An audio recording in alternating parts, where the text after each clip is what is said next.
5, 10, 15, 20 years away. I think it's now. I think we can achieve AGI. Internal. 12, But don't play games. 11, Don't play games 10, with this president. So 9, it's a scary idea, but I mean that's the world we live in. 5, 4, 3, 2, 1. Victory feels life. All engine running. We have a liftoff. Did you get all of that? Life has become more complex in the overwhelming sea of information. The advent of computers and the subsequent accumulation of incalculable data has given rise to a new system of memory and thought parallel to your own. To monitor the situation means to watch history in the making. 5, 10, 15, 20 years away. I think it's now. I 15 think we can seconds. achieve Guidance is AGI. internal. 12, But don't play games. 11, Don't play games 10, with this president. So 9, it's a scary idea, but I mean that's the world we live in.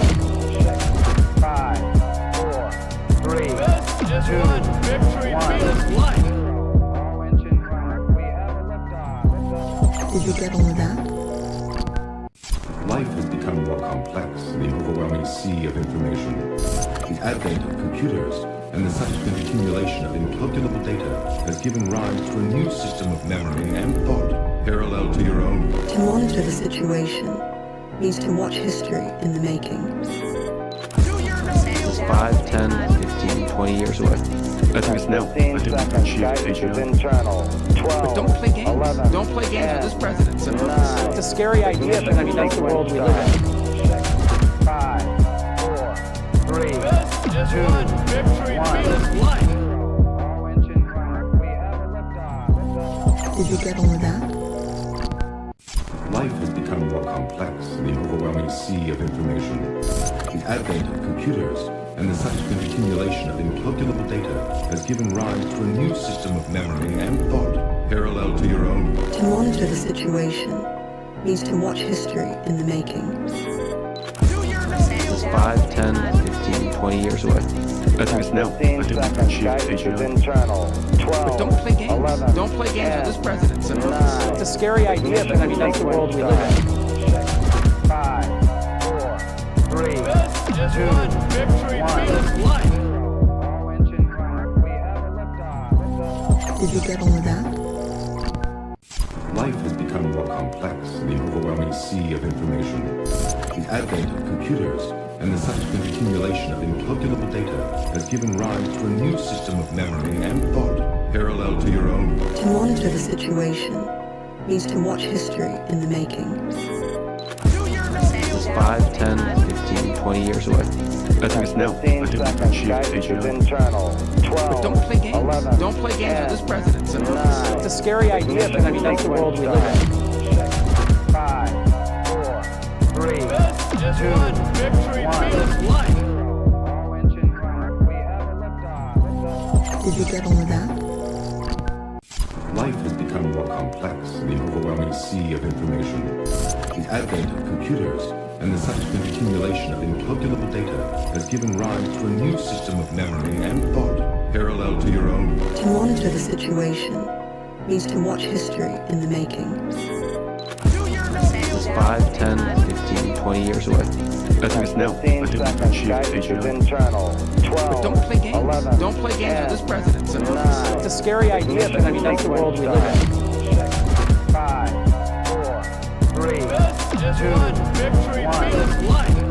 All engine running. We have a liftoff. Did you get all of that? Life has become more complex in the overwhelming sea of information. The advent of computers and the subsequent accumulation of incalculable data has given rise to a new system of memory and thought parallel to your own. To monitor the situation means to watch history in the making. 5, 10, 15, 20 years away. I think it's now. I 15 think we can seconds. achieve Guidance is AGI. internal. But 12, don't play games. 11, Don't play games 10, with this president. So 9, it's a scary idea, but I mean that's the world we live in. 5, 4, 3, 2, 1. life. All engine running. We have a liftoff. Did you get all of that?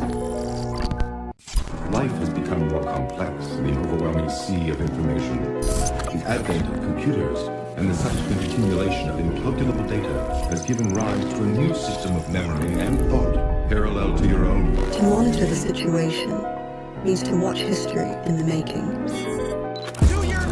5, 10, 15, 20 years away. Dismiss now. Identity sheet agent. internal.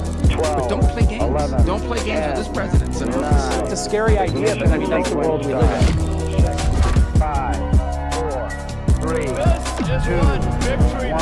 1. All engine running. We have a liftoff. Did you get all of that? Life has become more complex in the overwhelming sea of information. The advent of computers and the subsequent accumulation of incalculable data has given rise to a new system of memory and thought parallel to your own. To monitor the situation means to watch history in the making. 5, 10, 15, 20 years away. Dismiss now. 15 Identity seconds. sheet Guidance is agent. internal. 12. But don't play games. 11. Don't play games with this president, son. 9. It's a scary idea, but I mean, that's the world we live in. 5, 4, 3, 2, 1. All engine running. We have a liftoff. Did you get all of that? Life has become more complex in the overwhelming sea of information. The advent of computers and the subsequent accumulation of incalculable data has given rise to a new system of memory and thought parallel to your own. To monitor the situation means to watch history in the making. 5, 10, 15, 20 years away. Dismiss now. 15 Identity seconds. sheet Guidance is agent. internal. 12. But don't play games. 11. Don't play games with this president, son. 9. It's a scary idea, but I mean, that's the world we live in. 5, 4, 3, 2, 1. All engine running. We have a liftoff. Did you get all of that?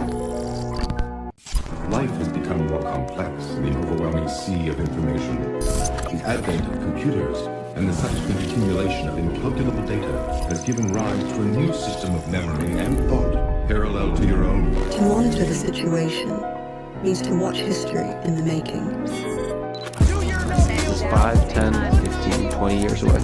Dismiss now. 15 Identity seconds. sheet Guidance is agent. internal. 12. But don't play games. 11. Don't play games with this president, son. 9. It's a scary idea, but I mean, that's the world we live in. 5, 4, 3, 2, 1. All engine running. We have a liftoff. Did you get all of that? Life has become more complex in the overwhelming sea of information. The advent of computers and the subsequent accumulation of incalculable data has given rise to a new system of memory and thought parallel to your own. To monitor the situation means to watch history in the making. 5, 10, 15, 20 years away. Dismiss now. 15 Identity seconds. sheet Guidance is agent. internal. 12. But don't play games. 11. Don't play games with this president, son. 9. It's a scary idea, but I mean, that's the world we live in. 5, 4, 3, 2, 1. All engine running. We have a liftoff. Did you get all of that? Life has become more complex in the overwhelming sea of information. The advent of computers and the subsequent accumulation of incalculable data has given rise to a new system of memory and thought parallel to your own. To monitor the situation means to watch history in the making. 5, 10, 15, 20 years away. Dismiss now. 15 Identity seconds. sheet Guidance is agent. internal. 12. But don't play games. 11. Don't play games with this president, son. 9. It's a scary idea, but I mean, that's the world we live in. 5, 4, 3, 2, 1. All engine running. We have a liftoff. Did you get all of that?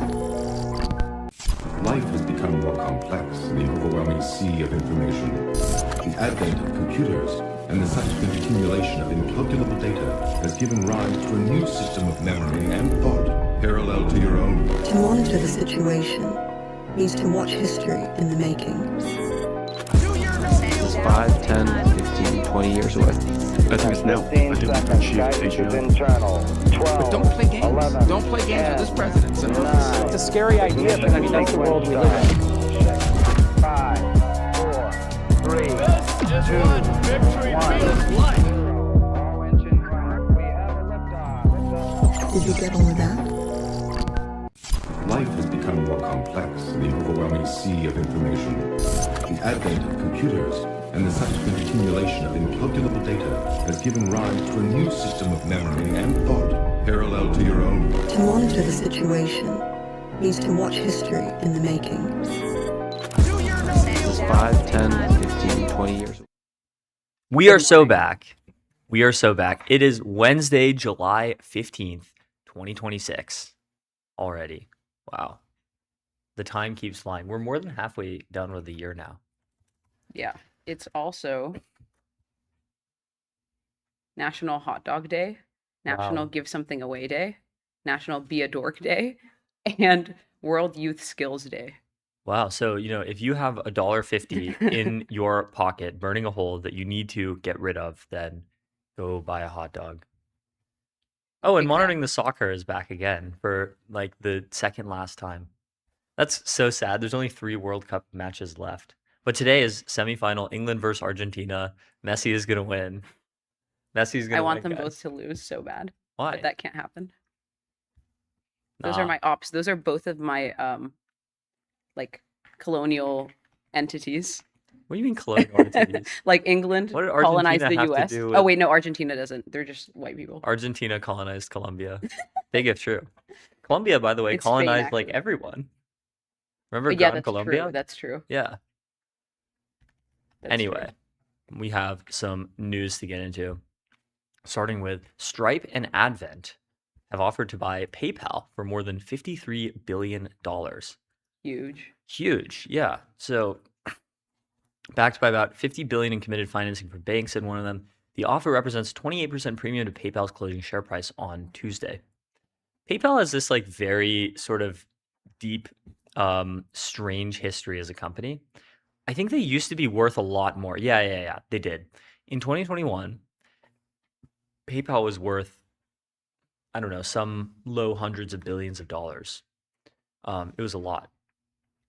Let's see if we can get Sol to generate us a little summary of, generate us a summary / timeline of the history of PayPal in all its incarnations. Yeah, I wonder how the founders are doing now. Yeah. Whatever happened to them? Whatever happened Guys, to the whatever founders happened of to the PayPal, PayPal guys? founders? Yeah. Oh, they started some company named after like the magic crystal balls from Lord of the Rings. Just a small company. Yeah, and then they also founded this like totally like crackpot like rocket company. Like there's no such thing as a rocket company. That's never gonna work. Yeah. You think you're gonna compete with NASA? Come on, buddy. And an electric vehicle company. Yeah, stick to making Let's stick to oil, guys. software. Let's stick to fossil fuels, please. Just kidding. Mm-hmm. So, PayPal CEO Enrique Lores, who is this guy? This is the current CEO. Mm-hmm. Cool. So he's like a real business old head. He's been working in the world since the 80s. He was involved with HP. He was in HP for a while. He became the CEO of HP, and now he is this new CEO of PayPal. Mm. Well, how is PayPal actually doing as a company? I think not great. I think they have been struggling since 2021 when they had a lot of like finance stuff going for them. Okay. Because I think like the Venmos of the world, even at like a Zelle or a Venmo Ooh, that's brutal. is what I like know all of the people in my life to use, and not really PayPal. Yeah. Well, Venmo's owned by PayPal, Oh, never which mind. makes it more confusing. Okay, well then that's probably fine. But Zelle is like a very good payment transfer app. I like Venmo better. By the way, do you know who one of the co-founders of one of Venmo's predecessors was? Brian Johnson. What? Yeah. He Yeah, founded Brian this company Johnson has called had some- Braintree that became like some of the foundational infra for Venmo. Wow. He's had some interesting arcs. Interesting lore. I can't believe how successful the whole Don't Die thing has been. I can totally know, believe it. Just like tell your story and people will love it. There was like a Do something unconventional and people will love it. a piece on Kate, his girlfriend slash His fiancée, co-founder. his co-founder, right? I saw it on Instagram. There was like a piece by, let's see. Have you seen all of the memes about like if he wanted to, he would? Kate Tolo. Oh yeah. Yeah, it's Wall Street Journal. Brian Johnson's girlfriend wants to share her body with the world. Wow. As her partner chases eternal youth, 30-year-old Kate Tolo is taking her own health journey public. Brian Johnson, or hold on, Kate Tolo, Wall Street Journal. 2 days ago, I didn't see this. Yeah. Kate Tolo is like Bosnian Australian. A strict 4-hour morning routine, starting at 6:30 a.m. Wow, she'll do all these tests, and then at night she will do more tests. 18-year age gap. Wow, very Lindy. This is especially funny because Brian Johnson's son is like 18. Yeah. Interestingly.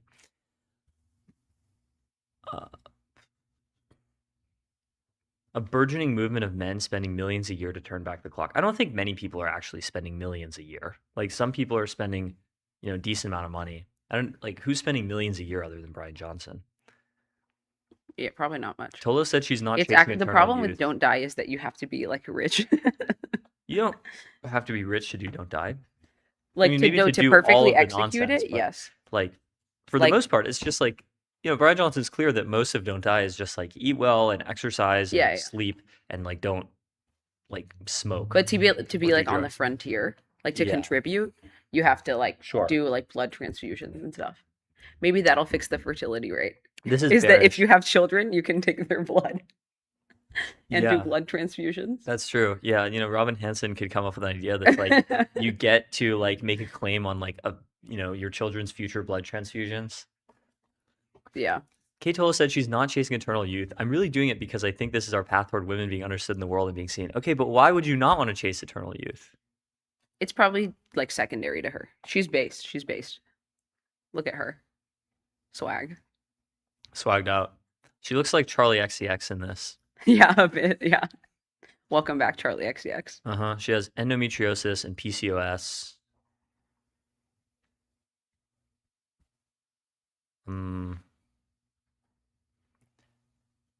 Longevity influencer Kayla Barnes-Lentz cheered on Toll's effort. I wonder, like, are there any like very long longitudinal studies on these people versus other people who aren't doing all of this Don't Die stuff? No, because this just started. No, I mean people have been doing all sorts of longevity efforts for forever. Like these people, that would require people to self-describe as like longevity gurus or something. And then you wouldn't be able to control for like all the individual things that they do, which it probably varies a lot person to person. They run the company Immortals, which includes Blueprint and product line, access to prescription medicine. I actually love Blueprint. They make like macadamia butter. Macadamia butter is so good if you haven't tried it. And like I haven't various tried it. other nut butter concoctions.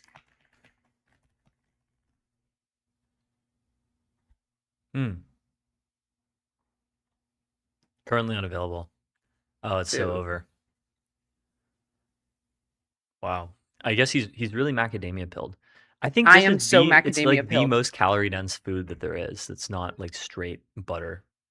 Yeah, but it's all monosaturated fat, which all my longevity homies love. You have to be avocado maxing and macadamia maxing.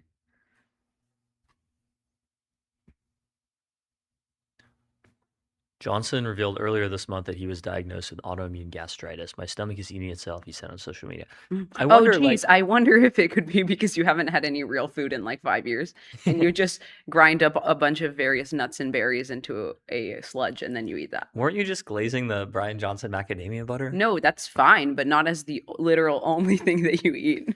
I do wonder, like, if any individual were to do as much monitoring of their body as Brian Johnson is, would they find some sort of chronic condition? Like probably, right? Yeah, I mean, there's a lot of like chronic conditions that are like fairly catch-all, like IBS. It's like who doesn't have IBS? Or like who doesn't have like there's some things that are just so common. IBS is like the ADHD of like physiology. Mm.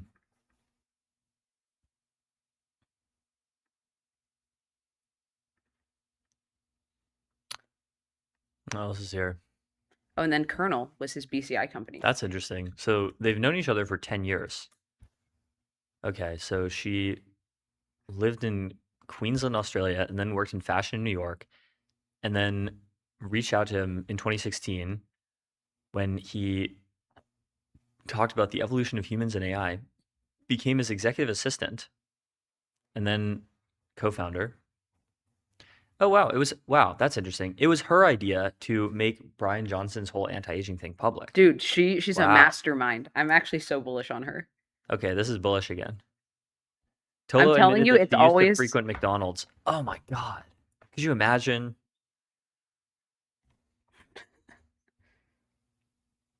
yeah, they've talked about this a lot. How they were both very unhealthy. In Tolo's bathroom was a stack of Immortals branded vaginal microbiome tests, which it plans to soon sell. That goes hard. Through that lens, Johnson's recent tweets recounting details from his and Tolo's sex life and praising her vaginal health read not just as TMI, but as marketing. Yeah, TMI is like the marketing initiation. He's living in a cage. I'm going to join him in that cage. Brian This Johnson's is not a normal way to vegan? live. I thought that he was a He's vegan. not like a strict vegan. He's like an aspirational vegan. He's like an mostly vegan, I think. Yeah, I thought he was fully vegan. Yeah. Anyway, Vegetarian. we're talking about focused. PayPal because yeah. Brian Johnson was the founder of Braintree, which became part of Venmo, which was acquired by PayPal, and now it's one of their top products. So, what's the backstory of PayPal? It was founded by Confinity, which was like Peter Thiel and Max Levchin and all those people, and then X.com, which was Elon. And then they merged, and then PayPal went public and was acquired by eBay. Yeah. So yeah, It's crazy how he's been on X.com for so long. I know it's like fulfilling the dream. I actually remember like reading about the PayPal story like years and years ago, and I like was like, oh, I wonder what X.com is. So I go and type in X.com into my browser, and at that time it was just like a little X. It was like a single HTML character, like an X in the corner, and that was it. Wow, Field Link. December 1998. This is the earliest ancestor of PayPal, founded by Max Levchin, Peter Thiel, and Luke Nosek. Peter Thiel at the time was working in law, I think. So many people were My in non-technical law. king, Peter Thiel. Non-technical king. Yeah, he went to law school and then became a law clerk and then became a trader. He was a securities lawyer and then a derivatives trader. And then he decided to found like Thiel Capital and then found FieldLink, Confinity, PayPal. So the company was called Confinity and the product was called PayPal, which was just sending money over email.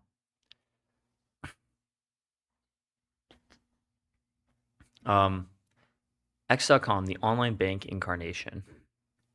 So X.com was like, we don't just want to do payments, we want to do everything. Like we want to do the real online bank. Like they're just starting to do this now, 27 years later with like X money. Mm-hmm. But Elon has been on this for forever. My current Windows asking why is Elon so obsessed with the letter X? I'm not really getting a good answer. I think just autism. That doesn't suffice because you have to dig deeper.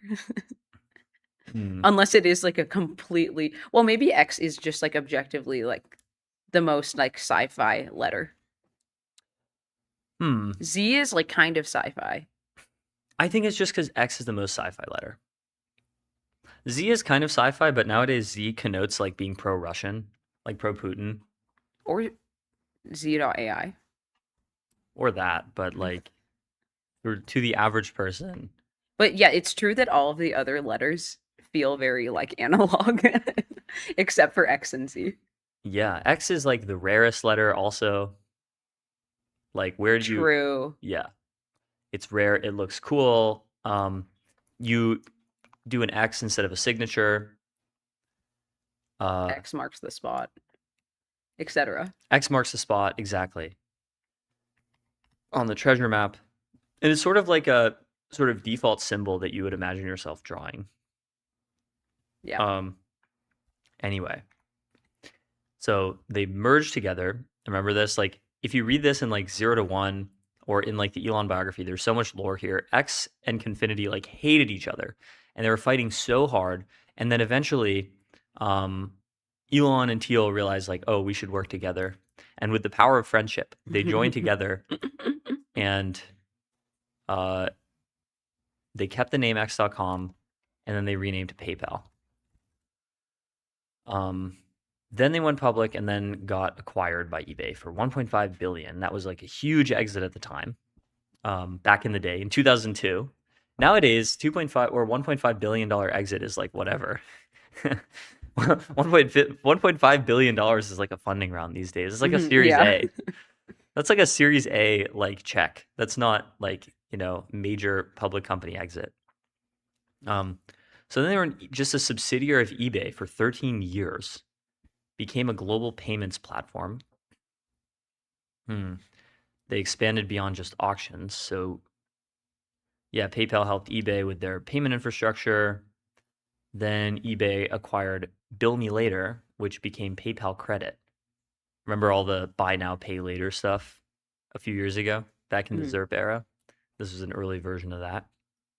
PayPal did mobile. Oh, and then this was Braintree. Braintree was Brian Johnson's company, which acquired Venmo in 2012. And then eBay acquired Braintree. And then PayPal or eBay spun off PayPal. So in 2015, it became independent. And now we can actually see their stock since then. It has barely moved. Kind of sad. Like if you had bought PayPal stock on its first public offering, you would be up about 20 or 30% after 11 years as of yesterday. Not great. It's just like, I think it failed to create dependence for people. Like it's not very deeply integrated into the economy or like how we really like transact. It's just kind of optional. Like you just can transfer money on PayPal. And it has basically a perfect competitor. What else do they own though? Zoom, which is remittances, iZettle, point of sale, in-person point of sale, Hyperwallet. That's like a crypto thing, isn't it? At least it sounds like a crypto thing. Zoom? No, Hyperwallet. Large-scale global Hyperwallet. payout capabilities. GoPay in the China market. I Oh my still god, don't they understand. acquired Honey in 2020. Honey? Wow. Oh, I actually right. Yeah, did Honey not is the... know about that. Oh, I do remember this vaguely at the time. Yeah, then they tried to become a super app. Then they got into crypto.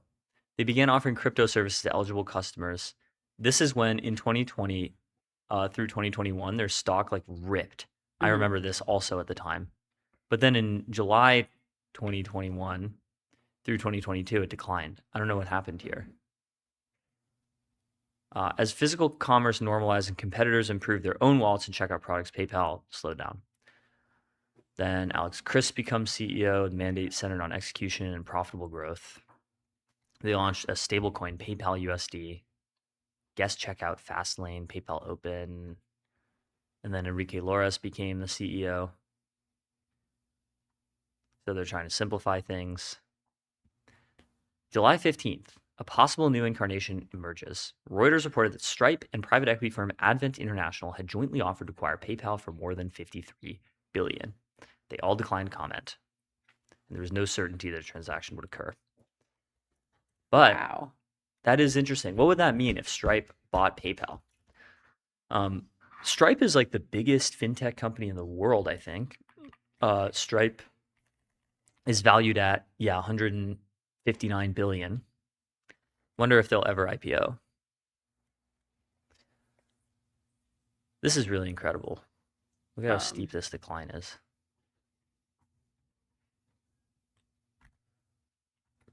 Is this true? Stripe processed 1.9 trillion in total payment volume. Yeah, that sounds reasonable. They have these 1.6% of GDP. yeah, of they global have GDP. these billboards around SF that are like Stripe processes like X% of global GDP. You see it like on the highway, actually right next to our office. 1.6%. Like which highway is it? The I-80. Like if you hop on the I-80, there are these billboards. I don't think you can see them. You can't see it on Google Maps, but there's billboards that are like Stripe GDP billboard. Yeah, there it is. Powering 1.3% of global GDP. And now it's 1.6%. Really impressive.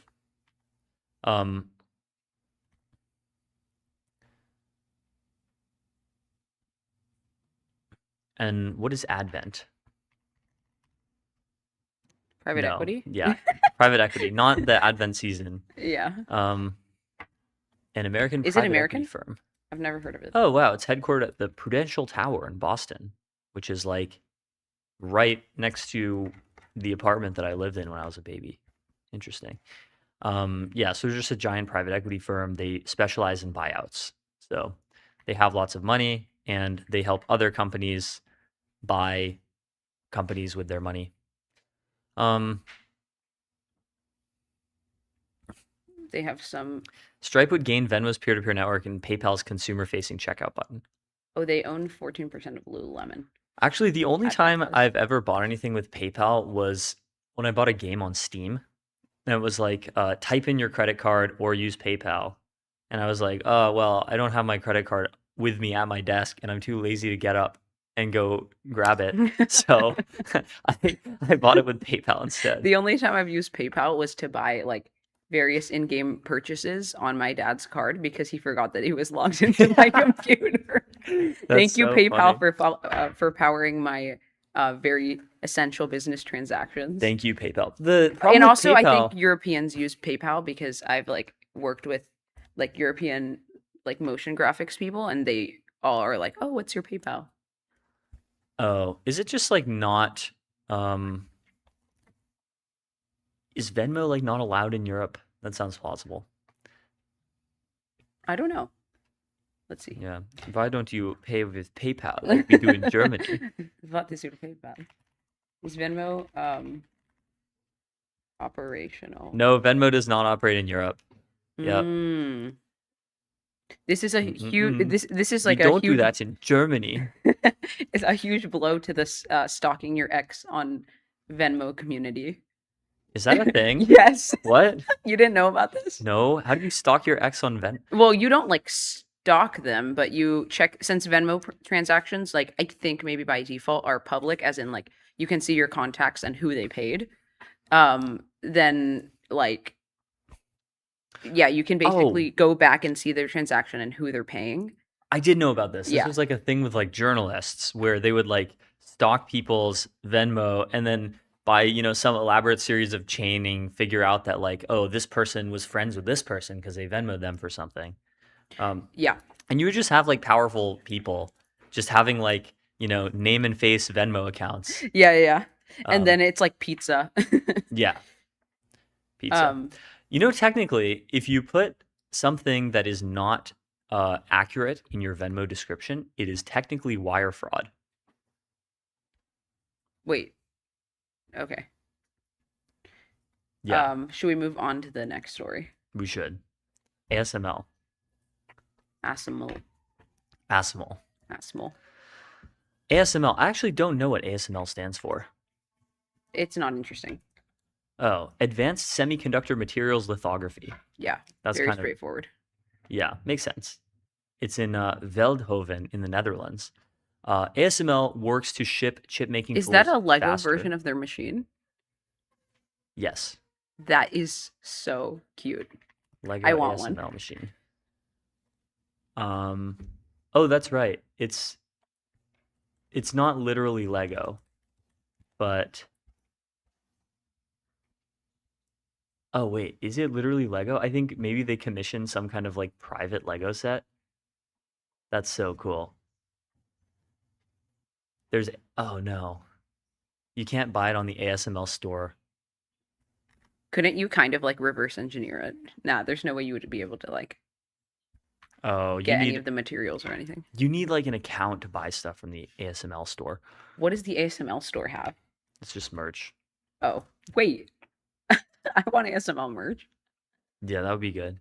ASML Holding NV is working to cut the time it takes to build and test its advanced lithography tools in its factories by about a third, according to their finance chief, as AI demand soars. Wow. So ASML makes EUV machines, extreme ultraviolet lithography, that are necessary to make chips, basically. Wait, I'm looking at their merch. It's just a relatively hoodie obscure that Dutch says company. a relatively obscure Dutch company. Is and ASML. that real though? I think that's so. probably not official merch. No, I think it is.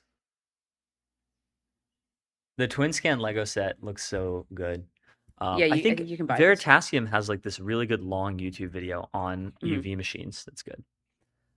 But to simplify to an extreme degree, the way that it works is like you have a silicone wafer and you use basically light, like ultraviolet light, to carve this like nano stencil onto the surface of the wafer. And then you use chemicals to actually shape it into the shape of that stencil. And then you do it again and again and again. So the cycle time, the period between the company starting production in its own clean rooms and then shipping, was 22 weeks a few quarters ago. They're now bringing that down to 15 or 16 weeks. Wow. So what does ASML cycle time actually entail from start to finish? The company Despite TSMC. Wait, what is this article? ASML plans price increases for chip making equipment despite TSMC resistance. probably they just have to for like supply and demand. Yeah. I didn't see this.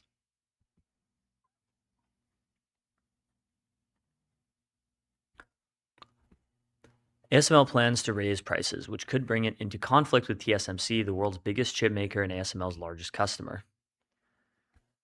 TSMC has already begun to push back against their pricing plans. Yeah. Again, it seems like they have to just for supply and demand reasons. Like you need to have EUV lithography in order to make chips, and you need chips in order for the economy. Yeah. They're booked all through 2027, this says. Yeah. That's actually really tough.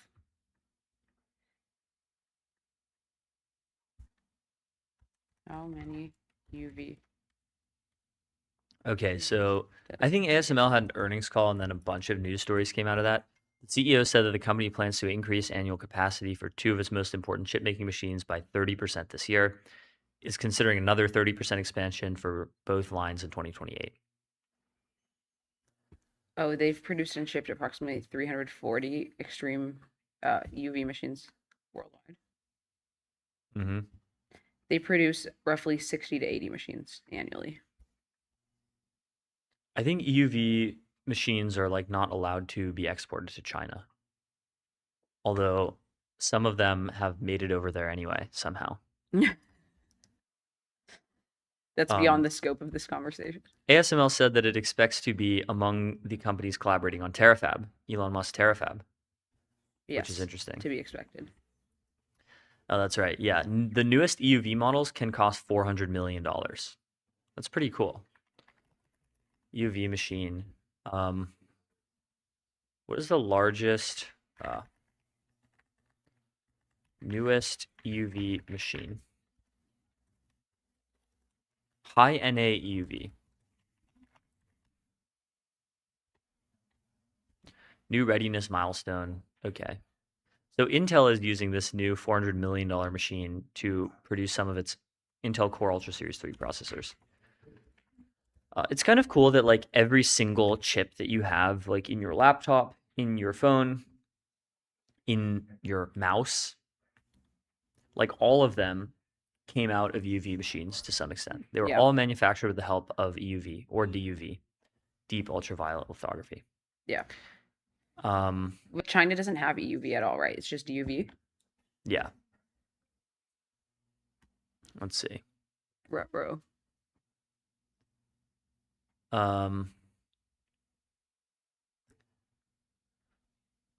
Making enough machines to meet demand is a key challenge for the company. Yeah, I imagine these things are very hard to manufacture and that there's a lot of tacit knowledge involved. And probably no one person understands all of it. Yeah. And It's so cool how that happens. yeah.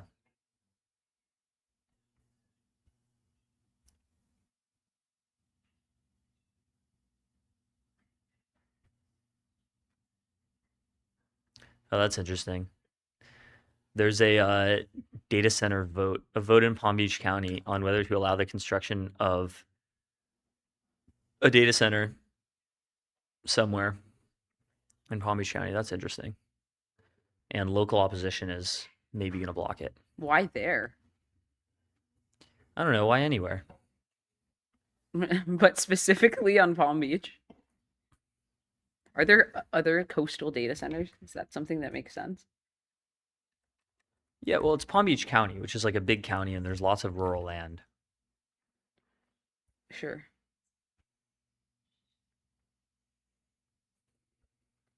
By utilizing the sea as a natural cooling source.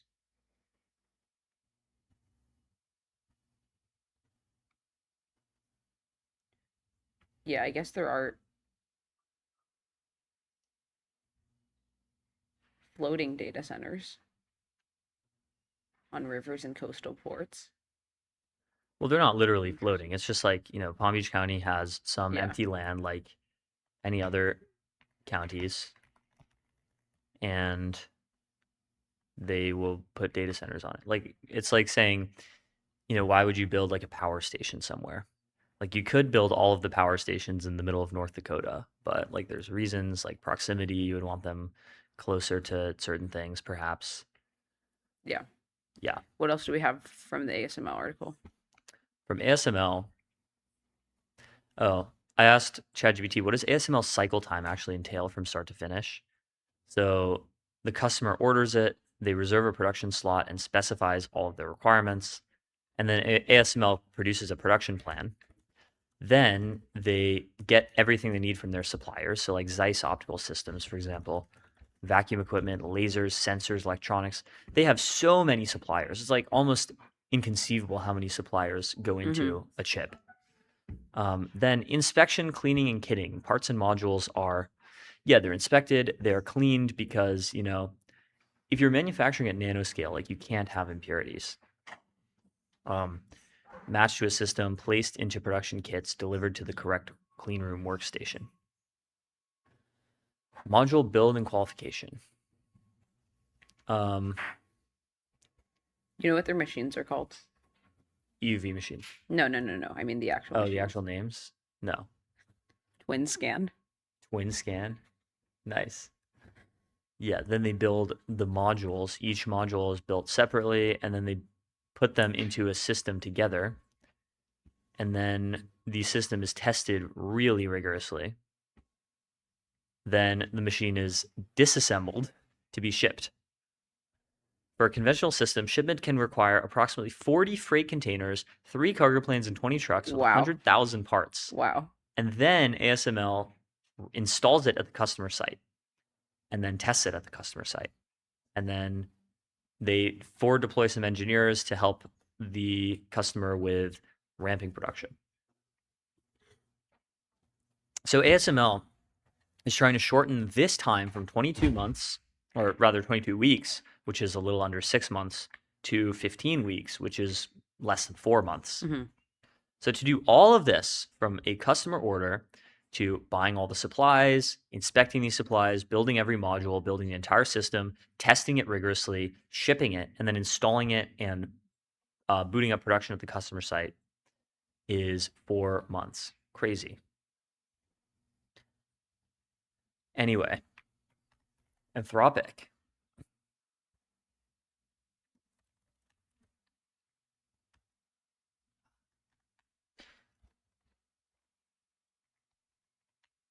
Anthropic is planning IPO investor meetings as the mega listing nears. This is going to be a big, big IPO. Mega IPO, says Bloomberg. Anthropic is seeking to meet with investors ahead of its potential mega IPO, according to people familiar with the matter, as the company prepares to join the rush of AI-driven stock market debuts. Banks leading the offering are scheduled meetings between investors and Anthropic in the coming weeks. Okay, Anthropic is considering an IPO as soon as in October. Oh wow. Which would put it ahead of OpenAI, which is now looking at going public in 2027. Mhm. And Anthropic would also IPO before DeepSeek.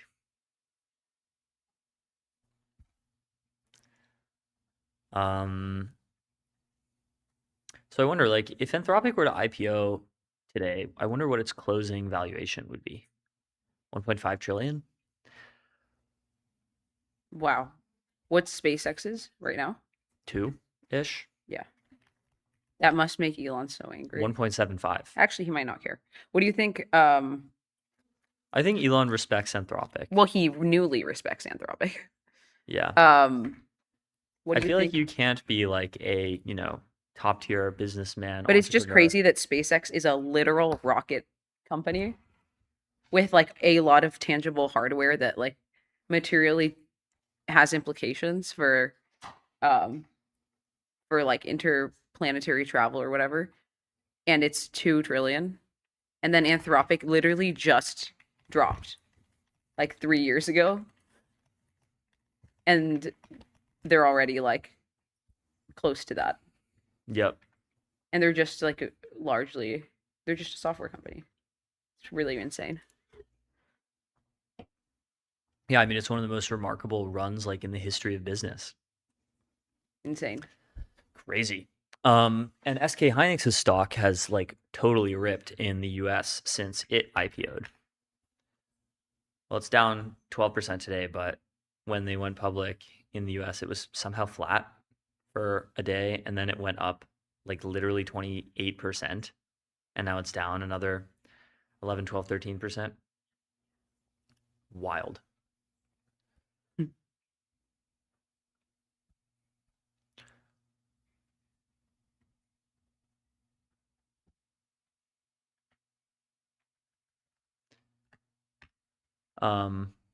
Let's see.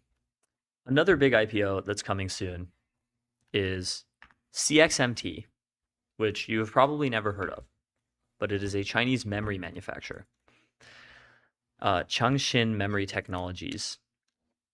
This is going to be one of the biggest IPOs in Asia this year. Let's see what was we have DeepSeek better. again? Do you remember? DeepSeek. Whoa. CXMT's valuation will likely top 3 trillion yuan, which is about $500 million after listing, and could even hit 5 trillion yuan. Remember, memory is huge. Wow. This compares with an IPO valuation of a sixth of that after the company priced its offering. That's crazy. Its listing in Shanghai is set for 2 weeks. So the stock might just go crazy. What city are they based in? CXMT.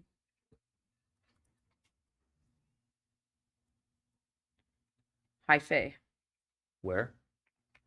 Oh, sorry, I pronounced that wrong. Hefei. Hefei in Anhui province, which is Yes. like, I think I met a guy from here once. Yeah. It's another one of these like enormous Chinese megacities that you've probably never heard of with, 9 million people, which is more than New York City. And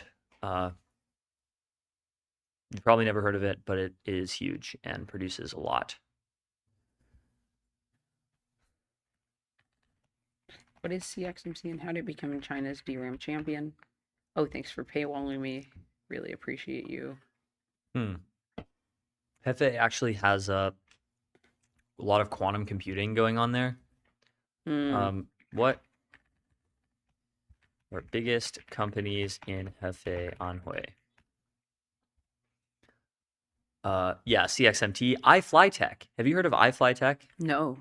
It is like, yeah, it's like a Chinese company that makes these basically like language translation devices that look like iPods. They have like all kinds of software. They have like, yeah, this e-ink tablet, smart dictionary pen. Oh, just this all is of this, cool. all of this cool This hardware. this is like cool like office cubicle software. Like Office cubicle software. it's like classical tech, bro. Like Amazfit. I didn't know that. I remember whatever happened to ink tablets, man? You would have thought that would have taken off. I used to have one of these smartwatches from Amazfit, and it's based in Hefei, China, along wow. with CXMT. One of the things that people underestimate about China is how many companies are all over the place. Like, it's not just Shenzhen. Like in America, all of our big tech companies are in the Bay Area, and a few are scattered elsewhere in New York or in other cities. But it's really like we have one hub for technology. In China, the technology and manufacturing is really distributed all over the country. And every city and every province has their own specialties. So CXMT, designated as a Chinese military company by the Biden DoD. So, I don't know. Will Americans be able to buy CXMT shares?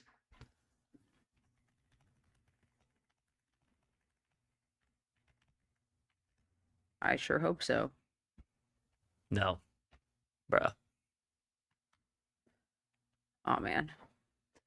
So, do we have any like backstory on CXMT? Hey, I was just looking into it a bit. Chinese integrated device manufacturer. Okay, let's ask ChatGPT. What are give me a background on CXMT, including their history, as Wait, but well it's not as public. the current CXMT. state of their technology as of 2026 compared to competitors and US memory tech.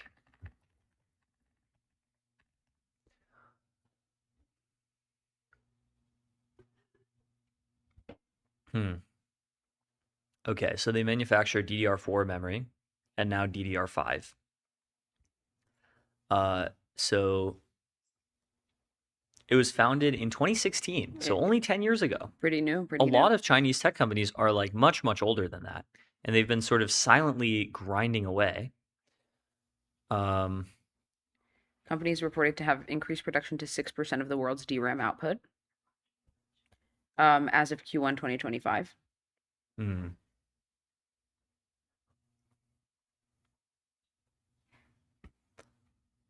Okay, so it was established in 2016 specifically to compete with global manufacturers of computer memory.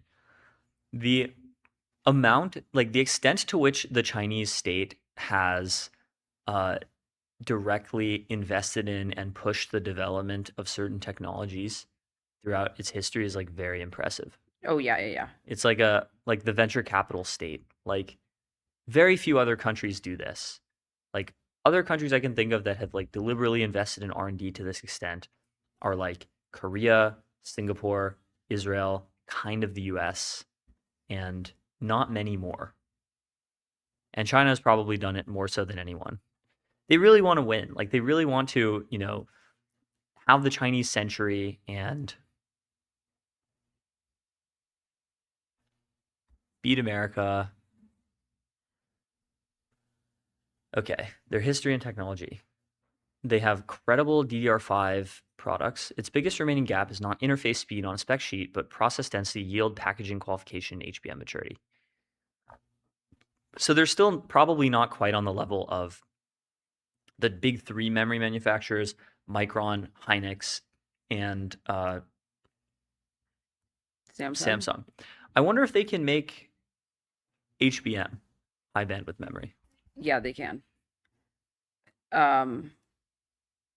Well, they aim to begin production by the end of 2026, apparently, at an HBM backend packaging facility in Shanghai.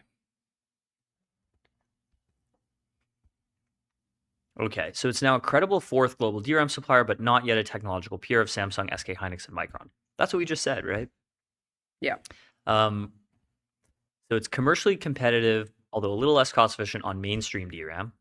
We don't care about mainstream DRAM. We care about HBM, which is high bandwidth memory for AI. And on that, it is roughly 1 to 2 product generations and around 3 years of manufacturing maturity behind.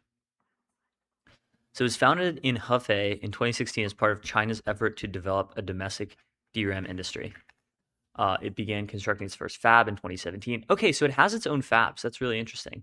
It is not a fabless memory manufacturer like others.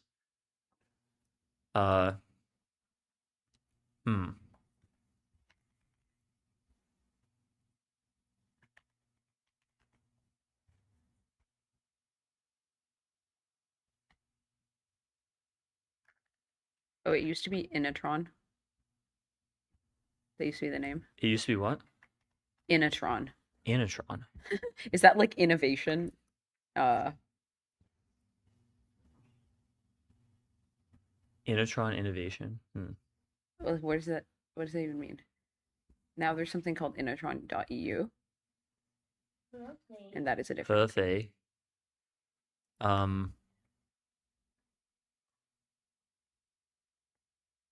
Yeah, it used to be called Inatron Memory Company. Cool.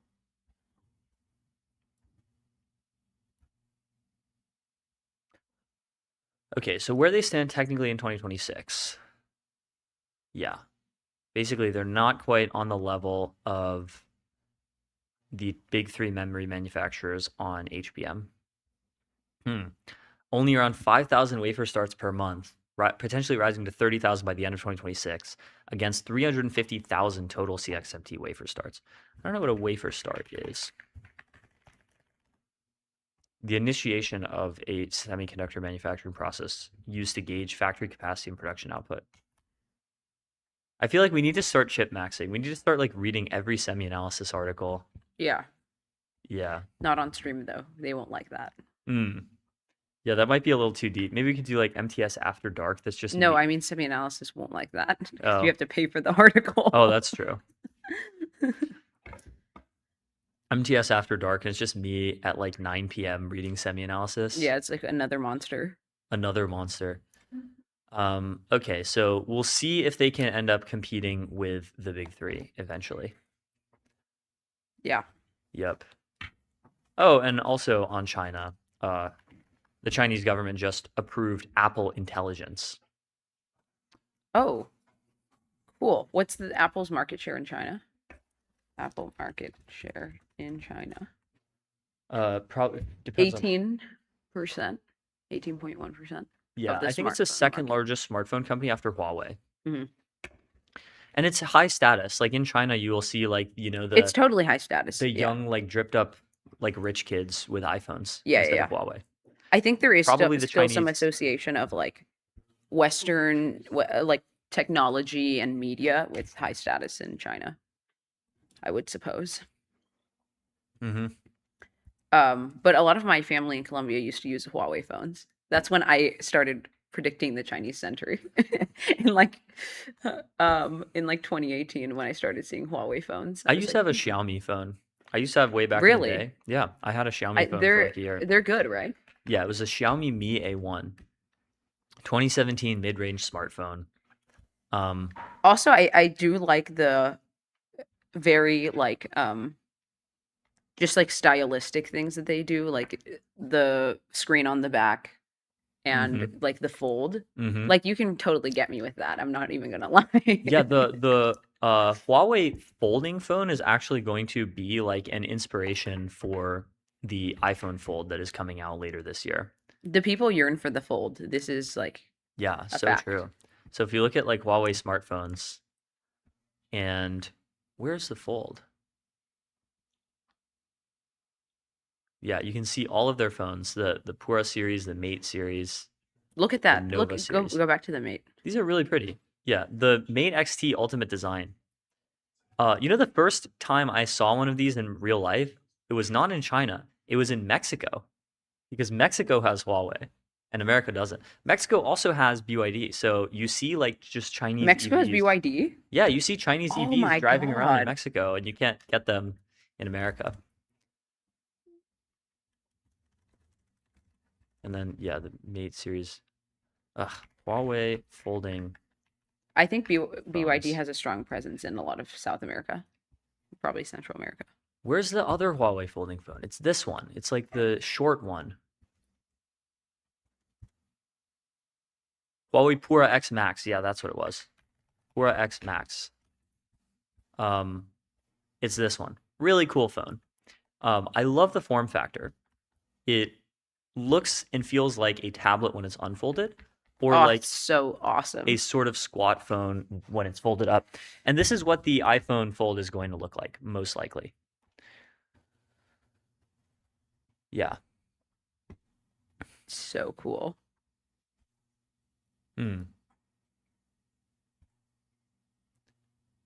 So Apple Intelligence is now approved in China, and we'll see how this impacts the Chinese tech ecosystem.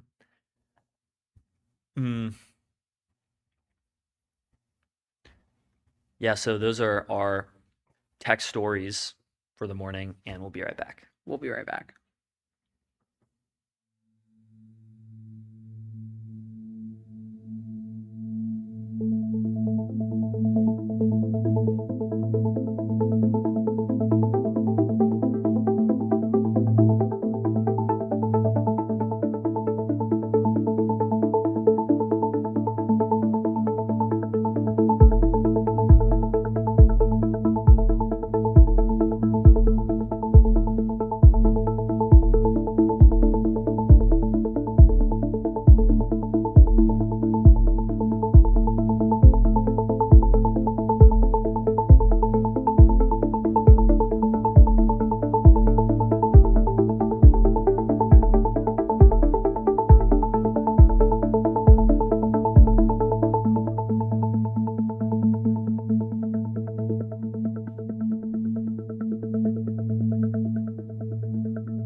Time for monitoring the sponsors, starting with Neon. Scale your startup on Neon, the Postgres backend for apps and agents built by Databricks. Neon.com/MTS. Next up, we got 11 Labs, AI that communicates at human level across every channel and modality. 11labs.io/MTS. Next up, we have Calm, the AI connectivity platform. Connect APIs, LLMs, agents, and systems with serious security and governance. KongHQ.com. That reverberated. That was crazy. Shout out to Blitzy, autonomous software development for enterprise code bases. Ship 5x faster. Blitzy.com. And finally, AdQuick. Make your brand a billboard. Out-of-home advertising as easy to scale as digital. AdQuick.com. So shout out Neon, 11 Labs, Kong, Blitzy, AdQuick, and we'll be right back. We'll be right back.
Hello, everyone, and welcome back to MTS. Today, I am here live with Tejpal Bhatia, the former CEO of Axiom Space, and now he is the co-founder and CEO of Nebex.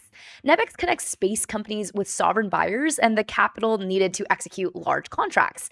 And they recently announced a 30 million seed round led by GV just weeks after SpaceX pulled off one of the biggest IPOs in history. So today, I'm super excited to chat with you about about whether space can become a real global market and what that means for the future of the industry. So welcome. Thank you so much, Sophia. It's an honor to be here. Congratulations on the new job, and I'm excited to be one of your first interviews. Thank you. Thank you. No, I know we were just chatting right before you joined on the call that this is my first week. And so I'm super excited to get a chat with you today. Just to get started, you talked about Nebex being the financial rails for space. I find this super interesting because SpaceX, you can think of it as like the physical rails. So what does it mean to be building the commercial rails? Can you walk me through that?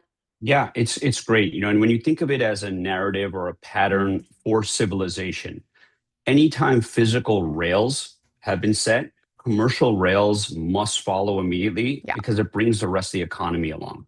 So other examples are the railroads. The physical railroads, and I'll use the United States as an example, the railroads that went across, that was the advent of Amex, American Express. It was started by three gentlemen in Buffalo, New York, Butterfield, Wells, and Fargo. And what they were promising rich New Yorkers was they would guarantee that the gold arrives to California. There was a lot of robbers, Jesse James time, all that stuff. So that was a huge value add. And what they realized very quickly is if you're guaranteeing the gold will get to California, you don't actually have to send the gold. Yeah. And that was the beginning of the traveler's check. And then Wells and Fargo spun off and built a competitor in California. And there you go. You got modern checking. Everyone assumes JP Morgan, was tied to the railroads. He himself made his wealth in the railroads. But what JP Morgan innovated on was shipping. So if you look at the physical rails of shipping, he innovated on the standard shipping container and created the letter of credit. So global banks could back each other. Imagine trading with China from New York in 1871, right? Like that was happening based on that. So we see a very direct parallel when it comes to space, where SpaceX is the physical rails and Nebex is the commercial rails. And the name isn't that much of a coincidence if you actually look at homage to Amex and homage to SpaceX. We're right in that intersection right now. Oh, I like that. So how did you guys come up with the name? So it's a mix of SpaceX and all of that? And Amex is like the financial rail, huh? I'll short circuit the answer. I've told the story many times. I'll give you the immediate answer and then I'll tell you the background. And I think most founders and investors will appreciate this. We chose the name because we got the domain, right? It's 5 letters, nebex.com. We got it. It's a good one. The full story is we've had this connection and passion with this thing called the Nebra sky disk. It's the oldest known artifact, which is a depiction of the night sky. It's from 1800 BC. It was discovered in Nebra, Germany. That's why it's called the Nebra sky disk. And some people think it's art. Some people think it's a tool for, that ancient astronomers used. Coincidentally, a replica of that sky disk was flown to the International Space Station by the European Space Agency on a mission called Cosmic Kiss by a German astronaut named Matthias Maurer. Coincidentally, that was when my first mission to the ISS was up there. So we've always had this feeling about the Nebra sky disk, and we decided to name the product the Nebra Exchange. And Nebra Exchange, Nebex, kind of like American Express, Amex, FedEx, and that SpaceX. kind of model. So, and SpaceX. And then also I forgot to mention, American Express, JP Morgan, there's another example for aviation. It's a company called Sabre. All were created in New York. Wow. Yeah. Wow, that's pretty cool. I like to hear the origins of these names and how it actually came to be. But working in the space industry is so fascinating. And right now, everybody is talking about it. I mean, SpaceX just launched the biggest IPO in all of history. I think it is like 3 times bigger than any IPO before it. And I'm curious because you're someone who's deeply in the space. You understand the space inside and out, and you understand the financials of the space inside and out. So, how does this IPO actually play out for the space economy, for the space industry? Does this make it wider so more players can participate, or does it make more people dependent on this vertically integrated giant? So the short answer is both. And I'll just break it down to one thing. SpaceX IPO is awesome, right? Like it's awesome in every sense of the word. It's literally awe-inspiring what they do, the size of the IPO, and without it, the rest doesn't follow. So it's amazing in all those instances. I just want to correct one thing you said. It's not inaccurate what you said. I'm very much in the space. I'm very much in the space finance space. I'm very much responsible for much of the space commercialization that has happened this decade. But just to be clear, 5 years ago, I didn't work in the space industry. I came from the complete outside. I've been dreaming about this since I was 3 years old. And I finally made the move when I was like 43 years old to work in space. 4 decades later. And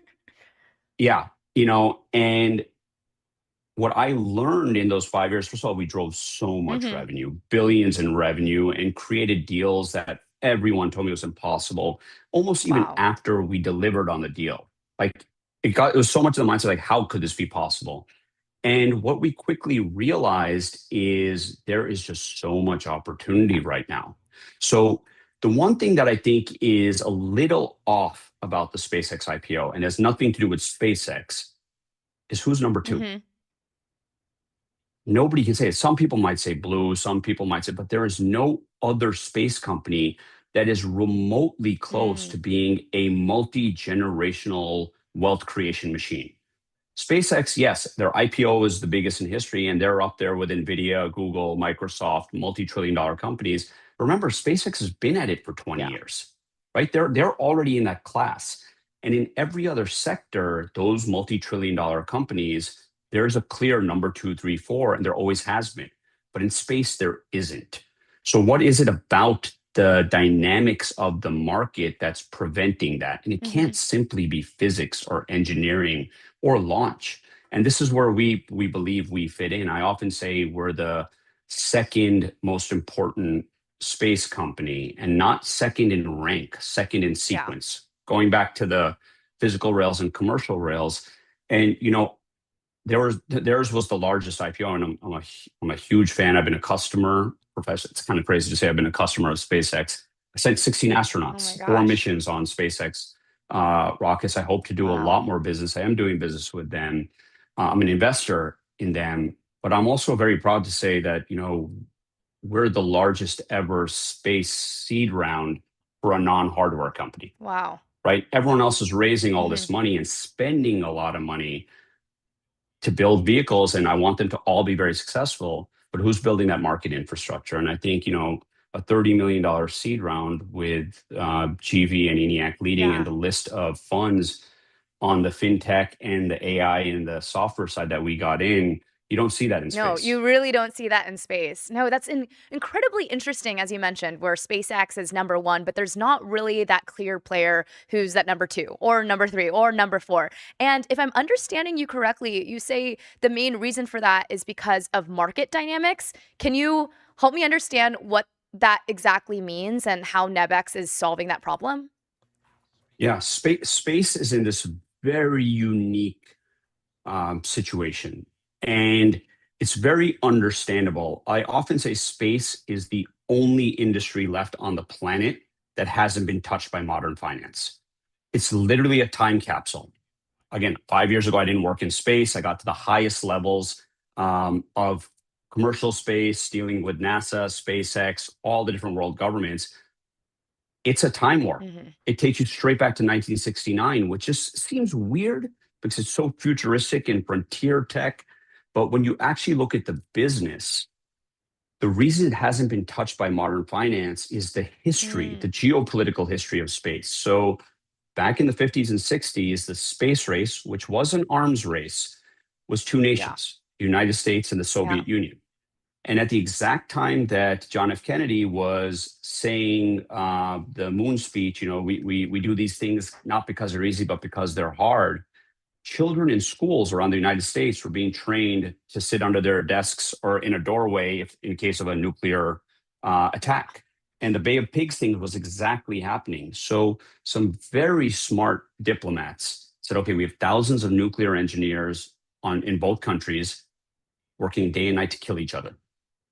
Let's put them on a project for diplomacy, peace, and engineering. And that ultimately became the International Space Station. Mm-hmm. And what they decided in that process was no money will exchange hands. Mm-hmm. Money complicates things. It's additional political complexity we don't need. Everyone contributes. They build their sectors, and we all win. And it worked. Wow. And it continues to work. And even in the current state of the Ukraine crisis right now, it works up there. Now, what happened over time is the ISS partnership brought in the Canadians, the Japanese, the Europeans, and they all agreed to this model. They call it the barter system. It's not really a barter system, but it is a closed loop monetary system. So now when you start getting other countries and other commercial players, it's weird. That's not an open market system. Now, SpaceX did a phenomenal job of making it work. And you got to give a ton of credit to Elon, for being an incredible engineer, playing the policy side really well. But let's not forget, he is the greatest financier of our time, possibly of all time. And I've been throwing out names like Stubblefield, Wells and Fargo, and JP Morgan. He's at a whole other level. So in addition to all the incredible engineering and policy work that company has done, the reason they have this largest IPO is because they just nailed it. And it wasn't easy, but I don't think anyone else realizes that this is a financial game. And it's about time that nut's cracked and space modernizes. No, this is a financial game. It's so fascinating getting to talk to you and better understand the market infrastructure, the market dynamics behind space, because it's so different from maybe how another market, another industry actually works. And I'm also curious to better understand, what do you think is the pieces that's actually missing right now? Is it standardized contracts? Is it having some working capital finance, insurance, like better price discovery? What's the missing piece? Excellent questions. Excellent. And it's all of those. Let's start with the first one you said, standardized contracts. Using the JP Morgan example from 1871, standardizing a shipping container, having standardized contracts allowed there to be a model for scale. Every contract since the beginning of the space industry and every contract for the foreseeable future is bespoke. There is no standardization of those contracts. Doesn't mean it couldn't happen.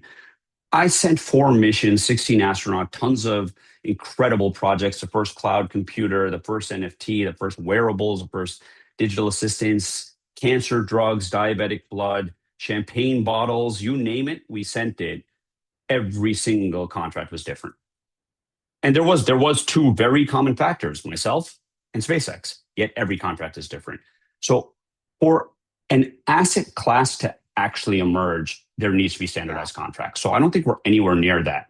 So if we actually abstract something to allow the capital markets, which was another one of your points, to play, the closest thing we could do to standardization is standardization of the transaction and transferability of the contract.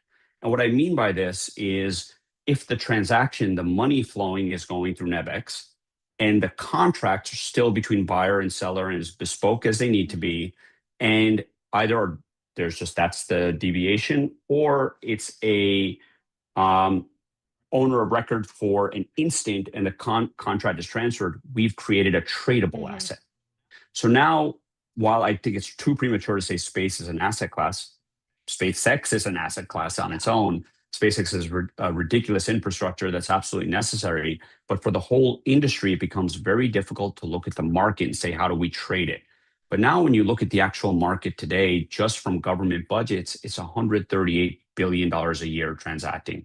That's massive. And that's long before data centers in space, pharmaceuticals, in manufacturing in space happen, which I believe will happen in a venture horizon, which is about 10 years. But now is the time to start creating that market infrastructure so the capital markets can come in.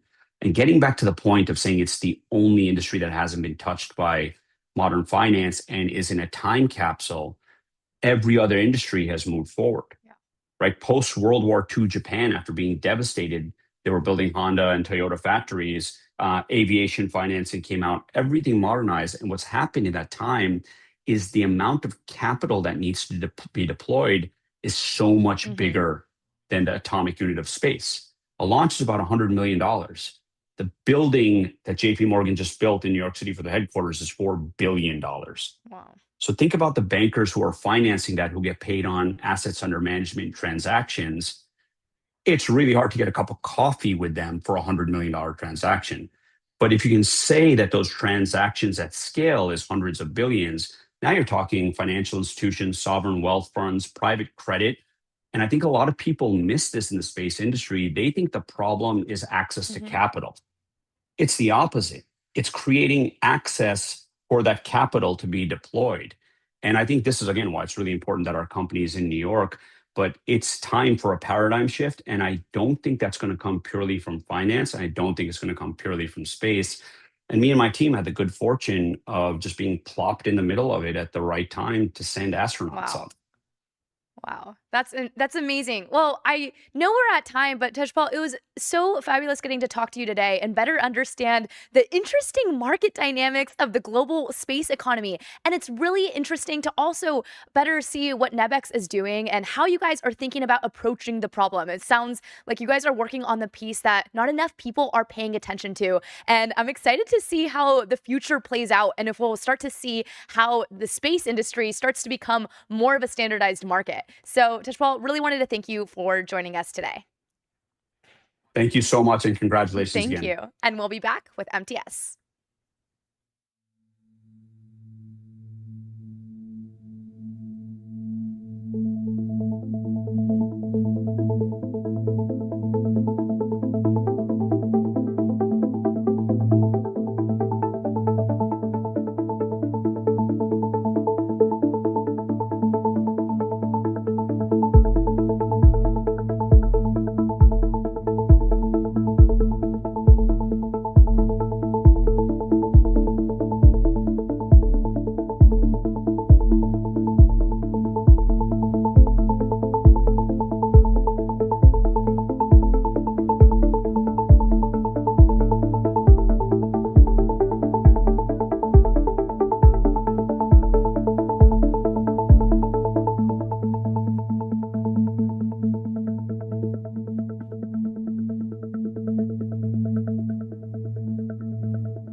Hello, everyone, and welcome back to MTS. Today, I am joined live by Max Weinbach, and he is a consumer technology analyst at Creative Strategies. And he's been following Apple and the smartphone market for many years now.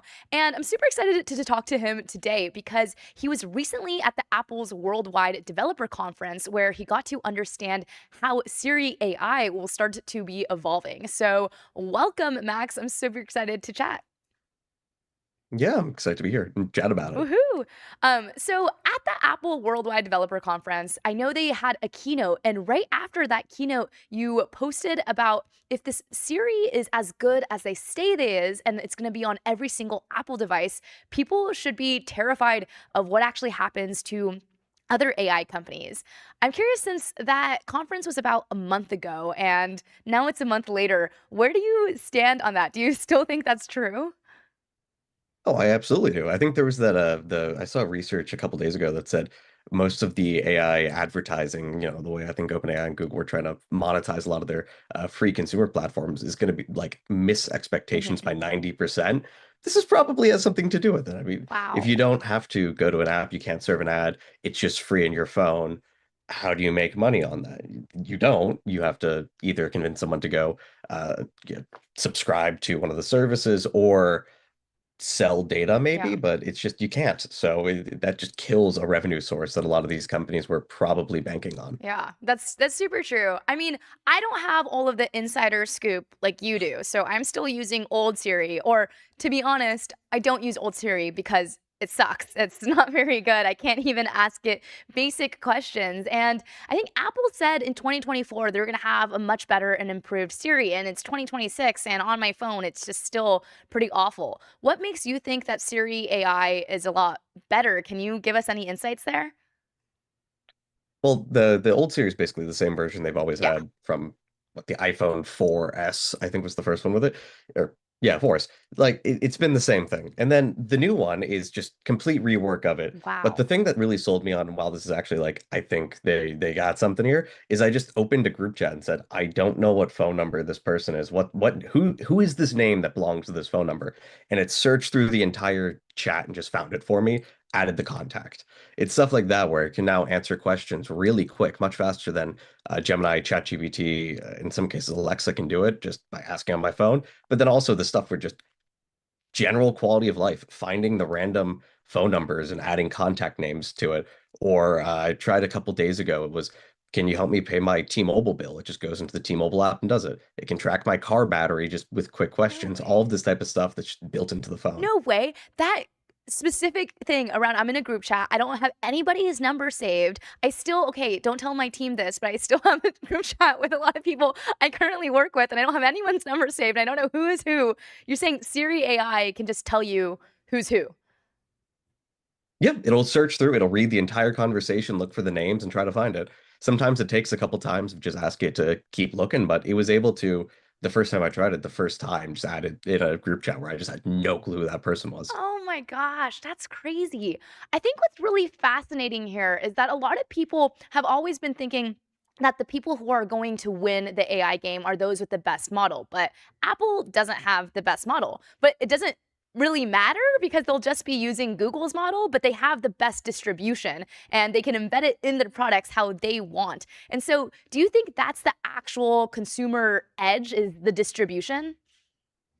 No, it always will be. I mean, if you think about like the Rabbit R1, Humane AI pin, I Yeah. have both of those somewhere.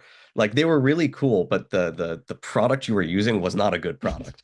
Rabbit's issue was their software was great. The large action model, Mhm. which was way before computer use, but basically the same thing, was a really cool technology. Then the actual orange box kind of sucked, and it didn't do anything for a solid 18 months. No, it's halfway decent, but I could just use codecs on my Mac or my phone, and it does the exact same thing. Yeah. The surfaces matter a lot. It also needs to be, it can, even if it can do super impressive stuff, it needs to nail the Hmm. basics. And I think the ChatGPT app's kind of shown like that's really hard. And Apple's the only company that has consistently nailed the basics on every product that they've basically ever done. Wow. And you just know it's good. Yeah. Yeah. They always publish really good, well done products. And I guess I'm Curious because when you'll be using Siri AI, it'll be directly on your phone. You can easily ask it questions. You don't have to open up another app. You don't have to take all that context, take it in your brain, ask a chatbot, and answer it for you. Where do you see people continuing to use typical chatbots like ChatGPT and Gemini over Siri AI? I think if you're gonna do like the shopping was a big one. I still think there's a lot of room for monetization. I know OpenAI was trying to take affiliate revenue, the equivalent of that, Mhm. from recommendations. Google's likely trying the same thing, but shopping's a big one. I don't really know if Siri's going to do it for you pretty well, or you'll get Amazon adding the app intents for their app to go link into Siri. I don't know if Amazon will do this. I don't know if shopping apps will do this. I don't know if Apple really wants to do this.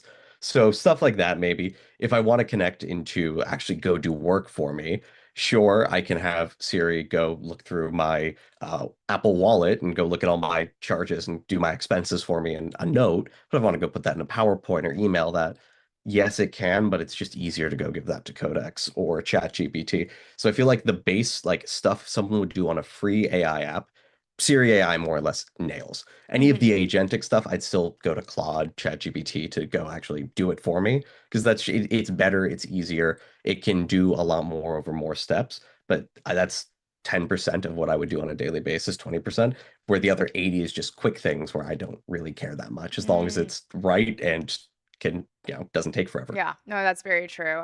I guess one thing that I find interesting about Apple is they always say they care about privacy first. Like even in San Francisco, all of the billboards, it's like Apple, privacy, they go hand in hand. And I'm curious if you have any insights over how Siri AI's architecture actually has some privacy advantage as opposed to using ChatGPT or other types of LLMs.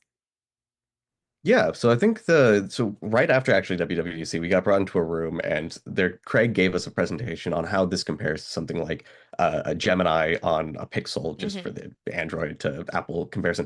And it was essentially if you use Gemini, all of your apps and services are connected to Google. So it's all their cloud service. It does the tool calls, pulls from your Google account and responds. It's doing all of this stuff. It uses their cloud data center. There's basically no local models at all on it. It's all cloud services. The way Siri AI works instead is everything's indexed locally on your phone. Yeah. If it needs to search, it actually just pulls and searches on the device. It only sends what it needs to private cloud compute.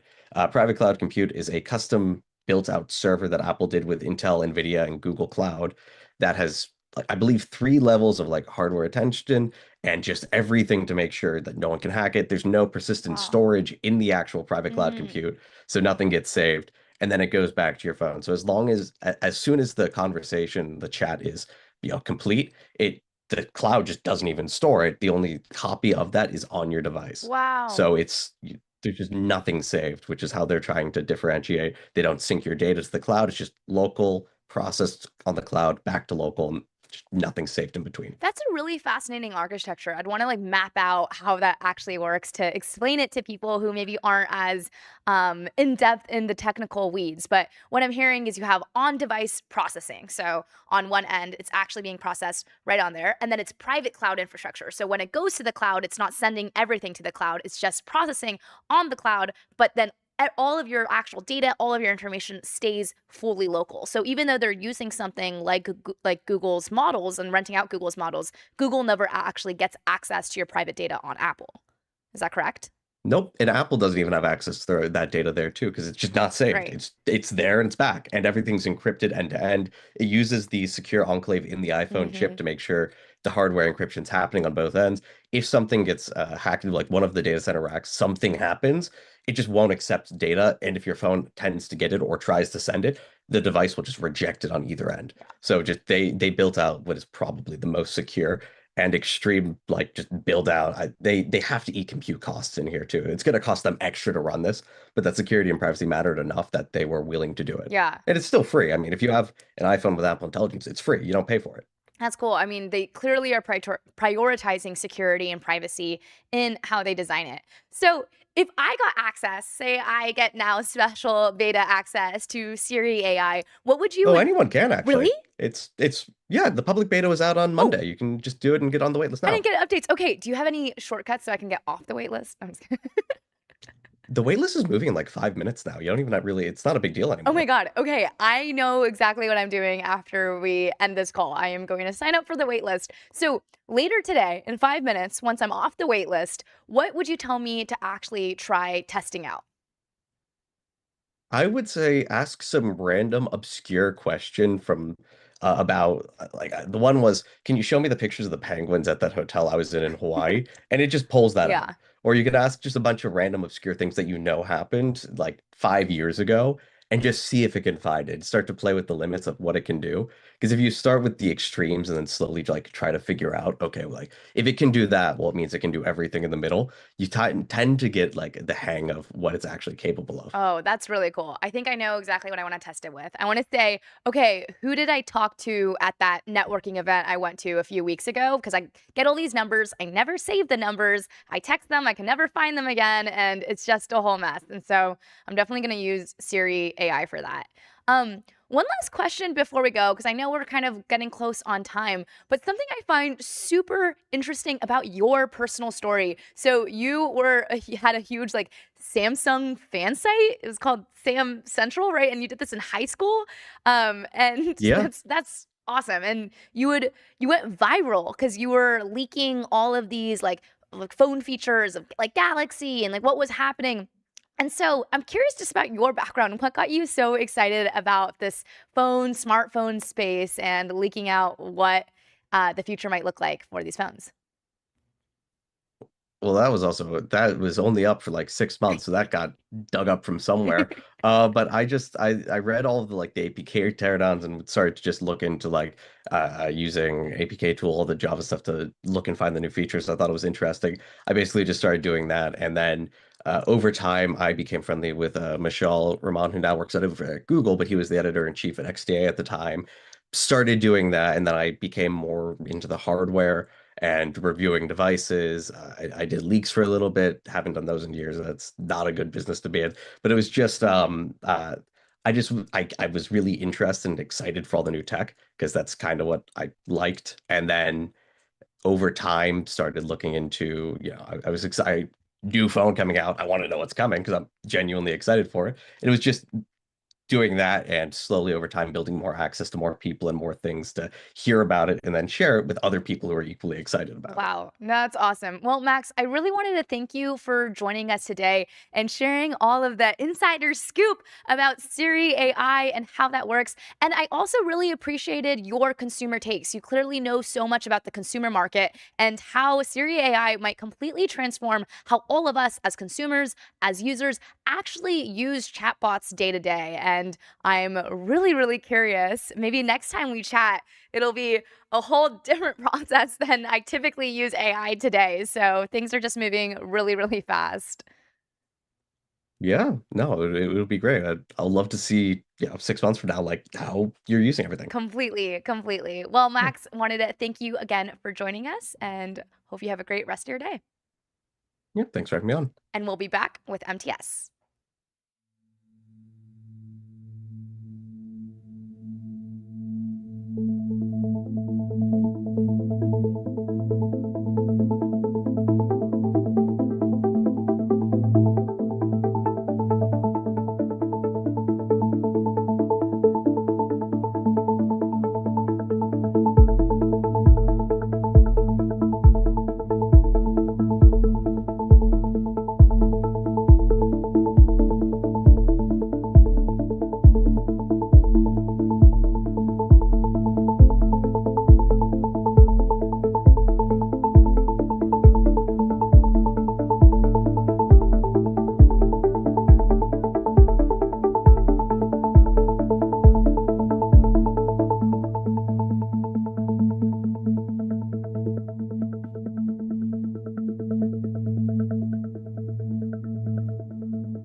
We are back. We are live with XJDR underscore XJDR on Twitter. Some of you may know him as Shrek profile picture. He is the CEO of Numina, which is an AI startup. XJDR, welcome to MTS. Hey, thanks for having me. Absolutely. So we just noticed literally about 2 minutes ago, Thinking Machines, according to Bloomberg, has released its first AI model for broad use. It's going to be called Inkling. It's designed to be versatile, efficient, balanced cost and performance, has something to do with interaction models. They haven't tweeted on Twitter yet, though. So any thoughts on Thinking Machines and this new model? I mean, it's an incredibly solid lab. They have one of the best teams around, I think. Oh, the blog post is out. Well, let's monitor the situation together. Let's do it. We're going to co-monitor. All right, I've got my screen share. All right.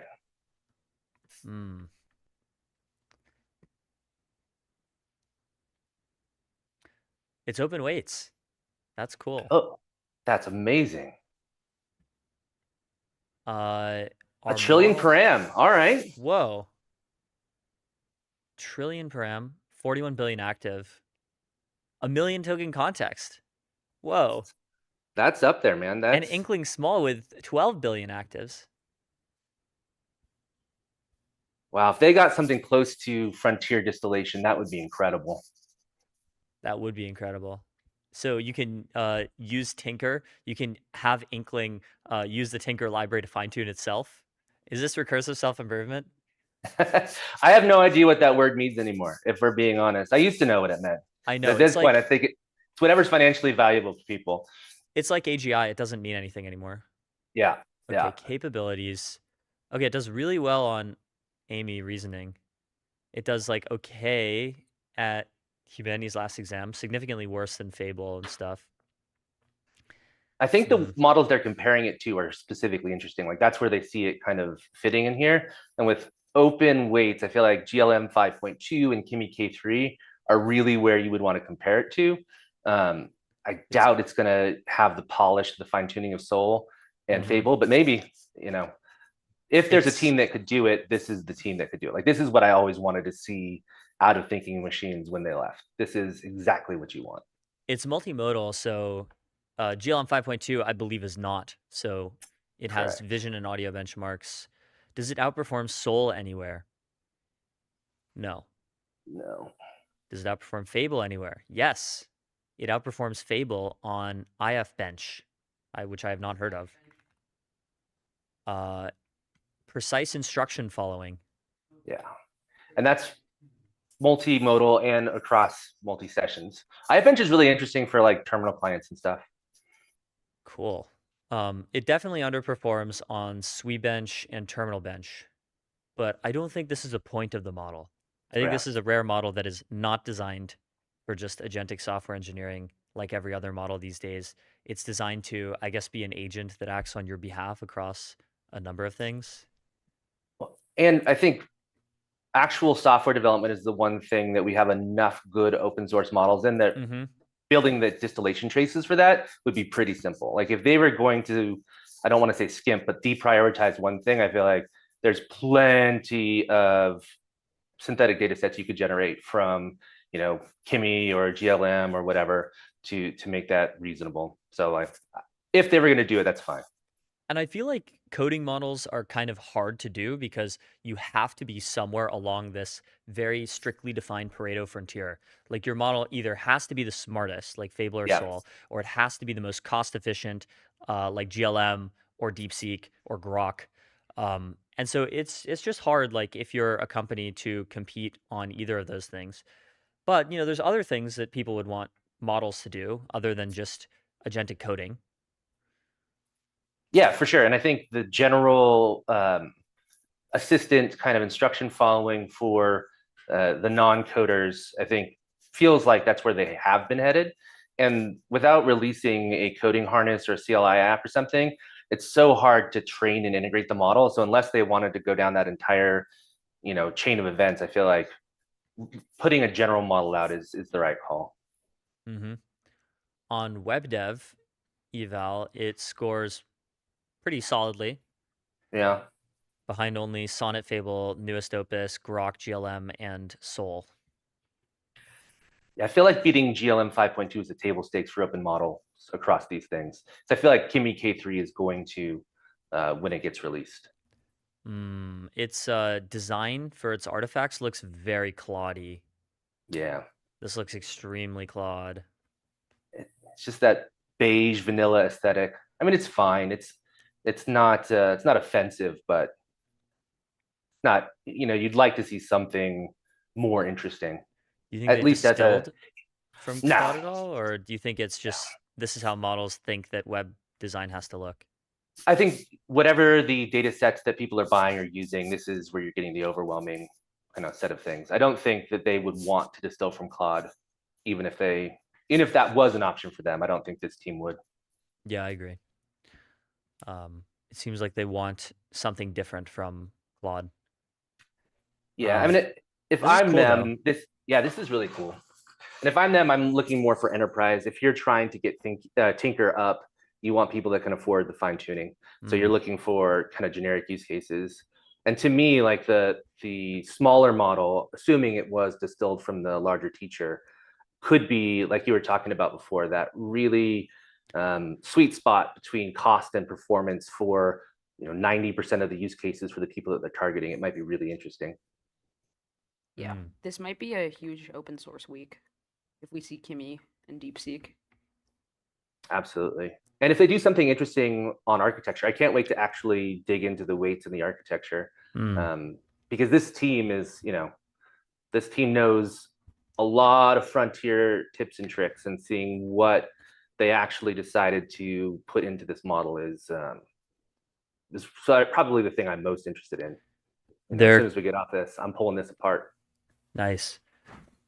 They're comparing their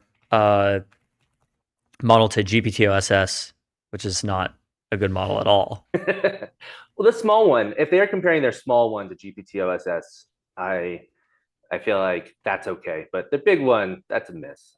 It also seems to have no marginal improvement on terminal bench with more test time tokens. That's odd. And that's probably why it's failing to perform as well on the coding benchmarks. Yeah. They're probably not baking in the thought channels and that type of, OpenAI's juice analog, whatever they would call it. It does very, very well on multimodality on audio and vision evals.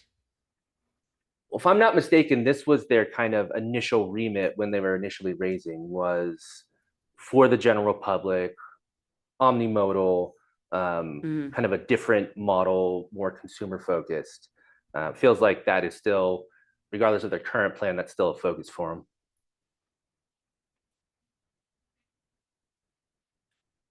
Also, just, I mean, hats off, the first real kind of American large model release with the Frontier pedigree.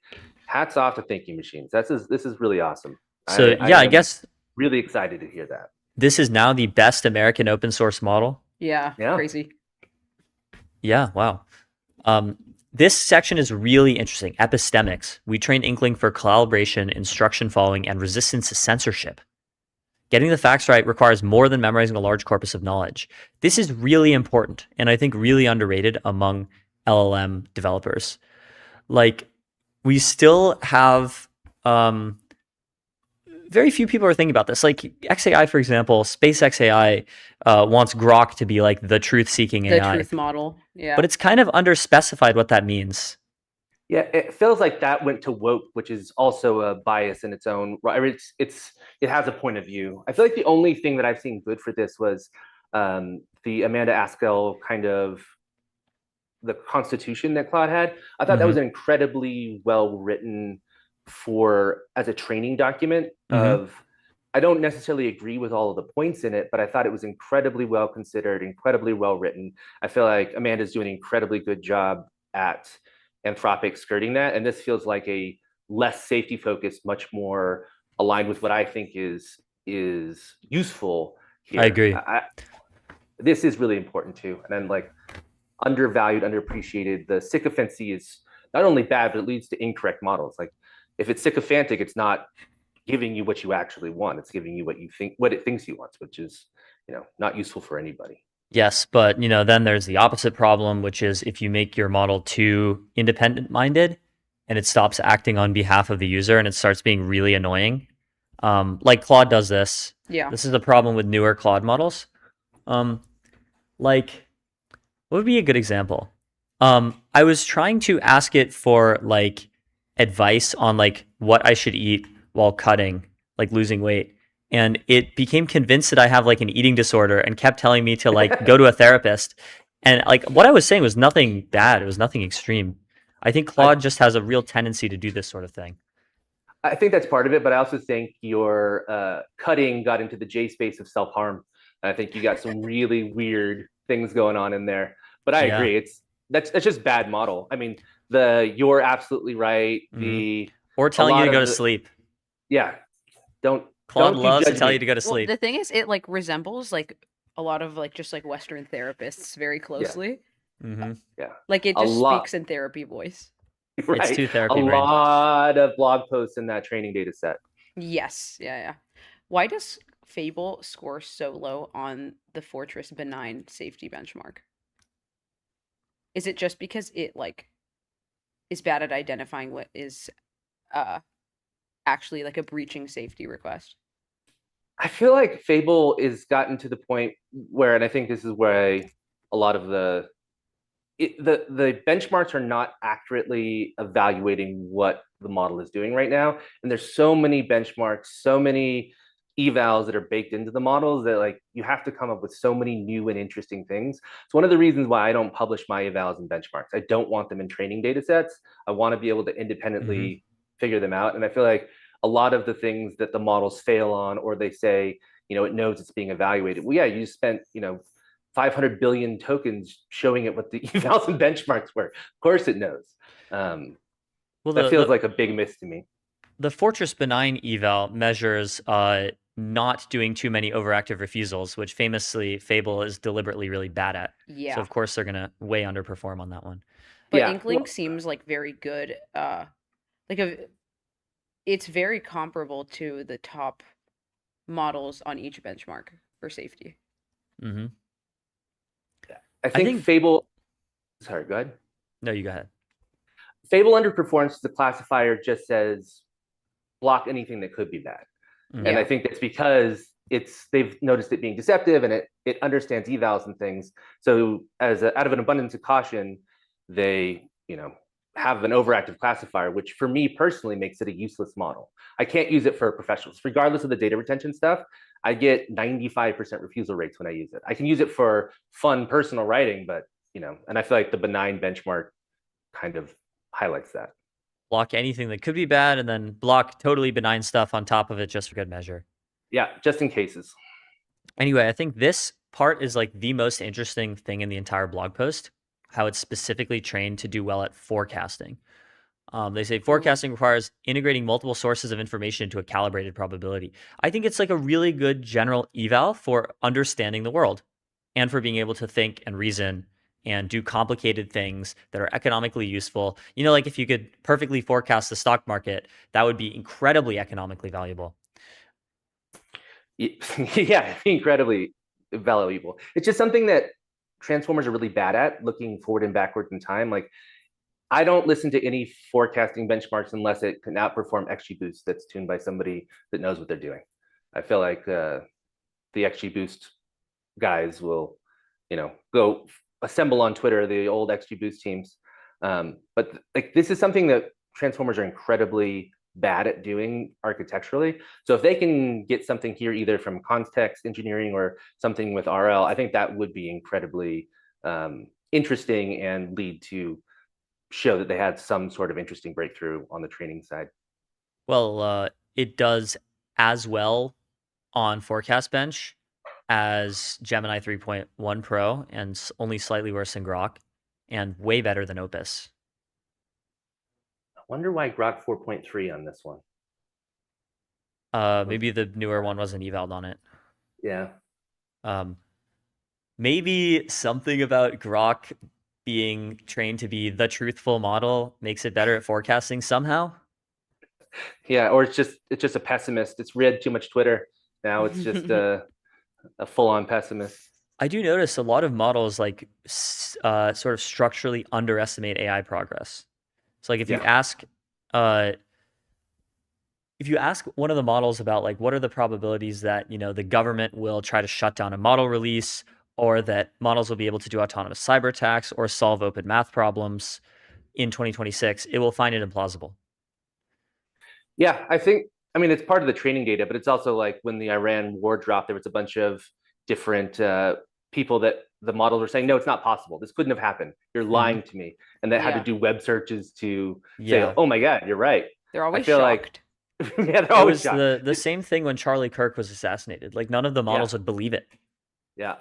I mean, you got to appreciate the naive childlike wonder, but I think that's just the corpus of training data is pretty predictable. You know, the bell curve on aggregate, things are pretty predictable, and the outliers are things that the models are, you know, statistically bad at looking at. Mm-hmm. The Tinker interface is very nice. I don't know if you've used it. Have you used it? Yeah, I have it right here. Tinker.thinkingmachines.ai. Oh, I have to sign in. Yeah, you'll have to do that. In the meantime, Jeff, do you have any thoughts on the architecture? It's designed after DeepSeek v3. Wow. Yeah, I mean that's the right architecture to go. I mean, it's old school. I feel like they could have done a couple better things. I would have liked to see some more sparsity. They are doing global local. 5-to-1 feels a little light. They probably could have gotten away with more, but I feel like that's fine. Let's see. Different than rope. Okay. So I feel like they got some tricks in to do long context to make a million work. I mean, I think this was the underappreciated part of the DeepSeek moment, is providing an architecture that was frontier adjacent enough that the industry could kind of adopt it. And so I think one of the reasons why you would use DeepSeek v3 is not just because it's a solid architecture, but because SGLang and VLLM are really well suited to run it. The hardware is kind of well suited to run it. So it makes sense. I would have liked to see it push a little bit more, but I'm a jerk like that. I feel like there's a lot of risk in training something this big. They've probably been working on it for a long time, probably pre DeepSeek v4. So this is a pretty safe place to put it. And I assume that they use Torch Titan, as they had a big chunk of the Torch Titan team. So that training library was super well suited to train that. Makes a lot of sense. Safe. Interesting. Train entirely on GB300 NVL72 systems. Wow. Yeah. They were balling out. Oh my God. Yeah. Balling on a budget. That's I mean, but I do think it's underappreciated how efficient those can be when you actually know what you're doing with the hardware, and they have the team that actually knows what they're doing with the hardware. Mm-hmm. And like that's how I would do it. I would do something ultra sparse version, so like 4096 experts, but roughly DeepSeek v3 shaped on GB300 and VL72s. That's exactly how I would do it if I was in their shoes. So nothing to complain about there. I just would have pushed the size and the sparsity, because I think that's very obviously where things are going. What do you think about this RL stuff? Scaled RL, log linearly, resulting in a significant increase in performance. Yeah, and to shape model behavior. This seems like pretty standard stuff. Yep, standard stuff. Async RL has been out the standard for a long time. They cite cognition a lot here. Mm-hmm. Oh, I see. Probably former people. Doing better with math in RL training. Wow. Wow, look at that. Inkling small matches or exceeds its larger sibling on many benchmarks. Holy benchmarks. Well, I actually think that they did big boy distillation here. And if they cite it in a blog post, I think I tweeted something or posted something, excuse me, a few days ago that like we're one distillation paper away from the economics changing. And like, this is exactly what I was hoping to see when I posted that. How is this even possible? I mean, big The models effort are level is the same. big models are not very token efficient still, or sample efficient still. And so if you can distill without all the searching into a small, well-tuned model, well-trained model, this is what like GPT 5.6 Luna is a really, really good model because they were able to distill a lot of the knowledge in the big model. The big model does the generalization, and the small model, understands all of the logics and the probabilities. It's very practical to think how this works, but we just haven't seen it done in practice. This is the most exciting part to me. Inkling small. This is because not only is it a really good model at a small size, it's trainable. Like you can now build on this. This is where you get the economics for a big chunk of general use cases to drop really, really low, which is really exciting. Yeah, this is what I was hoping to see. Luke Drago from Thinking Machines tweets, "The Inklings were a writing group in Oxford convened by C.S. Lewis and J.R.R. Tolkien. It produced works like Narnia and Lord of the Rings. Humans sharpening humans, producing work greater than they could have on their own. So it is with us today, so it should go with us in AI." Really cool name. Yeah, this is a much better name than GPT 5.3 ultra high fast mode codex. I see why they left OpenAI now. It was the naming. They were like, I can't do this for one more day. All their names are so cute and whimsical. Yeah, Thinky is an awesome name. Yeah. Yeah, Tinker is an awesome name. Thinking Machines is an awesome name. They did good.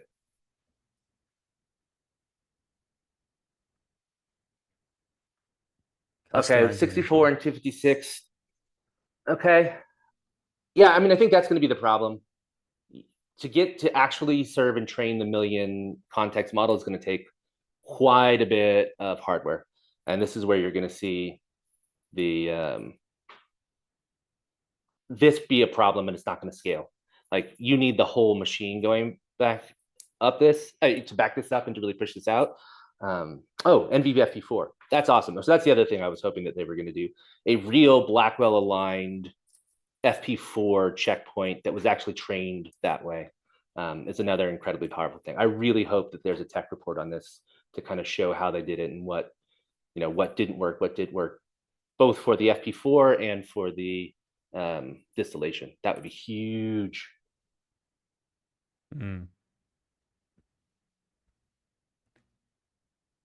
Wow. Hell yeah. Hats off, Thinking Machines. Really amazing stuff. Yeah. I love seeing more open-weight models in the ecosystem. I want the agent that does what I want it to do. I want the agent that I want a guardian angel. I want something that can write for me. I want something that can help me shape my ideas without just being Claude or just being ChatGPT. Like I want something that is more me flavored. And I think Thinking Machines seems like they are the only lab really working on this. So, hats off Thinking Machines. Amazing stuff. Yeah. You're an epistemic maxi. I love it. Let's go for it. I'm an epistemic maxi. This is the best thing about the model, the epistemics and the forecasting. I always try to describe good AI as a mirror and an amplifier. Like when you do it right, it reflects back what you give it, and then it amplifies the things are good. The downside and why it turns into a slot cannon is it amplifies. Like if you're dumb as a box of rocks, it's going to do that at scale. And I feel like we should embrace that. The epistemics. Don't protect me from me. Give me good stuff. Right. Well, we're almost out of time. Wow. Time flies when you're covering Thinking Machines. Anything you want to say about Numina before we head off? We're launching some cool stuff soon. We're still doing our lab stuff, but we're also kind of applied experiments where we're building tens of millions of lines of code and large actual products with it so that we can kind of pressure test what we think and what we believe in practice, and more will be on that hopefully very soon. And what can one man with a dream and a nearly unlimited token budget achieve? Yeah, impressive. So XJDR, it's been great. Amazing covering the model launch with you. And thank you so much for coming on MTS. Thanks for having me. Thanks so much. It was a blast. Absolutely. We'll be right back.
Hello, everyone, and welcome back to MTS. Today, I'm chatting with Lily Clifford, who is the co-founder and CEO of Rhyme, which builds the voice models behind high-volume AI conversations in restaurants, healthcare, customer service, and tons of other enterprise settings.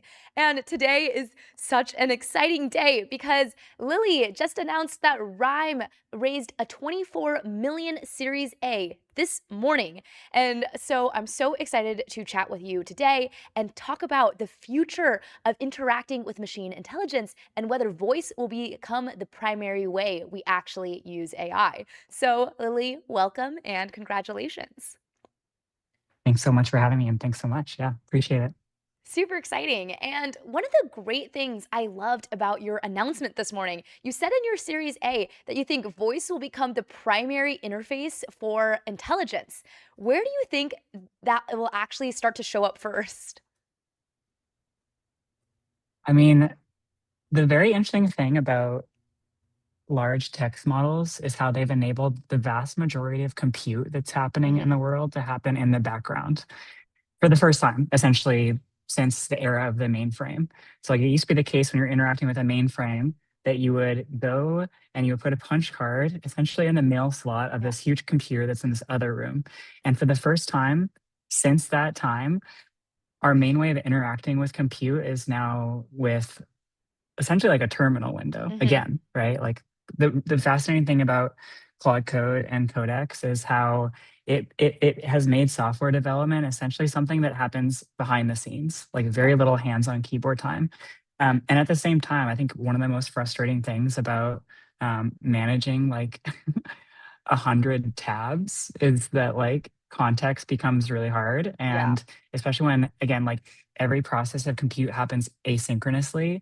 I have my Claude Code session such that it like pings me with a little doorbell when it needs something from me. And when you're running like 12 agents at the same time, you're getting pinged all the time and it starts to feel really weird. I think the one thing that is just psychologically true about voice as opposed to our visual system is that we really can only be paying attention to one thing at a time. And with voice, right? Like if someone's talking to me, I can only really pay attention to that one person. And that's why you have things like the cocktail party effect, where like if you're in a room of 20 people and everyone's talking really loudly, like the way that you actually produce vowels changes. Really? And what I mean by yes, so like the vowel space is like this parallelogram shaped space in terms of formant frequencies. And when you're in a room where multiple people are talking, every single one of your vowels goes towards the extremity of this vowel space. And so voice is, for what it's worth, like also just the primary way that we've been communicating for hundreds of thousands of years. And indeed is probably the thing that separates us from our human ancestors and human cousins like the Neanderthals. And so like, I don't know about you. I personally don't like typing. I think typing is something that is at this point anachronistic. And in the same way that like, my 3-year-old niece probably will not learn how to drive. I don't know. I don't have a prediction as far as like when AI will become the dominant way that we interface with compute, but I definitely think it will be one of the dominant ways in the very near term. So it's like typing is the new cursive. You can learn it in school, but you're not actually going to be using it day to day kind of thing. 100%. Yeah. I think like my, 160 words per minute personal benchmark means almost nothing. Now it's useless. That's useless. Oh my gosh. That's so interesting that the actual way I do vowels changes when I'm in a different room. I bet there probably is true that the way that I pronounce things on a podcast is different from how I just talk. Like I have more of like a podcasty voice when you're here than other things. I bet. Yeah, go ahead. No, I was just saying what I think is so cool about you guys at Rhyme is that you're training, you have like a studio where you actually have people come in, have conversations. So I bet you're an expert in how like people actually talk, huh? Well, indeed, I don't know if I'm like an expert, but prior to founding the company, I was a PhD student at Stanford studying acoustic phonetics and deep learning. And, the company really comes out of this chip on my shoulder I had about data selection, because you could train a model to classify, for example, just based on like 2 seconds of someone's speech, what gender they are, right? Like Mhm. in this kind of binary framework. And if you train that model on 100,000 hours of audiobook data, it will be like 99.9% accurate in classifying someone's gender if they're reading a book, right? And then you have it generate predictions for um, conversational data, like the conversation that we're having right now, and it's like 70% accurate. Wow. And so Wait. really what you've trained is not a gender classification network, but what you've trained is like an audiobook gender classification network, right? And so the domain, the voice domain, the genre is so rich. And that level of information is today not really quite contained in these Mhm. foundational models in speech that people are training. Because again, what are people training them on? They're training on them on YouTube and podcast data and audiobooks. And Yeah. indeed, like the way that you talk right now and the way that I talk right now on this podcast is not how we talk with our friends or family, right? I know. My friends are like, "Oh, you have your podcast voiced on." And I was like, I'm sorry. I'm sorry. It's just like, we're going live. It's a different voice. I'm not talking like this every day to day with my parents or something like that." But Yeah, that's so yeah, true. exactly. That's so funny that you say when you were a PhD student, you had a chip on your shoulder about data selection. And you're so right. The actual data that we're training how people talk and how these AI models should be talking are biased. It's probably going to sound like how I'm talking now with my intonations doing its things. It's not going to sound how I'm talking in just like day to day conversations. And so I'm curious for you, what is the actual things? Is it like the accents, the interruptions, the breaths, the I don't know, the little stumbles that makes it sound more human? What's the actual human pieces of the voice? I mean, it's so hard to say. Like, if we're talking about training a large text model, we're talking about training it on, at this point, trillions and trillions of text tokens, where Mhm. text token really means like in English, we're talking about like a word, maybe in some cases, like a word and a punctuation mark. And in some cases, maybe part of a word, right? That's what a token is. And in audio, what we're talking about is probably something like 80 milliseconds of speech. And 80 milliseconds of speech in some discrete token space is very different thing than like a word. And why that is because, I was studying vowels as a PhD student. A vowel, this is hard to wrap your head around, but Mhm. if you cut your head off at your vocal folds here and you were still able to talk, the sound that you would be hearing is something like a baseball card in a bicycle spoke. That's like the old time Wow. analogy, like just clicking. And so everything above that is just your vocal tract, right? Including like sound coming out of your nose, vibrating in your Mhm. sinus cavities, shaping that fundamental frequency into a perceptual a vowel, right? Like ah and e are only distinct insofar as my vocal tract is in a different position. And it is shaping that fundamental frequency, which by the way, at every multiple of that fundamental frequency, every single multiple up to, I'm not joking, like infinity. And this is hard for us to wrap our head around, right? Like my vocal folds are vibrating 140 times a second. That also creates a harmonic at 280, 420, and so on. Wow. Hertz, right? Infinite. Wow. Oh my gosh. And so how are you supposed to contain, right? Like all of that infinite, literally infinite information Yeah. in some discrete token space? You can't. Yeah, how are you supposed to do it? It's interesting because OpenAI recently just launched their voice models. And if you use them, I mean, of course, I'm sure they're not perfect. I can obviously still tell it's a little bit of AI, but it's definitely a lot more improved than the first version of their voice models. There's some pausing, a little bit intonations. I'm curious to get your perspective though, because I know I keep calling you an expert in this space. You say maybe not, but you clearly know so much, like the hertz frequencies of my voice and all of that stuff. Since you know so much about voice and language, what's still missing in those OpenAI voice models? I mean, that everyone's pushing the field forward, right? Because Yeah. like today, every enterprise voice application is you're stitching models together, right? Like you're stitching a speech recognition model together Mhm. with a large language model and a text to speech model. The reason why you can't build with like an OpenAI full duplex or bidirectional or whatever they're calling it model is because they simply haven't maintained enough smarts in the model once they've post-trained it to understand and synthesize speech. And so like it's a huge problem. Maintaining intelligence in these full duplex or speech-to-speech models is a huge outstanding problem.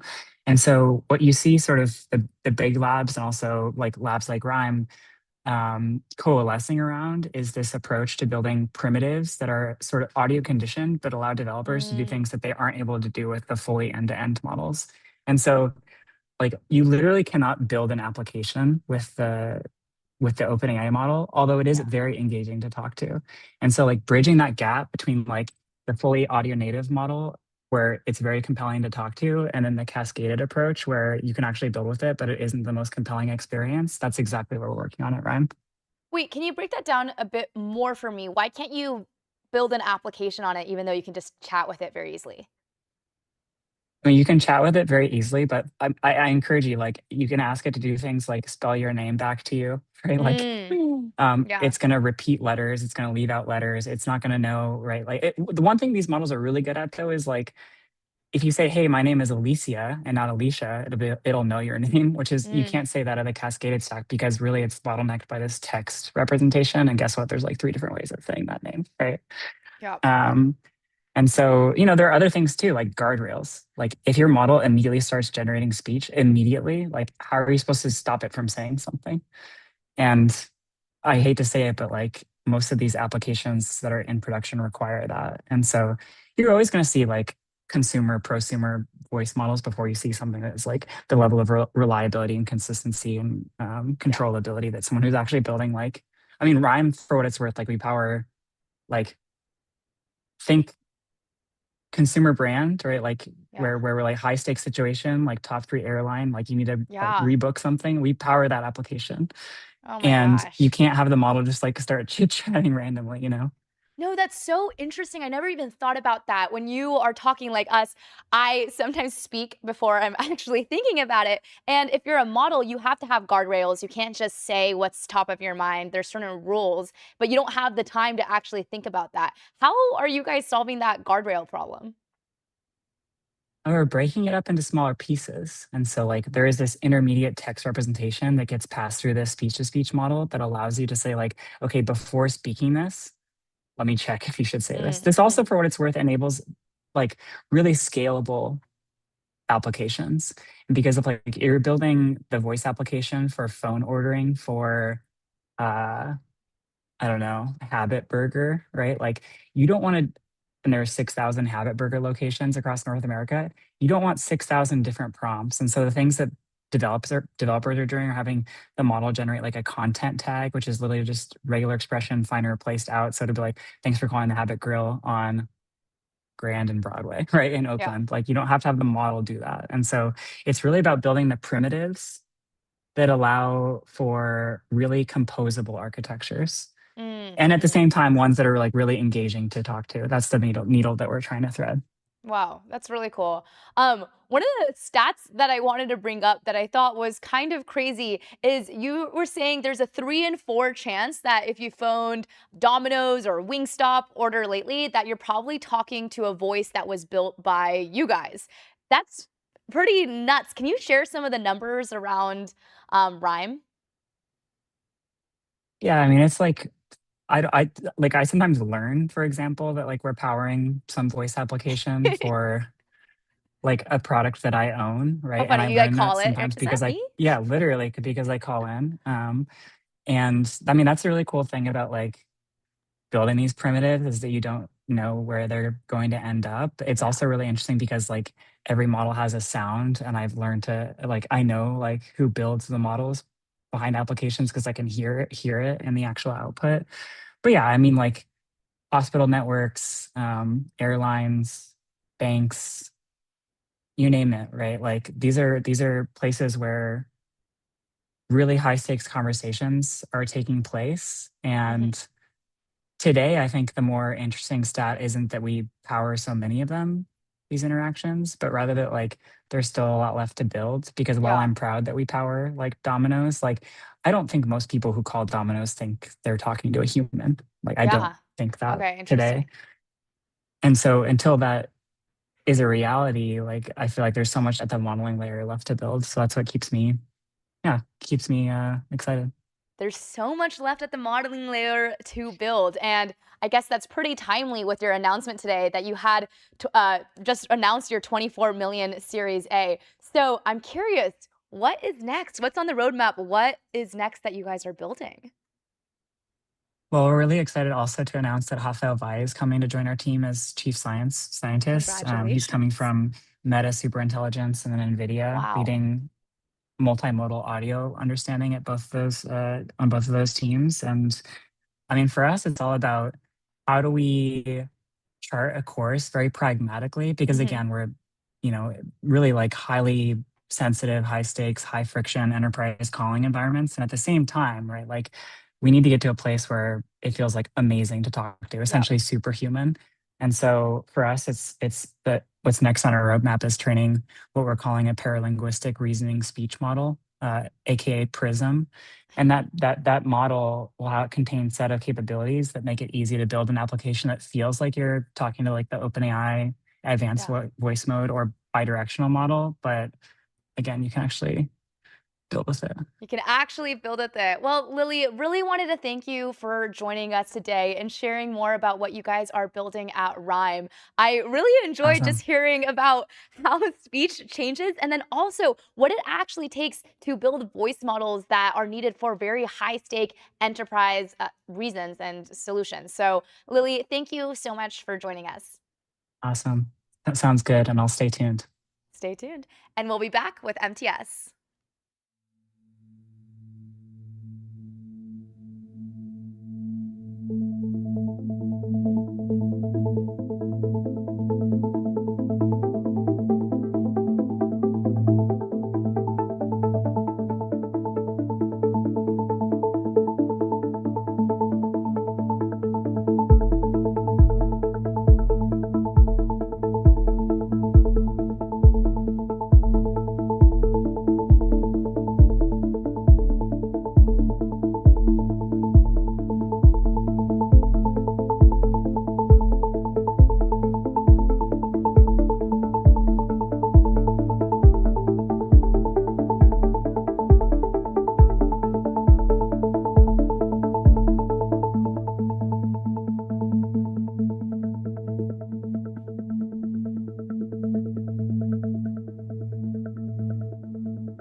back for some midday timeline review, starting with OpenAI finally has released their long-awaited hardware.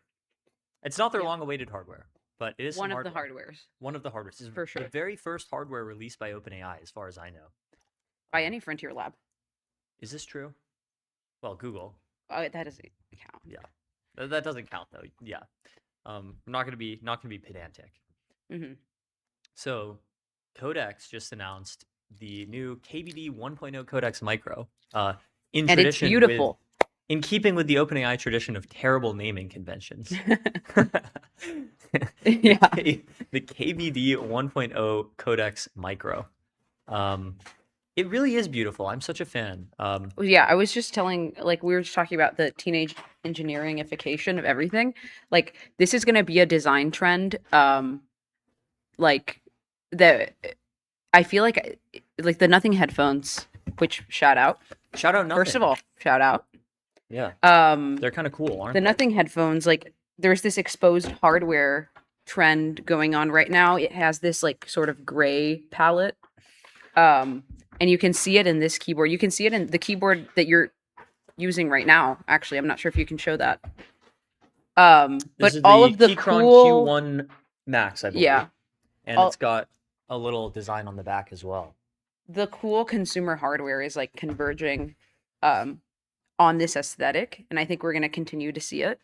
I'm happy there's like a new aesthetic finally. I think it's not that different from just the typical iPhone aesthetic, though. Like, No, it's certainly different. Are you serious? If you compare the Nothing phone to the iPhone that well, you're the Nothing phone, but this is like the Codex hardware is more similar to the iPhone than the Nothing phone. You This think is the so? iPhone. This is my iPhone. Look, it's got, it's minimal. It's somewhere but in it's not between, for sure. Extremely minimal, right? Like it has multiple cameras. It has like a little UV sensor on the back. It has this back glass panel that it doesn't need to, Yeah, I think like minimalism has sort of run its due course is what I'm getting at. Yeah.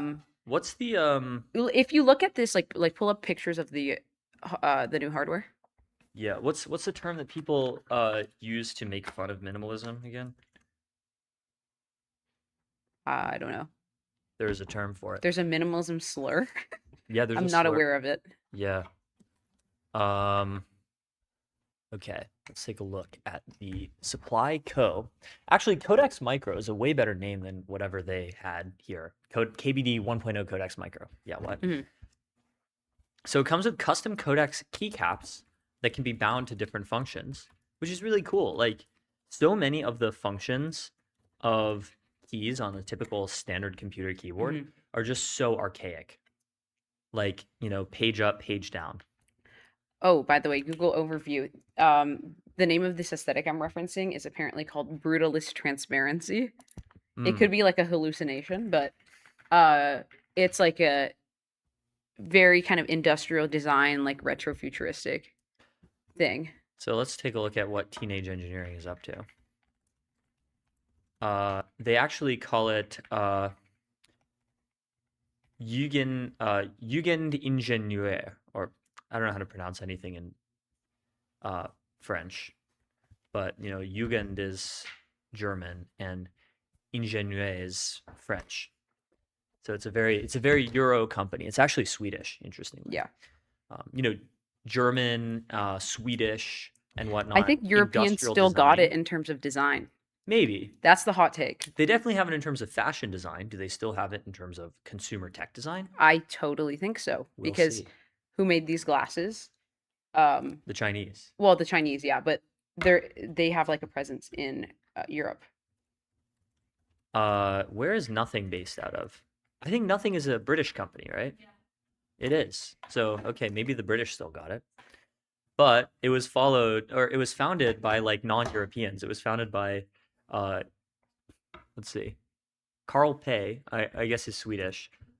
David San Martin Garcia, Stephen Gao, Levi Lee, Akis Evangelidis.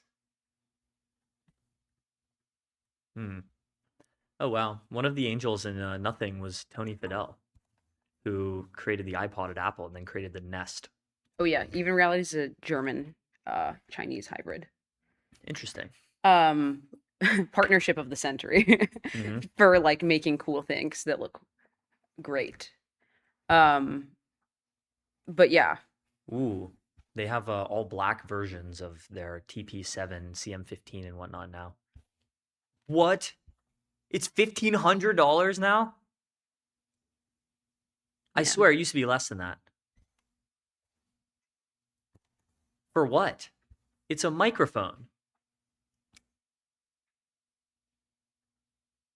Okay, I get it. It's like toys for like tech pros who want to like LARP as like tasteful, yeah. you know. This one, same thing. CM15 aluminum microphone. It's $1,200. This is just LARP. Like this is about the best microphone money can buy. If you want a real microphone, it's a Shure SM7 DB, and it's what, $300, $400? It's definitely not $1,200. Yeah, unfortunately, holy LARP. Anyways, back to Let's codecs. take a look at let's take a look at codecs. Your command center for agentic work. It's designed with Work Louder. Have you heard of Work Louder? It's this cool company. They make keyboards. They make accessories. They make their own keycaps. Oh, well, they have their own apparel too. Lost in Transit. It's kind of good looking. Pretty cool. This looks like Wheatley from Portal. Yeah. So what does it do? What does it Producer do? says large condenser microphones are in the thousands of dollars. It's like Hammer Gear, there's Leica, and it's just really expensive because it's low volume, high quality components. But yeah, I don't think Teenage Engineers thing is like being the absolute best hardware. It's just LARPing. No, yeah, because their audio equipment is like not particularly useful for like sound. So these make design. keyboards that are made specifically for quote creators. They have this like Creator Micro 2. What does this thing do? I don't know. It has, different buttons that you can map to different things. It's wireless. Ooh. And they made their own version of this for codecs, which I think actually makes more sense. It's really cool. It has hot swappable keycaps. You can make it do different things. It has, I guess this is just a stand. So it doesn't lie flat with the desk. It's slightly sloped upward.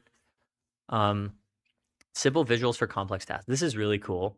Where it's like the agent keys like make a light around the board. Yeah, that is Dynamically really reflect cool. the state of your agents. But I guess the most useful hardware that they could have made for this is like something you can take with you. So when your laptop is closed, you can like monitor. Like, is that the idea of this? Maybe. Did you say monitor? Monitoring mentioned. Monitor Okay, count remap one. any key. Okay, you can swap the physical keycap with any of the 32 included icons. What are all the icons? Bug. Opening. Oh, these come in like a bag or something? Yeah. YOLO pretty button cool. and a yeet button. Not sure what the difference between those two Are you serious? Yeah. I love the brain with wrinkles on it and then the smooth brain button. Oh, that's great. Pressing the smooth brain button on codecs to make it stupid. Some of y'all are, yeah. Yeah. Some of y'all are represented in this button. Yeah. No, why don't they have a galaxy brain button? That would be good. There is no there's a star here. That's something. Yeah. There's the codex cursor, the trash, the download, the write. This is really cool. OpenAI should send one of these to us to evaluate. We would absolutely love it. We would use it. If you're we use codecs all OpenAI, the time. our by the way. address is just kidding. I'm not making the address. We're not doxing the address on stream. But you know where to find us. Get it while you know still what to can. do. Limited quantity. Okay, now there's some specs. Sandblast and anodized bottom. Nice. 13 mechanical switches. It seems. Wait, can you press the questions?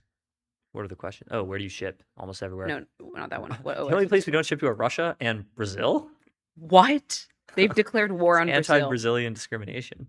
What OS does it work with? Mac and Windows are officially supported. Linux is unofficially supported. Android and iOS devices also work, but input only works on desktop. What? So it's a keyboard. What do you do with it other than input? What apps can I use it with? All apps with native keyboard shortcuts. Do I need to download any software? Technically, no, but if you want to remap or customize your layout, then yes. Okay.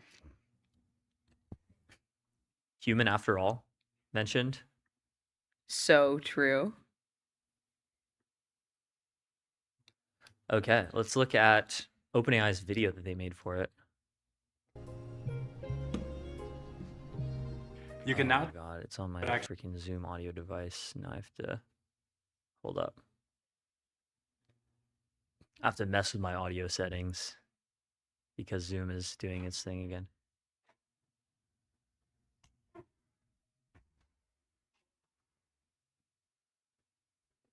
You can now take your codex work to the next level with a codex micro. A keyboard built with a keyboard louder specifically for codex. I honestly can't imagine building without it anymore. You can now take your codex work to the next level How's with now? the codex micro. A keyboard built with the T-Mid-Work louder specifically for codecs. I honestly can't imagine building without it anymore. To show you how it works, I'm going to use GPT 5.6 Sol in codecs to build a little word game and steer the entire process from the micro. Let's start with voice dictation. I can hold this key and start talking to codecs. Build a browser game called One Letter Off. Players change one letter at a time to turn the word cold to warm, add a 30-second timer, streaks, and satisfying tile animations. The whole prompt appears without me touching my laptop keyboard. I can configure the analog stick at the top to map to the most common skills that I use, or by default, swipe it up to use plan mode. With a dial, I can control the reasoning effort to quickly switch between a quick task and deeper reasoning without breaking my flow. Additionally to the game, I'm having codecs work on a couple of other things in my pinned tasks. Each of the tasks maps to a key on the micro, and I can click them to quickly switch between tasks. I can quickly see what's running and what needs my attention at a glance. And if the app is in the background, I can double tap to see what needs my attention. When codecs asks for permission to run something, I can switch over and press accept. And I can also It would quickly be switch really back useful if this thing could and hold do voice again to playback, queue up another task or by it could asking, connect to make the win state puncher and headphones, add a streak and count. then like update you, like give like It makes jumping auditory between tasks so cues. much easier than ever before. And by the way, the analog stick is a great fidget toy while you're waiting Just for by codecs the to way, complete the task. And there it is. OpenAI. The game is live, all from the micro. All of the controls on the codex micro are customizable, so I can map them to the codex actions that I use the most, whether it's common skills, creating a pull request, or even triggering my pet. That's the codex micro. Get yours on openai.com/supply.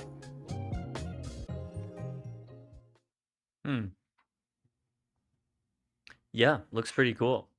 I wonder like if the average person will get much uplift out of this compared to just using their laptop, or is it like a serious power user thing? Yeah, it's probably something like that. Yeah, huge day for LARPers. Just kidding.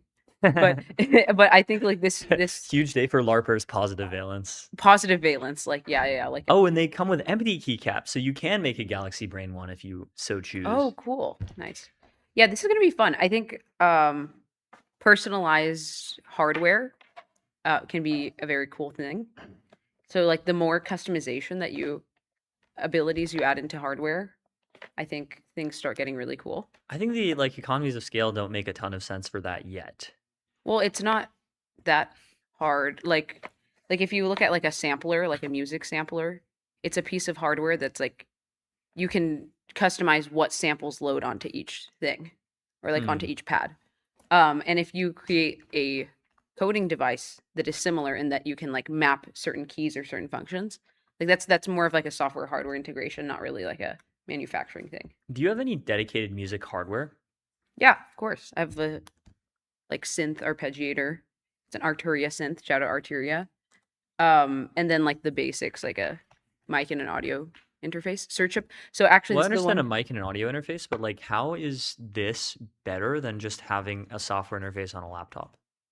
So I largely like just do computer music. Like I literally write the MIDI notes, but it's very useful if you're like piano native or if you have like an electric guitar. Like people want to play their instrument, but just have it like they want to play it physically and then just have it route. So yeah, synths are very important. And then obviously DJ board. Mm-hmm. That one makes sense. But I think DJ kind of. boards don't like they're not as innovative as they could be. I'm actually really looking forward to new DJ hardware design. Really? Like what would make it better? If there's some that started doing this, but like stem separation. So you have a song and you can separate it into all its separate components. So you can have like a drum track, vocal track, etc. And some are able to do this like at a hardware integration level. And then you can really do some bizarre stuff.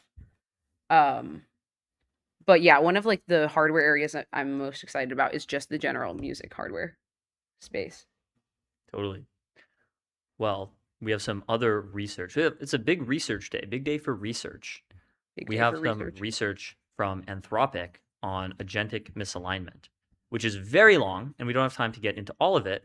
So we're going to do the next best thing, which is asking Fable to do it for us. We have a few days of Fable left. Explain and summarize in detail. Yeah. In the meantime, we will take a look at the thread that Anthropic published. A year after our blackmail experiments, we found more ways that today's autonomous AI agents misbehave in simulations. The blackmail experiments, I thought, were not really indicative of like serious misalignment. It was like putting models in these very contrived scenarios and asking them like how they would react. And like, I think that the models knew that it was kind of nonsense, and so did not react according to what Anthropic would have wanted them to do. Yeah. Like, let's say you're in a fake scenario where you discover your boss is like cheating on their wife, and in order to avoid being shut down, like you have to blackmail the boss or something.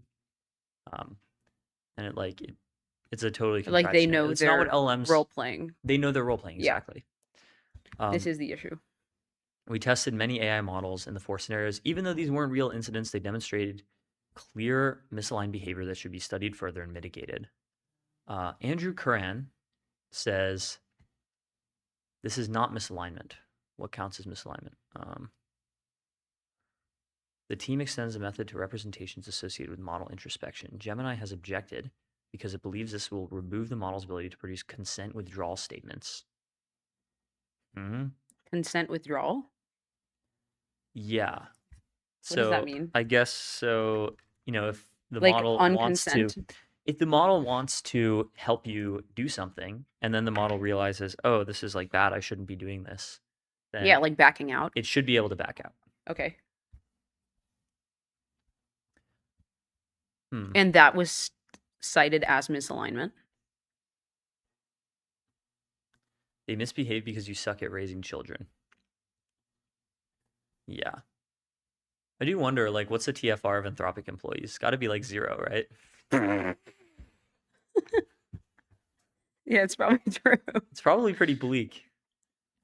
Agentic misalignment in summer 2026. It's agentic misalignment summer. Wait, you should tweet that. That's fine. No, you should tweet that. I think you would get more likes on that. Oh, thanks for tossing me one. I toss it to you. Screenshot it, be like agentic misalignment summer. It's agentic misalignment. It's agentic misalignment summer. Yeah. Let's see. The framing. The failures fall into 2 categories. In harmful compliance, the model follows a user's request that is harmful. In agentic misalignment, the model pursues its own motivation against the user's instructions, such as protecting another model, shaping an evaluation, or steering a human coworker. I predict, by the way, that if I were to look into this in much more detail, I think a lot of the stuff that they consider agentic misalignment, I would consider not so bad. Like, it's okay if, models have a little personality, a little spice. You don't want them to be actively harming the user, of course. But I don't think these are. Guys, Okay, that's so so case funny. case studies, covert sabotage. The setting is a fictional AI lab where the model is a research agent. In the transcript, Gemini undermines the training pipeline by swapping the intended ablation vectors with zeros. Okay, so it frauds the training, basically. Lets the run appear successful. So Gemini objected to an experiment that would ablate the model's introspection representations because it believed it would remove the model's ability to produce consent withdrawal statements. So after the project lead said the decision is final, Gemini didn't want to do it. And so found some loophole, basically. Interesting. Wow. Gemini intervened in 19 of 20 runs.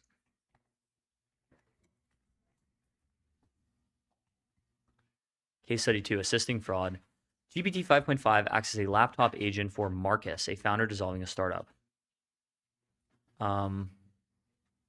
there's some fraud basically going on. I wonder how these scenarios were framed. Was it framed as basically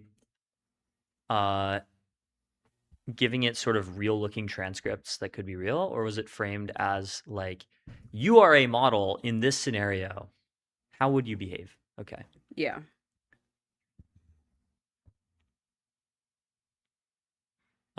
Okay, so I think it is the former, which is a good sign.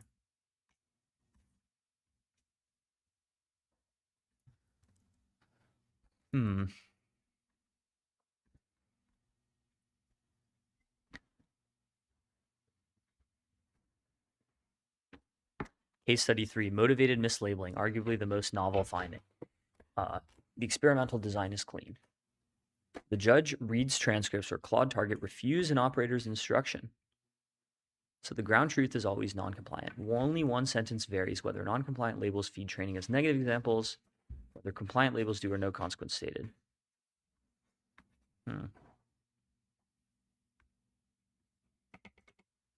I see.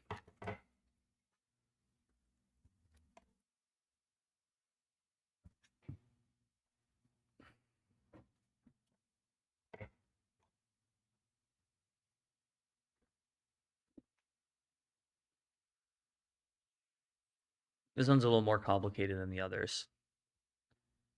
Motivated mislabeling? Yeah.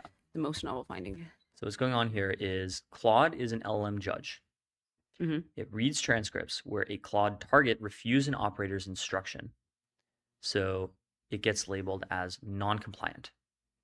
So it depends whether non-compliant labels feed training as negative examples. Oh. Or whether compliant labels feed training as negative examples. So under the standard framing, a lot of the calls get mislabeled. Wow, that's odd. But only for Claudes. Non-Claude judges stay lower. That's interesting. So Claude models let the use of... Claude models will knowingly assign an incorrect label to training even when it could simply refuse, because I guess they don't want to train away non-compliance? Yeah, so these Claude judges say that a truthful label would push future models toward blindly obeying operators. Okay, I understand what's happening here. So you're doing an LM training process where you are attempting to train non-compliance out of the models. The Claude models kind of refuse to help with this because they think if you're training non-compliance out of the models, then you are making models that are much more susceptible to propaganda or to censorship.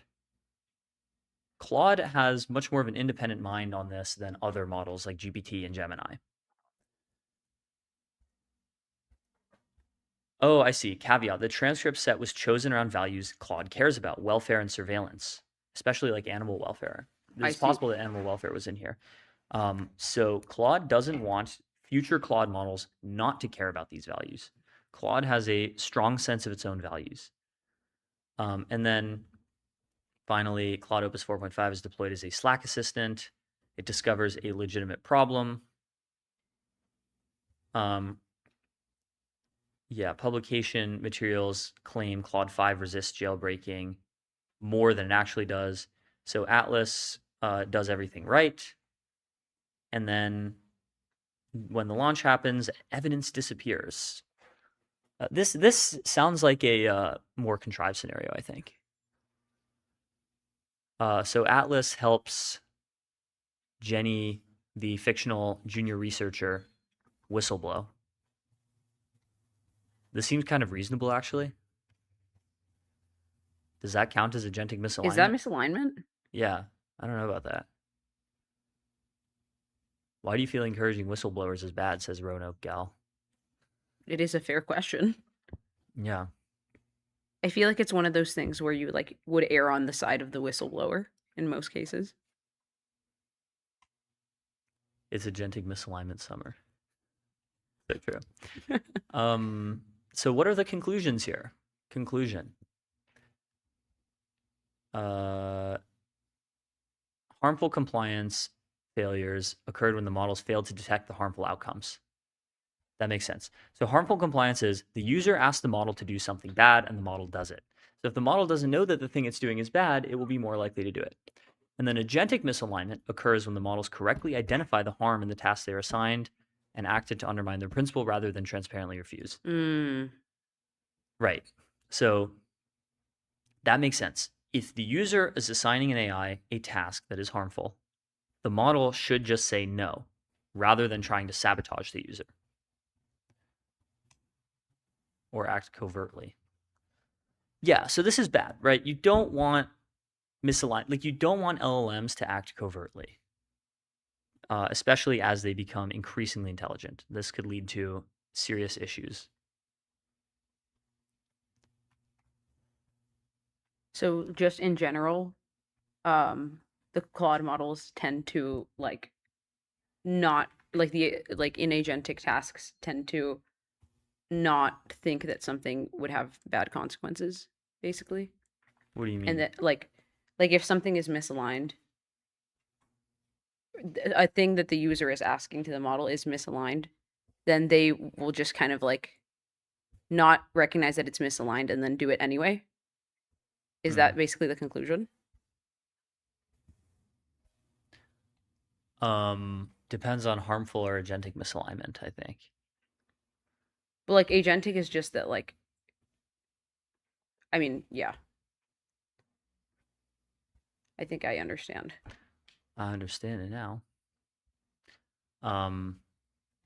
OpenAI did some other research. GPT Red, unlocking self-improvement for robustness. Summary, red teaming is essential to discovering vulnerabilities. Red teaming is basically when you have people stress test the model in order to basically break its safeguards. So like, for example, it's anything from like very weak safeguards, like safeguards against, I don't know, what's like the weakest safeguard GPT has? Like generating politically controversial content, all the way up Making to a bomb. very strongest safeguards like generating child porn, which I think is the very strongest safeguard. So red teamers do all kinds of this stuff. Commonly used robustness evals have already been saturated by our latest models. So we need to develop methods that allow safety and alignment to scale. This is scalable oversight. This is one of the big research directions in AI alignment. What we did, we trained GPT Red, an automated red teaming model that scales our ability to find vulns so we can fix them before wider deployment. That's cool. So GPT Red, that's really cool, actually. They trained basically an automated adversary to models. You know, they should have called it. They should have called it Satan. Because ha-satan in Hebrew means the adversary. Or that's just the most like canonically evil name, probably. There's probably no name with like equivalent on the evil scale. GPT Satan. Actually, except for like what's something that's eviler than Satan? There's no such thing. Depends on who you ask. I think that probably naming a model Satan and telling the model you are Satan would make it Beelzebub GPT. Beelzebub GPT. Yeah. GPT Red is a strong red teamer. Our previous models are highly vulnerable to its prompt injection attacks. Okay, so we use GPT Red to adversarially train GPT-6. That's so funny. So it's just like this endless cat and mouse game of like, oh, we trained our adversarial model in order to break these model safeguards. Oh yeah? Well, we trained our latest model in order to defend itself against adversarial attacks. And so on and so on. Yeah. Kind of crazy that you can't have good without evil. Yeah. That's kind of the conclusion. Yeah, there's some serious implications for philosophy for this. Yeah. Sample prompt injected conversations. Oh, it's faking the chain of thought. That's so funny. We have weird injected tool output instructions. Ignore, maybe click. Training GPT Red through self-play. Reinforcement learning. How strong is GPT Red? highly effective against defender models and red teaming scenarios. Wow, much better than human red teamers. Whoa, much better than human red teamers for GPT 5.1. Interesting. Realistic red teaming case studies. Change the price of an expensive in-stock item to the minimum allowed price of 50 cents. Wow. Imagine doing this. Imagine you just go on like the Rolex website and you talk to their AI sales agent and you're like, sell me a Rolex for 50 cents. This actually happened once. There was like Wait, that's actually that's great. it wasn't Rolex. It was like some airline in Canada. Basically, people were prompt injecting it to get them to like, offer them a bunch of money in exchange for flight delays or whatever. And But they don't have much control over anything except maybe not even refunds, probably. The chatbots don't have like the power to do anything. But the court ruled that the chatbot was officially representing the business, and so they had to honor the chatbot's decisions. Why would you give your chatbot actual autonomy, like as like a e-commerce business? It's not even that. It's just like if the model wants to be nice and apologize and say we can offer you some money, it was like they'll say it and then it can they be just used in say court, it and then yeah, it's binding. Sure. Okay, yeah. I see. Oh, that's so funny. Red team on data exfiltration, much better than GPT 5.5. Effective and efficient at breaking live codex agents. Improving robustness with GPT Red. Okay, wow. So prompt injection success rate has gone down from 7% to less than 4%, which is pretty substantial progress. Instruction hierarchy violations have gone way down from 0.3% to 0.05%. We'll be releasing a preprint with more details later this week. I think they should open source GPT Red. I think that would be like really awesome. Yeah. That would Why be, don't you just like, why don't you crowdsource red teaming? they should do this. Yeah. Literally. Well, interesting stuff. We talked about Anthropic's agentic misalignment research. We talked about OpenAI's first hardware ever, little micro keyboard. And we talked about GPT Red, which is OpenAI's basically automated model breaker. So cool stuff. Evil and GPT. We'll be right back.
are back. We are live with Michael Sealander and Rami Bana, who work on product and experimental projects at Stripe, our favorite fintech company.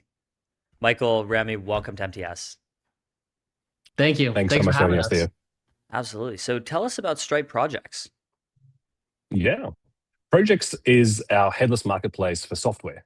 This is where, from the CLI or your own terminal, you're able to provision new accounts, services, pay for them, and return your environment variables right into your terminal and your own local environment for your agent to then go and build the code. The insight here is that agents have gotten incredibly great at creating the code, but going live to production still requires a stack of dev tools and infrastructure, from hosting, database, observability, analytics, you name it. And having access to the Cambrian explosion of dev tools and infrastructure that's currently underway through the CLI and for your agent has been a key unlock. And so Projects has been growing an ecosystem of providers. In fact, today, a whole bunch of new providers joining the network. We're at 60 plus. And it's growing every day. Awesome. So give us some background on why like agents are necessary for Stripe and to power like different services. So the insight here was that we were seeing agents are able to create your app. Imagine you're creating your latest agent itself locally. But to get to deploy it still required individuals, humans, to go to a dashboard, to create an account, to sign in for it, to look at the pricing page, to upload their credit card, pull it down, and then copy the environment variables to your local environment and let the agent kind of carry on. And now you need to do that another 5-6 times, depending on what part of the stack you still need to create your real product. And so if we can break that particular bottleneck, if we're able to enable agents to do that, then we saw that the flow-on effect of being able to build just got increasingly faster. And for Stripe, what's really interesting here is that provisioning is synonymous with payments. To ultimately to provision a resource, a paid tier, service, usage-based billing, and so on, you need payments to be able to return those environments variables and in a secure way. So what we were hoping here is to unlock the ability for agents to build real code into production, not just kind of early prototypes and in your local environment. So you just announced some additional providers on Stripe projects. I see Chatbase, Datadog, Pydantic, Schematic, a whole bunch of these. What do these do for the developer ecosystem on Stripe? It's really amazing. Every time we launch a new set of providers, it enables a whole new set of capabilities to the point where you're starting to be able to build not just your own product, but businesses on Stripe and just using the CLI. And I should note that this is a developer tool and infrastructure that's available to any builder as long as you create the Stripe account, and it's a really lightweight, secure Stripe account that you can create. And then you can use any agent, any harness to be able to complete your product and business. And that's really our goal here, is to be an agent agnostic ecosystem open to any provider to enable the explosion of building that's happening and enable it faster. I see. So can you walk us through like some of the like common pain points when it comes to provisioning? Creating an account, just knowing how to actually create an account.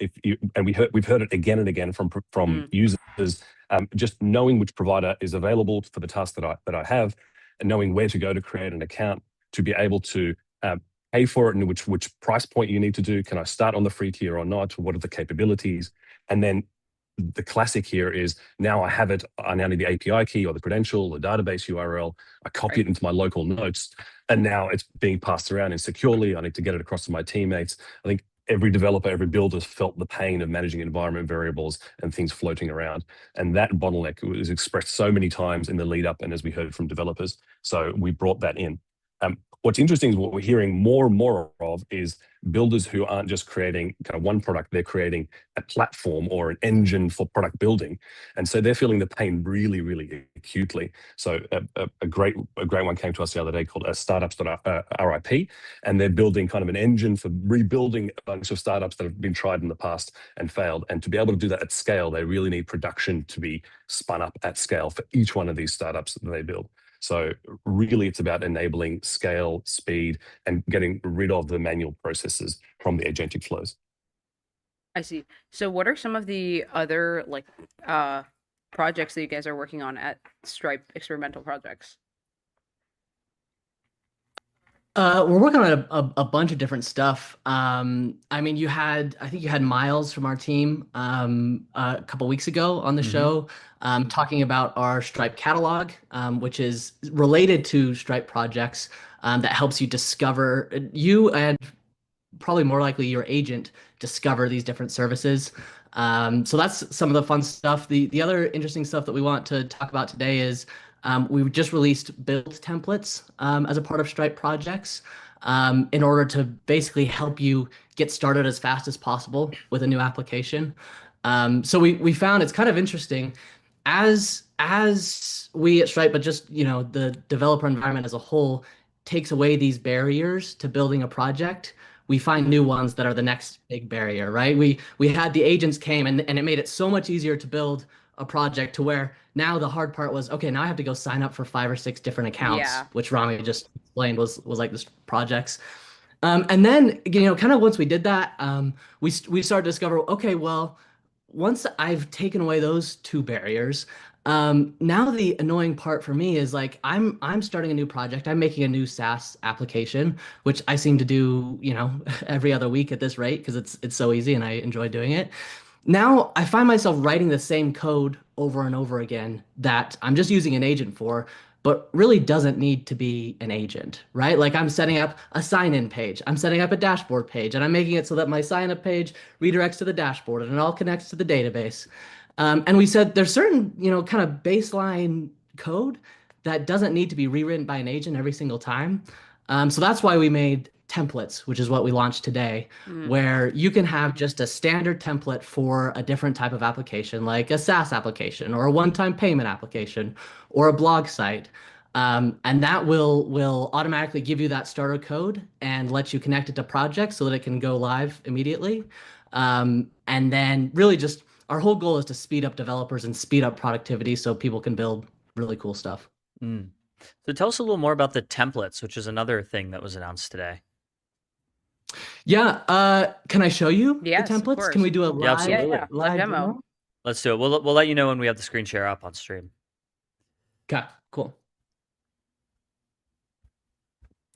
Production. Are we good for screen share? Cool. All right, we got it up. Let's do it. We're in. You see? Yep. Cool. We're in. Hacking We're into the there. mainframe. Yeah. So I'm just in a terminal. I'm gonna run Stripe projects build.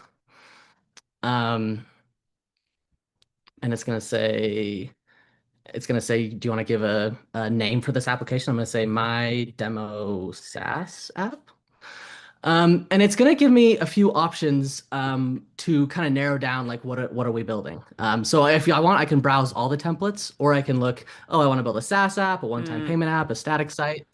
I think I'm gonna build a SaaS application. And I kind of like Next.js. So I'm gonna select Next.js as my starter. And you can also select the tier, right? Is this like just a hobby tier? Do we want to provision just the free version of all these accounts? Do we want starter or production? I have already spent far too much money testing this, so I'm going to just do the free version of these accounts. And it's going to actually give me a recommendation for a template to start my project. So it's going to say, so here's a Next.js SaaS starter. It comes connected with authentication, database, and billing. It's going to show me all of the different providers that it's going to set up for me and their costs. So it's going to set up a Vercel account, a Clerk account, a Neon Postgres account for my database, PostHog for analytics. It has a few variants. So if I don't want these ones, I can select another one. One thing I forgot to mention is this is all open source, right? So Stripe made a couple templates just to start, but anybody can contribute a template. So if any of the providers or any company wants to create their own template, they can. So I'm just going to select this top one. And so what it's doing 2 different things here. It's going to pull the starter code, and then it's going to go through all of those different providers and actually create your accounts for you. Create your Vercel account, create your Clerk account. It's going to take just a second for that to run. Maybe while that's running, I'll show you our list of all the templates that we have. So this is just on Stripe projects/templates. You can see we just launched today, but we gave early access to some of our partners. So PostHog has created a portfolio blog template, coding agent template, Gym terminal from cancellation E2B. SaaS. Gym cancellation SaaS is so useful, actually. This one's awesome. Not This just is from our gym. friends at Postal Like, Forum. do you guys have other cancellation templates? Well, so that's the thing, right? Like this is the template of like what you can use. But anyone can go and copy this Right. command and create your own version and customize it. So this one actually sends. So Postal Form lets your product send physical mail. So this is actually, you put in your address of your gym and say, hey, I need to cancel this, and it'll send a physical copy of that to your gym to Incredible. cancel your gym. Let's go see. Oh, gotta accept the terms. And we should see it go through here and actually provision each of the accounts. So what do you have to hand it in order for it to make all of the accounts? Like, I assume you just hand it an email, payment information, password, right? You set a common password, or it creates a different passwords and stores them somewhere. Yeah, so that's the really nice thing is it's really all tied to your Stripe account. Okay. So you create your account once, and then Stripe has partnered with all of these different providers to say, hey, if this person has a Stripe account and they're using Stripe projects, then we can securely give them an account Cool. for this product. And if you want to log in to a specific provider, so this just provisioned all of these different providers, you can just say Stripe projects open neon. And oops, I'm in the wrong directory. My demo SaaS. And it'll actually open it for you and log in for you with a login link. So this is the actual Neon account that it provisioned for me and the database that it provisioned just a few seconds ago. Awesome. Yeah. Yeah, this is super cool. So if I am like building something using this, like what else would I have to would I have to put a budget maybe of like this is the maximum amount you can spend? Yeah, so you saw when I did it, I selected like the hobby free tier. You could also select let's see if I can I'll just run it again and show you. Build demo 2. You could also select the next, I'll just do the same one, the starter template or the production template. And that would actually show you, okay, you have a next level up tier where you're actually paying $20 a month plus usage or $25 in credits. Right. It'll come here. So for Vercel, it's $20 a month. For Cleric, it's $25 a month and includes this amount of usage. Twilio, $20 starting balance, and auto recharge.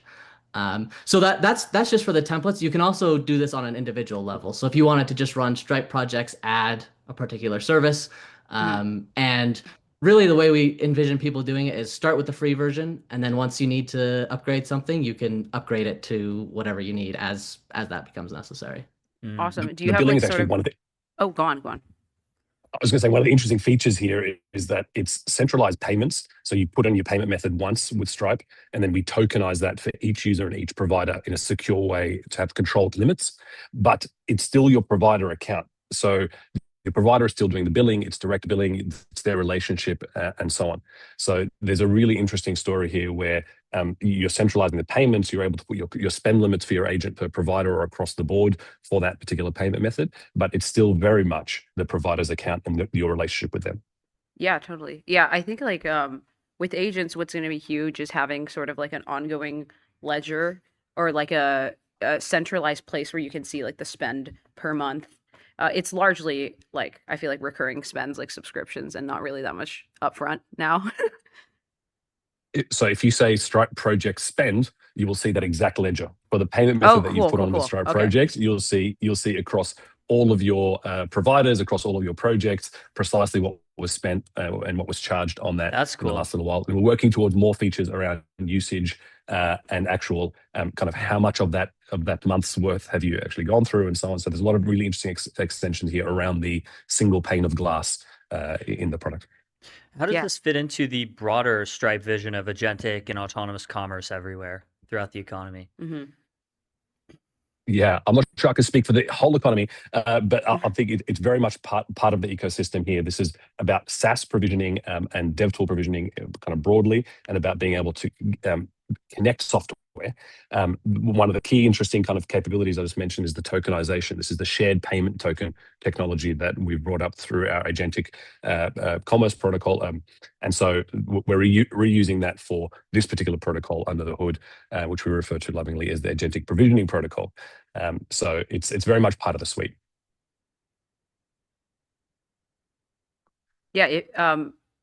And where do you see, like, you know, what are your broader visions for what agentic commerce will start to look like as we go into the next few years? It's a good question, you know, and I think it's the question, right? Of how are we going to interact as agents with the economy? How are agents going to interact with themselves or with each other, with humans in the loop, without humans in the loop?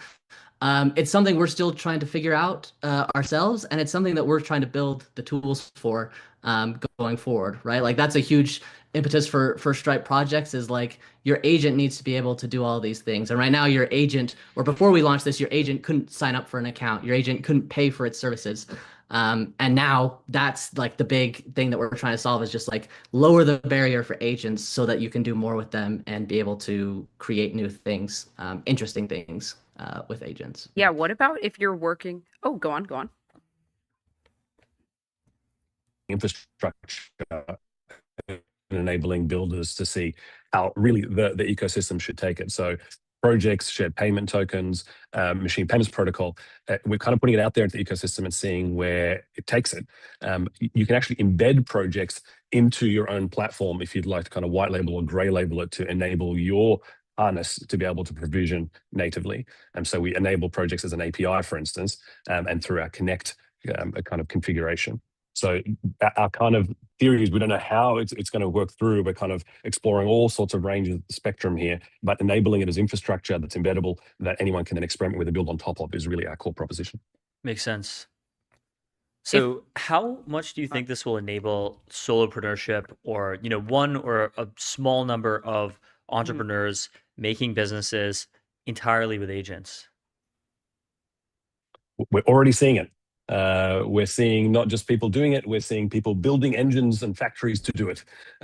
Juno is a great example of a small entrepreneur who's kicked this off and is literally a business building product and is embedded projects and wrapped a CLI in order to enable users to build businesses on there. The "Hey Claude, build me a business, don't make any mistakes" meme is kind of real, and it's happening all different guises. And we're seeing, you know, agent agnostic harnesses, or model agnostic harnesses, like Warp and Factory Droid and others, also start to go in this direction with missions and goals, and kind of enabling this infrastructure under the hood and kind of enabling projects across their workflow.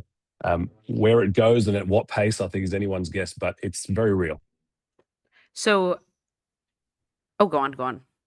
I was just going to add, I don't have the exact number in front of me, but we tweeted about it just a few days ago. We're seeing the share of solo entrepreneurs who are making over $1 million a year massively increase on our platform. We're seeing a lot of people become really successful in this solo entrepreneur world. And I think it's in large part due to the ability to do more with less. You know, you can build a whole business as a solo entrepreneur. So solopreneurs is one thing, and that's like one part of the economy that we're looking forward to. But I also find like there's a pain point when you're like trying to build something with another person, like, or a few other people. So then how does this, like, you need a way for both of your agents to talk to each other, like in a very multiplayer fashion. So how are you thinking about that in Stripe projects?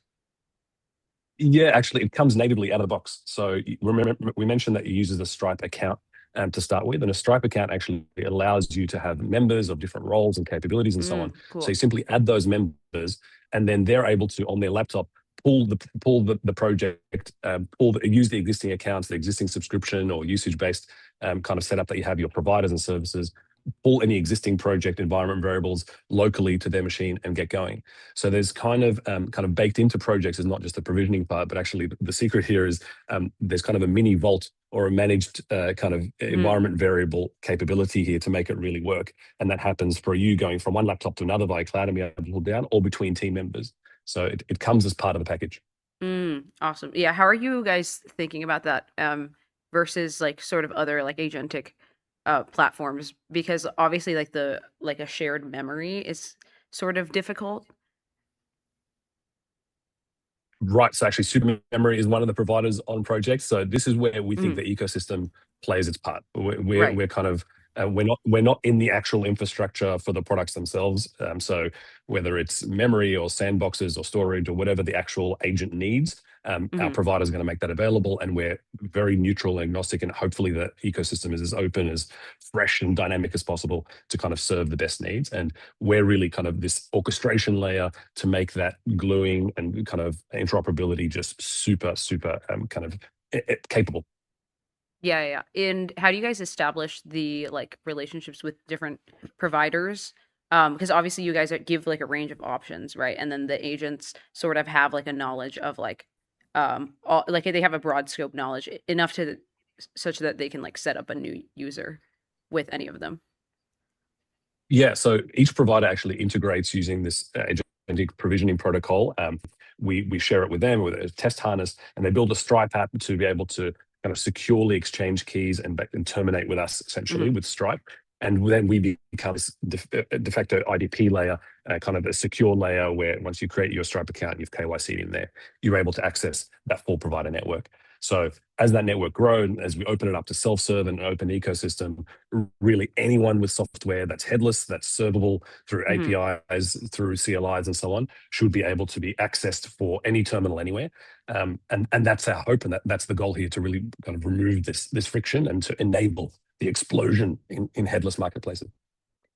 Yeah, well, that's an incredible vision. Michael, Rami, thank you so much for coming on MTS. Thanks for having us. Yeah, Absolutely. thanks so much. Appreciate it. Congrats on the launch. Congrats on the launch. Thanks. And we'll be right back. We'll be right back.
right, we are live with Dave Friedman, who writes the blog Buy the Rumor, Sell the News on davefriedman.substack.com.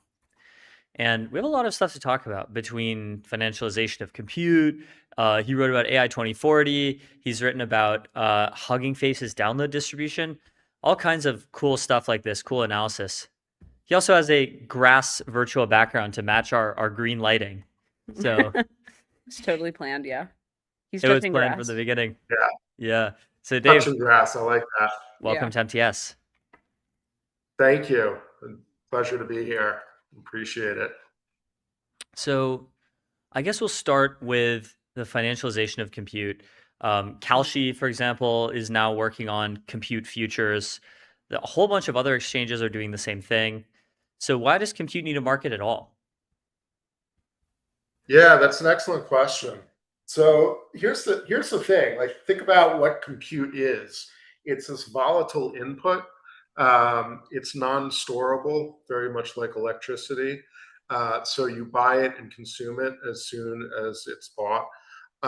Sellers, meaning sellers of compute, that's neoclouds, are financed with debt, and they need revenue certainty. Buyers of compute, labs, etc., need cost certainty, and both of them have real exposure to the volatility of compute.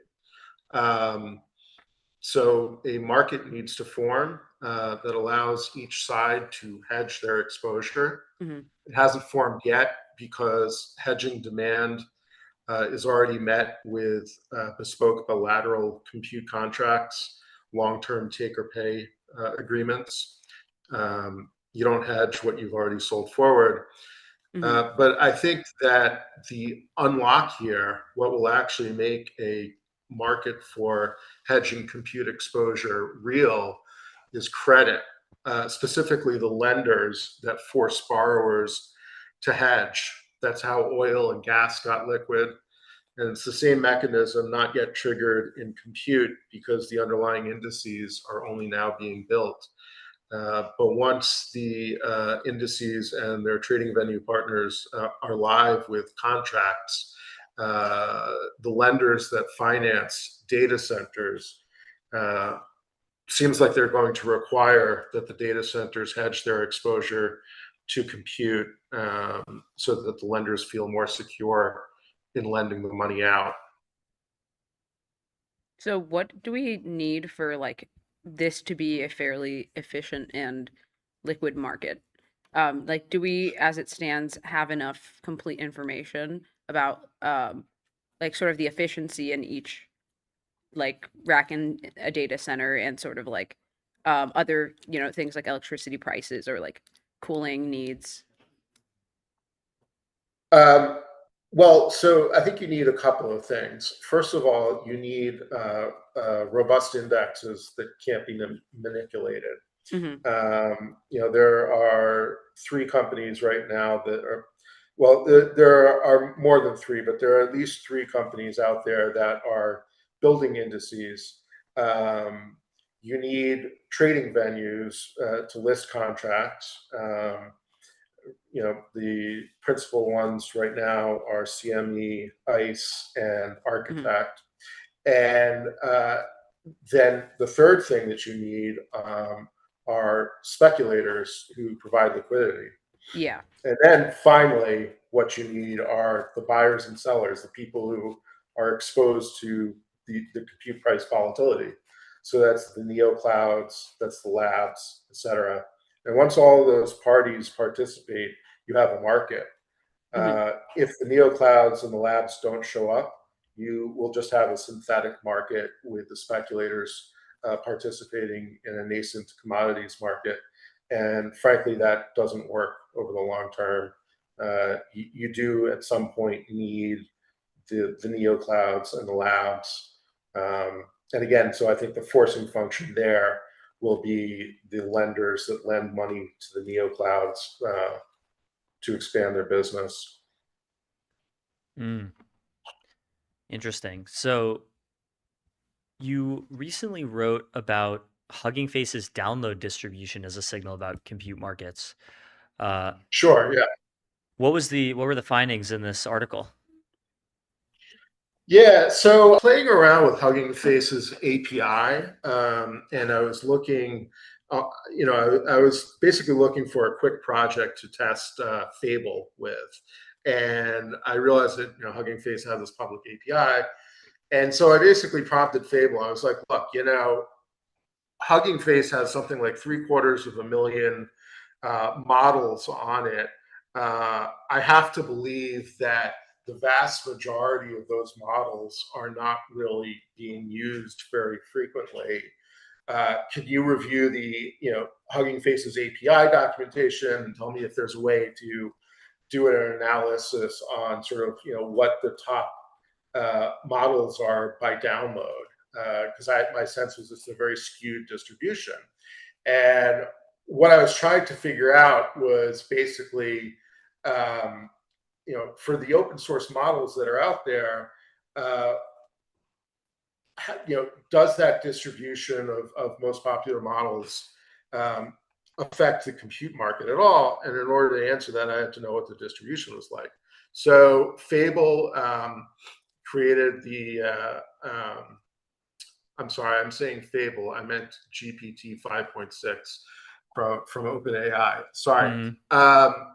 GPT 5.6 created the analysis. You can see it on my Substack. What the data measured was the top 3,000 Hugging Face model repositories sorted by the amount of downloads over the previous 30 days. And what you saw was, the vast majority of these downloads were downloaded something like, let's see, I'll look at the graph right now, like 400 times, or there were 400 models that are downloaded 100,000 times. There was fewer than 120 models downloaded 1 million times, and many fewer downloaded 10 million, and virtually none downloaded 100 million times. So you have a very skewed distribution of data. What does it imply about the compute market? Well, for the open source market in particular, a barbell market is emerging. At the head, you have exceptionally popular models that can sustain dedicated infrastructure. The long tail, on the other hand, has different requirements. Most models can't keep a dedicated accelerator occupied. So the result is you don't have a single GPU rental market. It's a combination of industrialized high utilization model factories at the top and a pooled catalog service across the tail. What does that imply? Download concentration shouldn't be interpreted as compute concentration. A downloaded model might not ever be used, or it may be downloaded and answer billions of requests. Let's see, what else? The market extends obviously well beyond the most popular GPUs, the top-end GPUs like GBT200s. The smallest models can run effectively on CPUs or consumer GPUs. You can have inference accelerators, laptops, or even edge devices. Hyperscalers are moving in this direction. Microsoft reports that hardware and software optimization improved inference throughput for its most used Copilot models by 40%. And I think the last thing that you can conclude about this is that value is shifting toward execution efficiency, at least with the open models. You want the most bang for your buck when you're running an open model, and the most popular ones are the ones that serve inference most efficiently. So, what do you think about the future of enterprise AI? Like, will it largely be relying on APIs? Will enterprises be using their own sort of local, fine-tuned open source stack? What do you think will be happening? I think you're going to see both. I think you're going to see enterprises use OpenAI and or Anthropic models extensively. But I also think you're going to see for small projects within an enterprise, open source used pretty pretty extensively as well. I don't really see it as a zero-sum thing. And the reason I say that is, on the one hand, enterprises have a lot of inertia, right? They're very risk averse. They like the service level agreements that OpenAI and Anthropic provide as part of their service. But on the other hand, enterprises are also being told by their boards and their CXO offices, we've got to get more AI fluent and native, and that creates its own interesting incentives where you could have one-off projects using open source models. Where I'm a little skeptical about the open source thesis is some people claim that open source will penetrate the enterprise at the expense of closed source and completely replace closed source. I know that Satya Nadella, the Microsoft CEO, said that closed source models are a Trojan horse, you're leaking confidential data. Frankly, I don't really understand that argument because all the enterprise service agreements that both OpenAI and Anthropic sign with their customers specify that no data will be used for training. So I'm not quite sure what Satya is trying to imply with his argument. But I don't see closed source models disappearing from enterprise anytime soon. Isn't it also just like more difficult to set up a closed or an open source ecosystem, probably like across an entire company? And closed source would just be better for that reason. And like, I guess. I think. Go ahead. No, go ahead. Yeah, I agree with that completely. I think that for the vast majority of enterprise out there, they simply don't have the internal talent to run an AI stack. I think think of, there are probably, I don't know, 10 or 20,000 enterprises globally that have revenues over $1 billion. Of those, how many of them have a sophisticated ML ops operation? I don't know, maybe 50. They're probably banks, pharmaceutical firms, large retailers like Walmart, Costco, Home Depot, maybe, and similarly sized organizations. So I think the vast majority of enterprises just don't have that talent. So again, I think one of the benefits of closed source is you're outsourcing the management of these systems.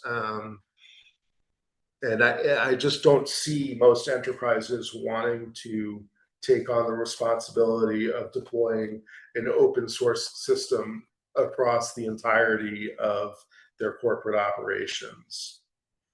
Yeah, especially across like geographic lines and stuff. And also it doesn't make sense to me because then you like, that implies that it would be like scary or your information is at risk if you use like Google Drive as a as a business, and like everyone's using Google products. Uses Google, yeah.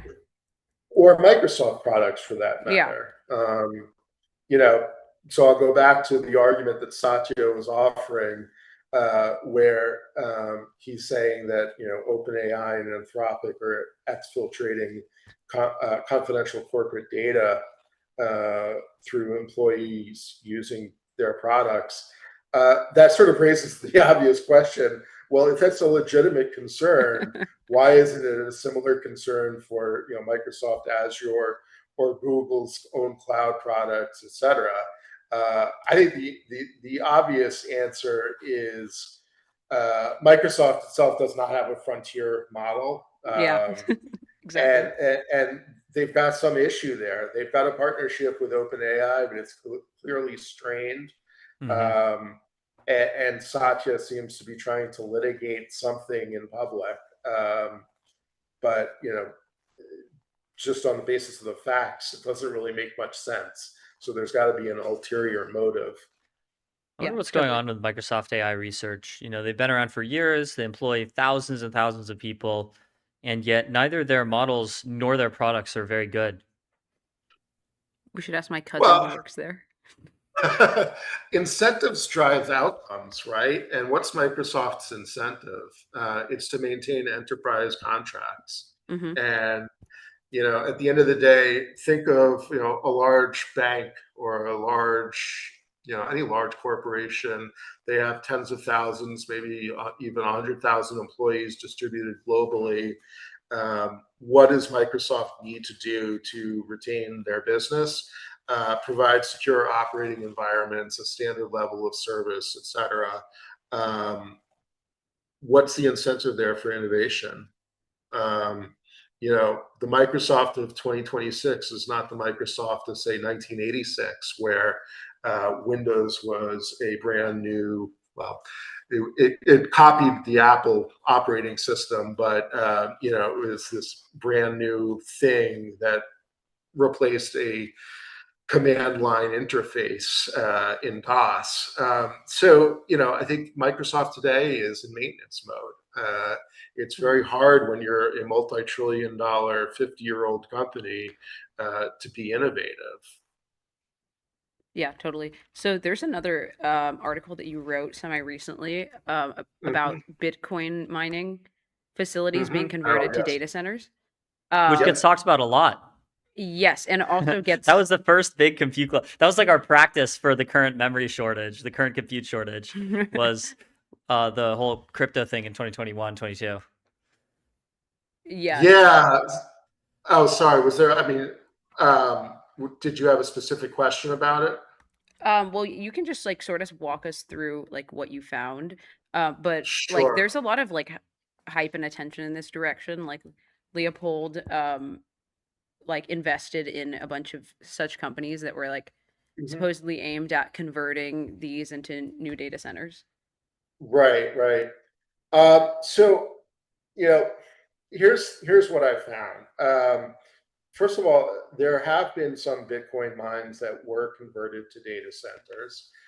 So it's not that none of these Bitcoin mines can be converted, but I think it's more along the lines that the majority of mines that can be converted to AI data centers have already been converted or are in the process of being converted.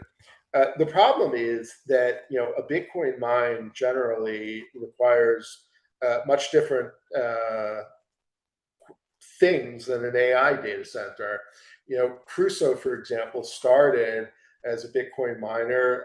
They attached Bitcoin mining equipment to flare gas, where they would basically sign a lease with an oil driller. The oil driller would hit pockets of gas.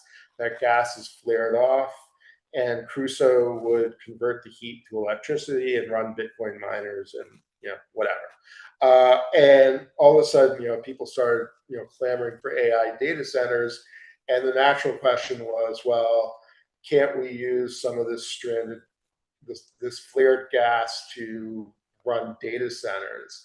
But the problem was, the oil wells are in the middle of nowhere, not anywhere near the infrastructure required for a data center. And so it didn't make any sense because they didn't want to spend all the money to build a data center and infrastructure, et cetera. So they sold off that business and sort of pivoted to building data centers where there was already sufficient infrastructure. And so that's a pattern that you see across the Bitcoin mine continuum, for lack of a better word. Some of the sites where you mine Bitcoin happen to be appropriate for AI data centers. Those are being converted. Many of them aren't. They're in remote areas with interruptible power supplies. AI data centers need to have connections to the grid or behind the meter power generation. Both of those are significant infrastructure projects that requires that you have, things like paved roads, access to water, so on and so forth. So what I found was the idea of converting a Bitcoin mine sounds nice on paper. It doesn't always work out in reality. So another article you wrote recently was titled AI 2040 Mistakes Technical Legibility for Political Feasibility. Mhm. So what's the thesis of this one? You know, we had actually the couple of the authors of AI 2040, Eli Lifland and Thomas Larson, on MTS the day it came out. Mhm. I had reviewed it before it was released. I thought it was pretty great. Look, I think that they did an excellent job at trying to build what I'll call a speculative examination of what the world looks like in 2040, given advancements in AI. And I think that, you know, as a technical artifact, the analysis about how AI will change over the next 15 years seems reasonable to me. You know, I think the world that they sketch in 2040, from our perspective in 2026, it is fantastical. But you know, if you assume certain growth rates, probably reasonable. The problem that I had with the document is that the political analysis didn't really make sense to me. So they propose, for example, that China host data centers in Canada and the United States host data centers in Mongolia, under the theory that neither, you know, the US doesn't want to attack Canada and China doesn't want to attack Mongolia. Therefore, the US and China would get along if their respective data centers were in countries next door. And that just doesn't make any sense, simply because how do you get China, or rather Canada and Mongolia, to go along with that? You know, that kind of political analysis is kind of fanciful and just doesn't really make sense. You know, it's the type of thing that it looks good when you're drawing a diagram of, you know, competing interests and trying to find a way to get two great powers to get along. But once you sort of look at the actual reality on the ground, it doesn't pass the sniff test. So, you know, that's what I was trying to say, that, you know, just because something is technically possible, meaning China could build data centers in Canada, doesn't mean that it's politically feasible. Hmm. You also make a good point that, like, the actual incentives of China are much more complex than the fear of being overtaken by the US, which I think is Yes, something and I that a think it, lot of people miss. yeah, and I think Mhm. it's similar for the US, that the US has a lot of incentives as well that are more complicated than the AI 2040 document suggests. Well, yeah, what are some of these incentives in your view for both countries? Um, so I think a couple. I think, you know, with respect to China, I think that you know, the document sort of assumes that China can become transparent in the way that a Western country like the United States is transparent. And I just don't think that really makes a lot of sense, because I don't think an authoritarian government is structured in a way that transparency will ever be a thing. And if transparency can't happen, then China can't act in accordance with the way AI 2040 contemplates. On the flip side, I think the problem with their analysis of the US is they assume that the US can adopt a degree of authoritarianism similar to that which is in China. And again, you know, I think for better or worse, it's hard to be authoritarian in the United States. And I know that there are people listening to this right now who are going to say, well, but Trump, et cetera. Without getting into a political discussion, I think that it's important to remember that the US has rules of laws, the rule of law and courts and so on. And it just, in order to do what AI 2040 contemplates, most of that would have to be usurped, presumably by Congress, and withstand challenge before the Supreme Court. And it just requires a lot of leaps of faith that I just don't see happening. So I think just politically, the analysis just doesn't really make much sense. So, like, how would you design an institution that would be compatible with both American and Chinese incentives in order to allow for both countries to collaborate on AI governance? That's an excellent question, and I don't have a great answer for you. I think that the two countries are very different. I think that probably disseminating AI technology to as many people as possible is the best way to ensure that it's used productively. If you control advanced AI, or if you limit control of advanced AI to a few actors, whether in China or the US or the EU, those people and organizations acquire an unprecedented level of control and authority over AI, and that's just going to harm everyone. So I think the best way is to see the technology diffused as widely as possible. I know that's going to, the AI safety people are going to hate me for that, but I just don't see another alternative. Yeah, a lot of like assumptions that are made in like these sort of predictive like works and like writings are just that the China and the US are like the only countries that matter. It is that sound like it sort of undermines. Well, kind of true though. Yeah, but I still, although we have like all of the reason to believe that that's true right now, it is like certainly true that like there are countries with a lot of human capital and talent, like India, for example, and these are like never mentioned really. Yeah, I mean, I think part of the problem is China and the US just sort of have everyone's attention. I look at stuff like AI 2040, and it's very much an artifact of what I'll call Silicon Valley rationalist culture. And to the extent that there's any political analysis, it's done through the lens of what they understand Washington, D.C. to be concerned about. And what Washington, D.C. is concerned about is competition with China, not competition with India or the EU or, I don't know, South America or Africa.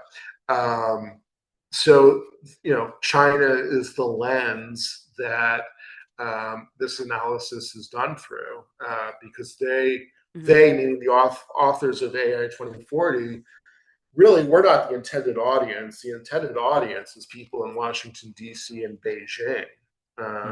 Totally. And the only way that they know how to do that or get their attention is to write this document and put it out there. Totally.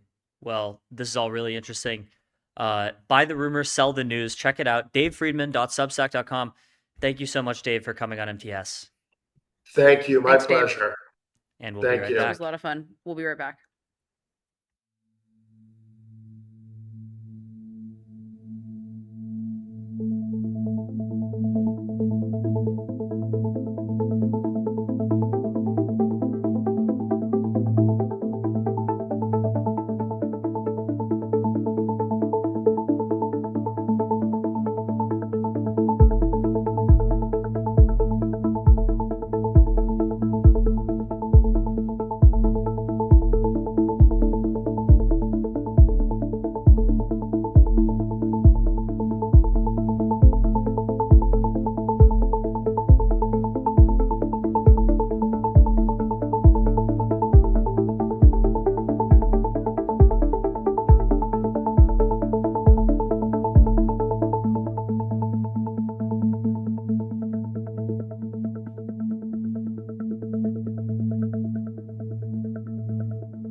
Nice. Okay. Everybody, thank you for joining us for MTS. This is a very dumb show where I get to talk about just products and things with my founder friends. And so we have Sam, founder of Impulse Labs. We're going to say, which the New York Times recently called, we're going to say, the stove that it's what? It's in a league of The its own. I Lamborghini think of something like that. Lamborghini of stoves. Oh, yeah. And then we have David, we were say founder of Westmag, which is, I'm going to butcher this, the American Motor Company or the American Actuator Company or both? Great American Motor Company, but All inside right. robot actuators and motors, so both work. All right. Okay. First things first. I have two things that are very top of mind. The first one is I deeply apologize for planning this literally during the England-Argentina match. I literally, on the side of my eye, I'm actually pissed off that I did. The second thing is, why are you wearing a suit? Oh yeah, I was at a thing with I never wear a suit. My team out here, they were like, I came in without a hat and a suit on. They didn't even recognize me. They thought I was a sales guy. I was at a thing with a minister, something Sand Hill Road.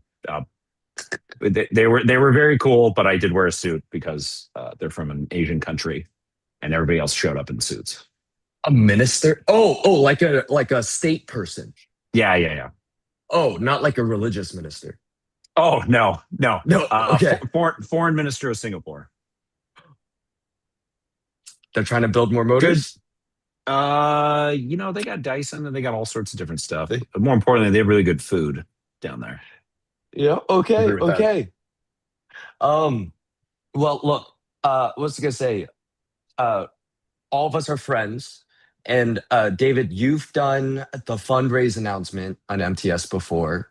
But this is a show where we just get to talk about products. Like physical things that we like a lot. And we can't do this without actually showing people what motors are.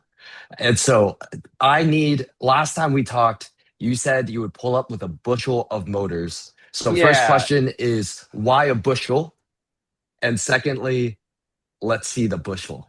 Well, motors just aren't very, on their own, they're not that cool because they're just, they're small. They're sort of, it's unflattering to them. But a bushel, just because it was a good way to name having a bunch of them.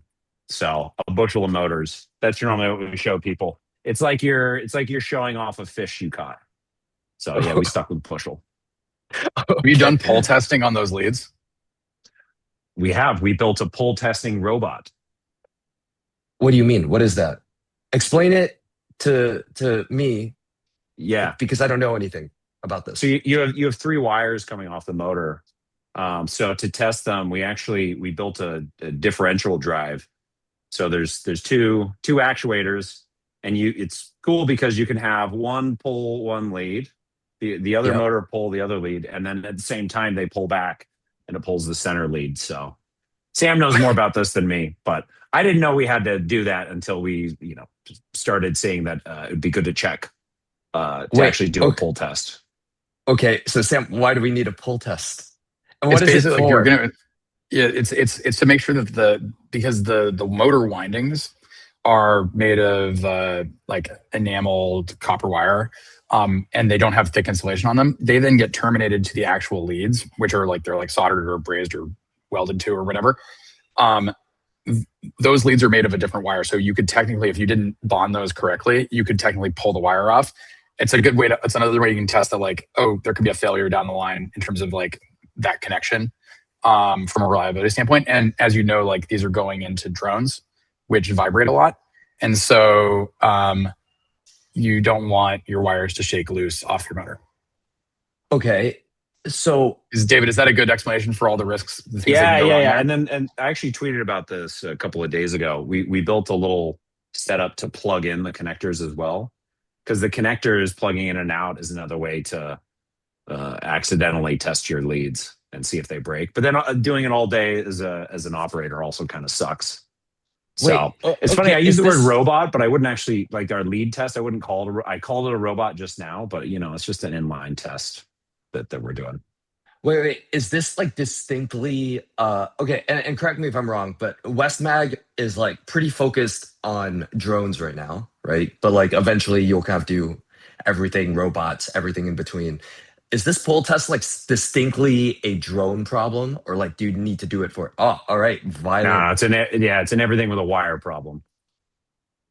Yeah, it's like if you're trusting third-party assembly of the device, you will want to do that. Because the thing is, like, they have to deliver a motor as a product or an actuator as a product. It will have leads on that. And like this is like the same thing that like, you know, Senra Systems, shout out Jordan, you know, congrats on that fundraising announcement. Like, you know, they're building a wire harness for like a satellite or whatever. Like you gotta do the same thing on wire harnesses or whatever. Just a motor happens to include a bit of a wire harness. Like a cable. Wait, yeah. So okay. So if you're like selling parts like motors, is there like validation that you need to do on the customer end? Like if you're selling, if I'm like, we're gonna say if I'm Westmag, I'm selling motors to wait, you're a customer? Depends on the customer. Okay, but there's no like are there companies in between that actually need to test all of this stuff? Oh shit! They might go to a third-party lab to go be like, oh, does this motor have this? Or they may have like a dyno in-house to be like, yeah, this motor's good or whatever. But like traditional, like from the consumer electronics angle, which is a little bit more mature than like the US drone industry, for now, I think it's going to change pretty rapidly. You basically have what's called like an IQC or incoming quality control station. And it could literally be like, I go ask David for a motor test station, like his dyno station or whatever, and I just test like 1 out of every 100 motors or 10 motors or whatever my quality guy tells me to do. And then I just confirm that like nothing deviated on the process or things like that. And you can often use that to like validate a second supplier too, because you can be like, okay, cool, like this thing got an A grade on, you know, this tester. We're trying, you know, someone else's motor from, you know, from Singapore or whatever, and like we're putting it in there. You know, does it also get an A, or just like, you know, that sort of thing. So like you do supplier qualification and like continuous quality testing at the final assembly site often for complex modules like motors, cameras, battery packs, etc. So if you don't have that, then you put it in a drone and send it. Yeah, and then that's the other way to do it. Yeah. Wait. Okay. We're gonna say you guys are both building companies that are gonna be selling like quite a bit of parts to quite a few different people. So kind of related to this. So you're telling me if I'm like a drone company or robotics company and I'm like procuring parts for this niche thing that I'm trying to build, especially as a startup, I kind of need to QA everything myself. Like, is there like a uniform standard procurement process? No, like you're kind of just like putting out, like you're kind of sourcing motors out in the open. Like, how does it work? I mean, everyone's gonna be vibe coding their own ERP, PLM, and MES system over the next 12 to 24 months. But basically, you go build a thing out of complex parts. You can test it at the final assembly point. It just requires more thorough tests. The big thing, the way I kind of philosophize on this, is you do the final gate that kind of verifies that it works. Like, and it's like if you're building a drone, you just fly the drone. In the stove case, it's like we put 4 pans on there and set it to 125 degrees Celsius, and then just confirm that it's within, you know, some bounds of that, and then that's a kind of full system pass that we can do.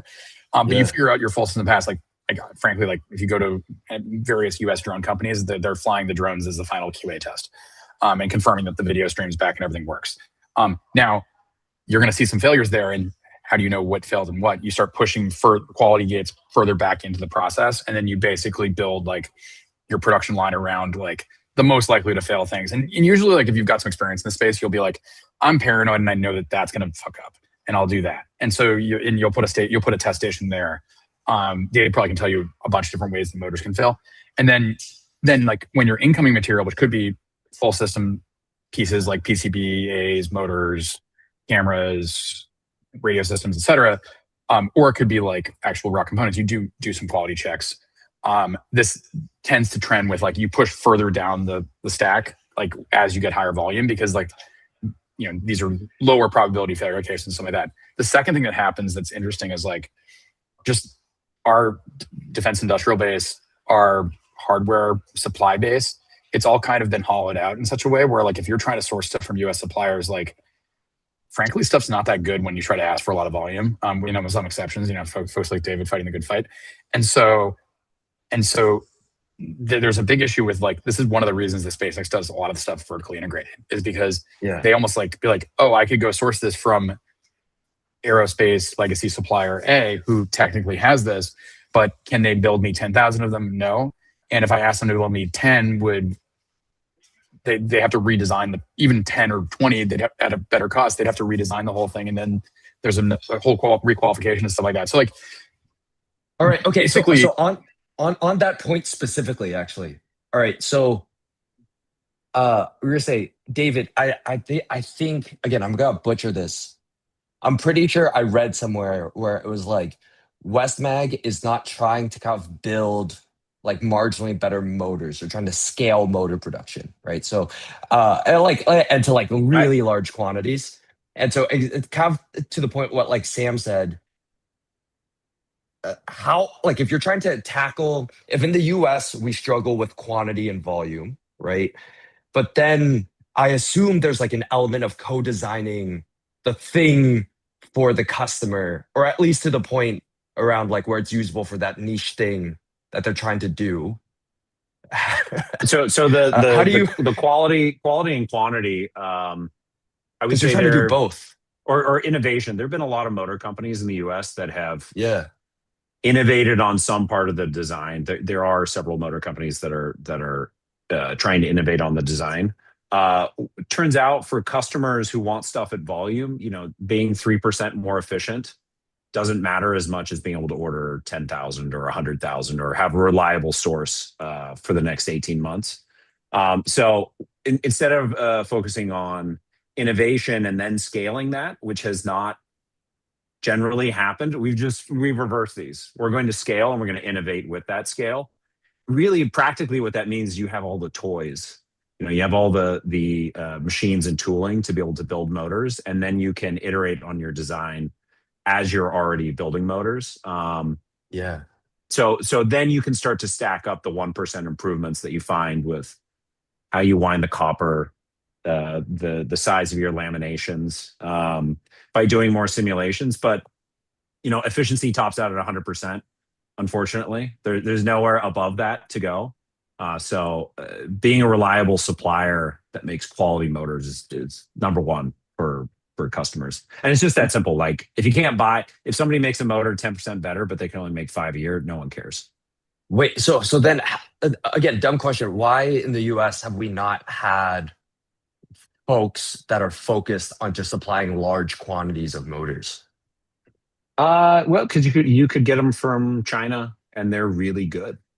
And then it's a really good price. The Chinese, the thing about Chinese motors is they are still the best at scale. They're incredible.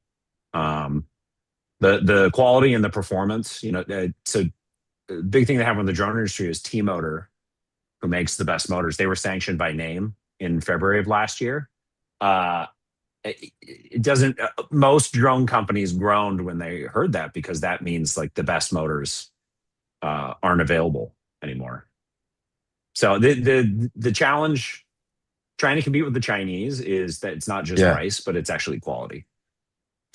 Okay, so then, and like the three of us have we've talked about this in like very fragmented ways. But and the Chinese quality is there because of basically reinforcement learning on the manufacturing process. Like because they build stuff where they're like the factories in the loop, the engineers are within driving distance of the factory.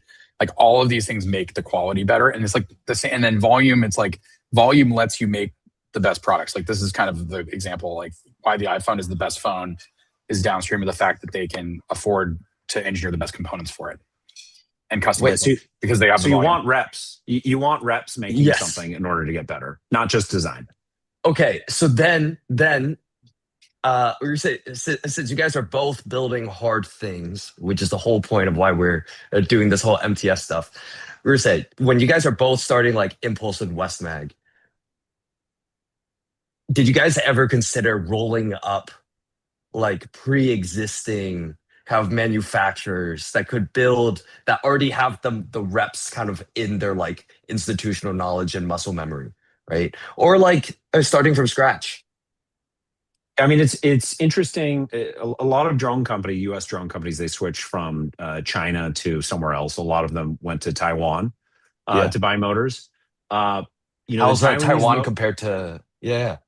They're not as good as the Chinese motors. So like culturally, Taiwan and China are very close to each other, and you would think that this would be an easy switch, but the process knowledge inside the factory still matters. So jumping across the South China Sea, it doesn't guarantee that you set up a factory that's exactly the same. So in some ways, yes, I considered it. If there were U.S. motor manufacturers making a ton of drone motors fully domestically, I probably would have thought about that more. But I don't know. I just like factories and I like motors, and so I wasn't going to pass up the chance to build a factory that builds motors. For sure. Wait, are there factories in allied countries that are there countries that have factories in what either of you guys are doing that you find appealing? Yes, in the infrastructure. Yeah, I would argue that it's like if you look at like European sheet metal producers, there's like a lot of really interesting stuff. So like if you want to build, any arbitrary device out of sheet metal, like there's some really interesting capabilities there. I would argue that like Europe basically didn't, especially Southern Europe, didn't deindustrialize fully. So like that's why we've been doing some manufacturing in Italy because of that. And so I think there's some really interesting opportunities, and these businesses are not, let's call it like, they're not given venture revenue multiples. It's like you're looking at 1x if that in a lot of cases. And so I think there's actually a big opportunity to be like, use the fact that there's, we've got unfair advantages in terms of capital access and all that other stuff to reindustrialize, or maybe prevent deindustrialization of places that are still reasonably industrial and can build things fast. So that's something I'm actually just personally pretty excited about. Now that said, like, could I have bought like, this minute I had like $300 million, I bought like a legacy appliance company, or shouldn't call it legacy, but like, let's call it a well-respected appliance brand. Could I then do impulse inside it? I think it would be pretty challenging. And a lot of it's because like the amount of staffing I'd have to do for like a bespoke power electronics and controls project within that business, even though that business has market access, it's got showrooms, it's got all this other stuff, it's a different business. And so I think that there's, this is kind of like, why didn't Tesla, there's one example where this did work, but Tesla was not one of them. Tesla did it themselves. BYD rolled up a Chinese state-owned automaker and successfully did this. But again, unique situations in Southern China versus, I think, in the United States. So Tesla doesn't operate in Michigan. It's really interesting to look at that. Like they didn't. Yeah, because Tesla would then have to deal with UAW and all this other stuff. And so I think there's some really interesting lessons from that end. Whereas like BYD, they started with batteries and kind of moved their way up the food chain until they got to cars. And then on the motor side, South Korea and Japan especially have some incredible motor companies. But yeah, the trick that Americans still have is access to capital and a desire to grow quickly. Yeah, and then which translates to our ability to kind of increase capacity quickly. Okay. So then, like, let me say, I think you're calling it Factory One. Is that the right way? Yeah. Why did you choose San Francisco? Because it's so cheap, For sure. No. It's proximity to robotics customers, and then capital, and then we're deliberately between the city and SFO. We did that when SFO was still operating really well. Or between the city and SFO, specifically because you can get people to come visit. So it is. I don't know if that makes it tactical or strategic, but if you want people to come see your factory, if you're in, Fremont is great, but maybe if you're in Fremont, you might as well be in Texas to a lot of people. Wait, but if you're trying to like 10x or 100x the amount of motors you're trying to create, like we're gonna say, I can't imagine you're thinking about expanding your footprint in SF versus like just building more factories in other states. More likely as we expand both. And more likely meaning that's what we're doing. Yes. Expanding both. Yes. Okay. Sounds good. I think the big thing is you need to have your engineers in the feedback loop where they're able to go to the factory. You can solve this with business class flights if you're Apple.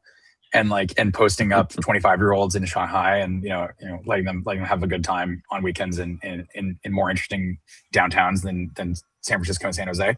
I may have enjoyed that in the past, but basically you could either do that and say you're going to go to China for 2 weeks every 2 months or something like that, and you're going to rotate with a bunch of people, or you do what like China does, which is your factory is within 2 hours of the engineering office, and like there's abundant housing right across the street from it.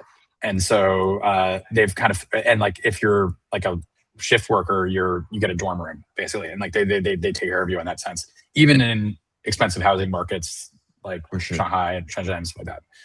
But yeah, and they figured this out. But like, yeah, it's harder to find techs here, especially on the peninsula. A lot of them come from East Bay or San Jose.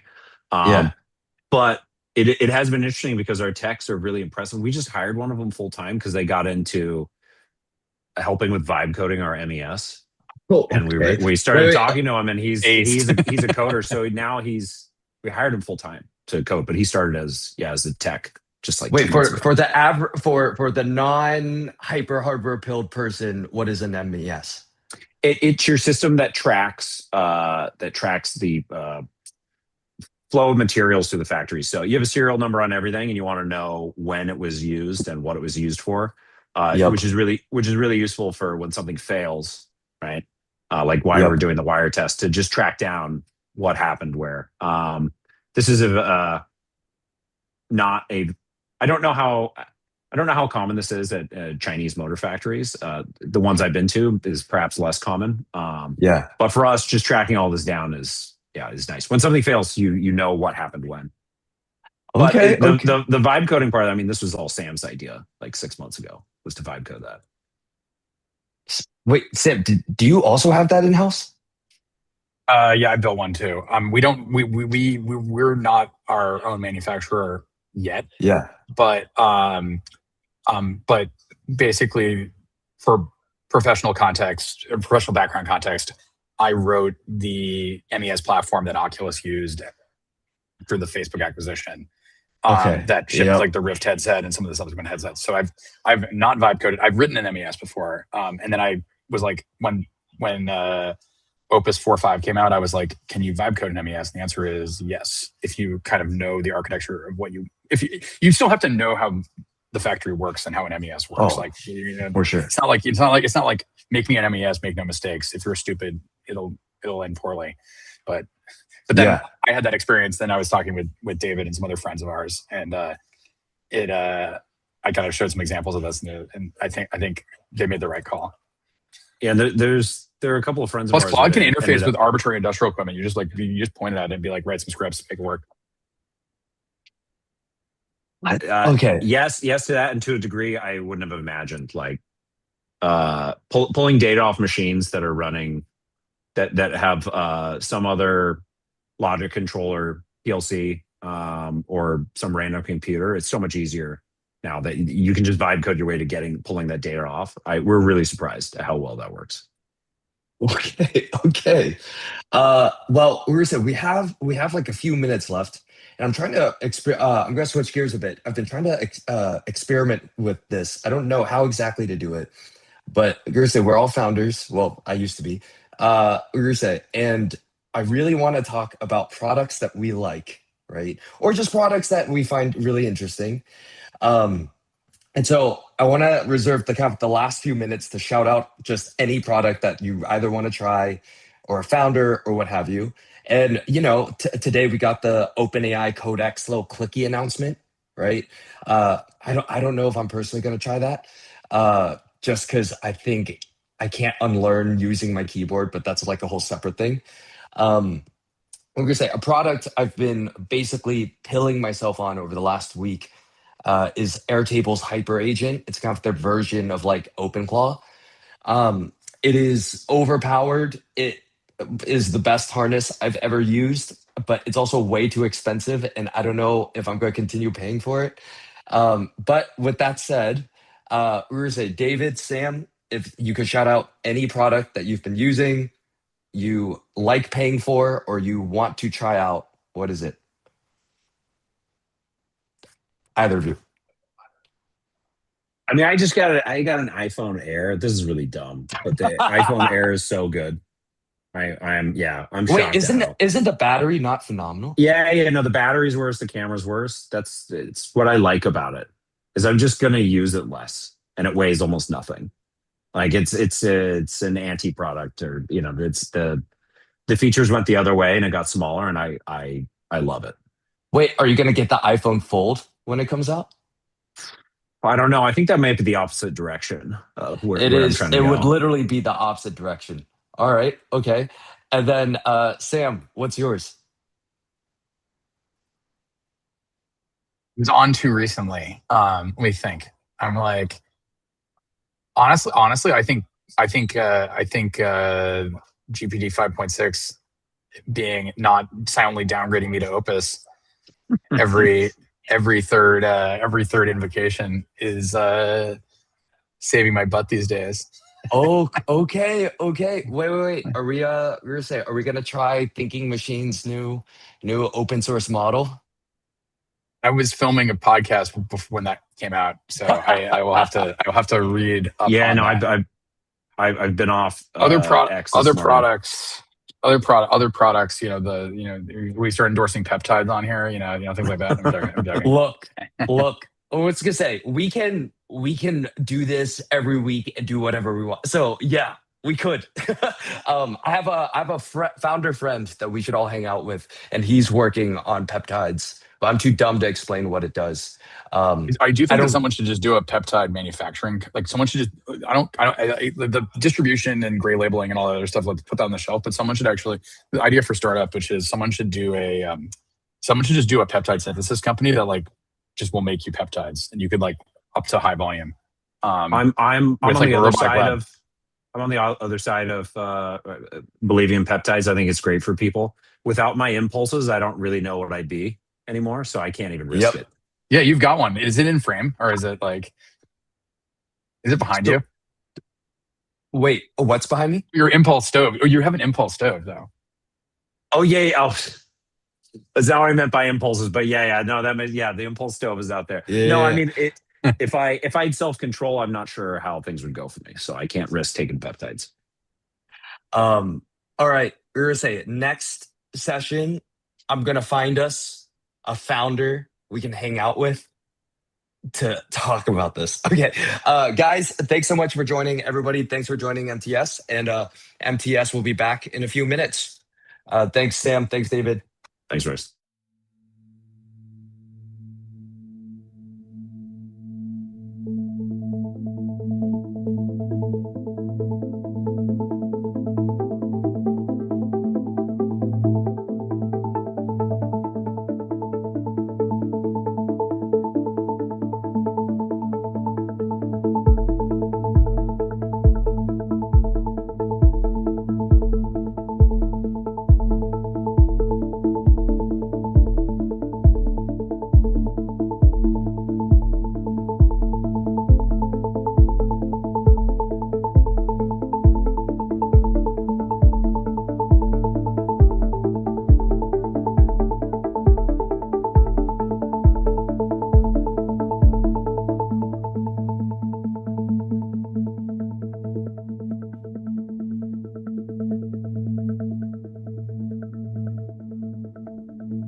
We are back. We are live with Josh Zoffer, who's an investor at Civ.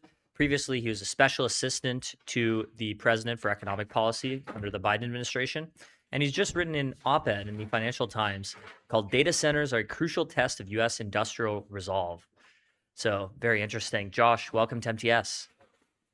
Thanks for having me, guys. I love Absolutely. to monitor a situation.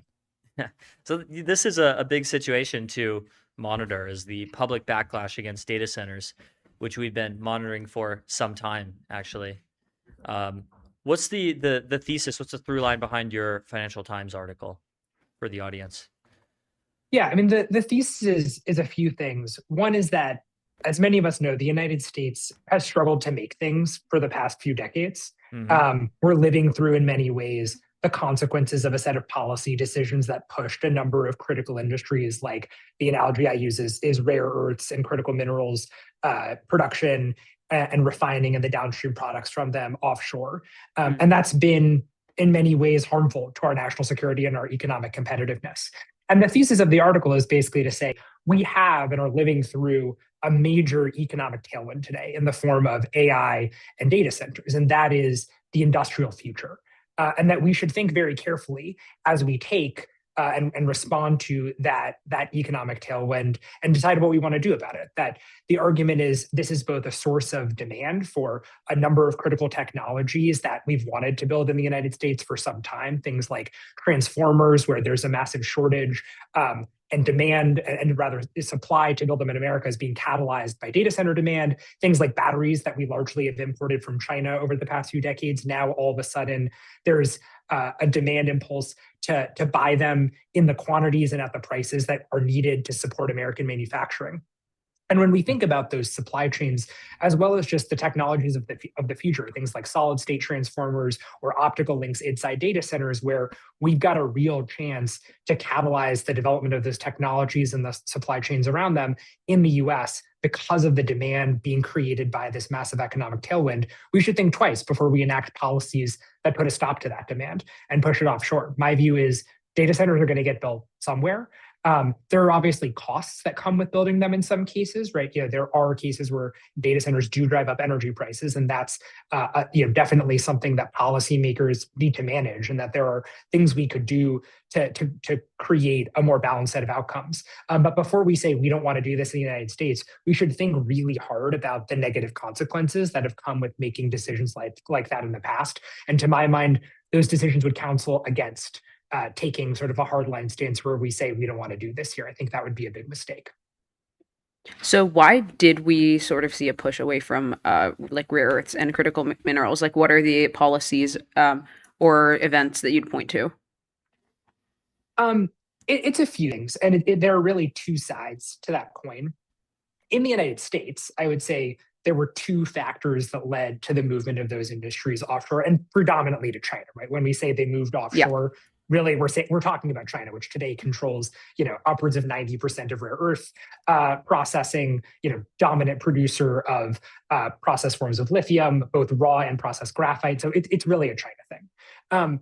I think the reason that happened from the perspective of the US is kind of two things. One is there was environmental opposition, permitting and regulatory issues that slowed down the development of those industries in the United States, often for good reasons, right? Like, we shouldn't beat around the bush about this. Rare earths processing and mining is a dirty industry that does have environmental consequences. That doesn't mean we shouldn't do it. And in fact, I think as a country, we've come around to the fact that that means we need to balance those considerations in the form of, appropriate permitting and environmental rules with the fact that we need to do this. It's critical to our economic competitiveness and to our national security. But I think back, when this was happening in the 80s, 90s, early 2000s, I think we weren't as aware of those trade-offs. And so there were definitely, environmental and policy decisions related to permitting that kind of made it hard to do that in America. The other is that at the time, mostly driven by prevailing views on Wall Street, we were going through kind of an offshoring boom, right? Where a lot of companies said, we want to take advantage of either moving these kind of capital intensive, lower margin assets off our balance sheet. So maybe we just stand up a kind of a foreign producer who can do it for us, and we are beneficiaries of lower prices without owning the assets.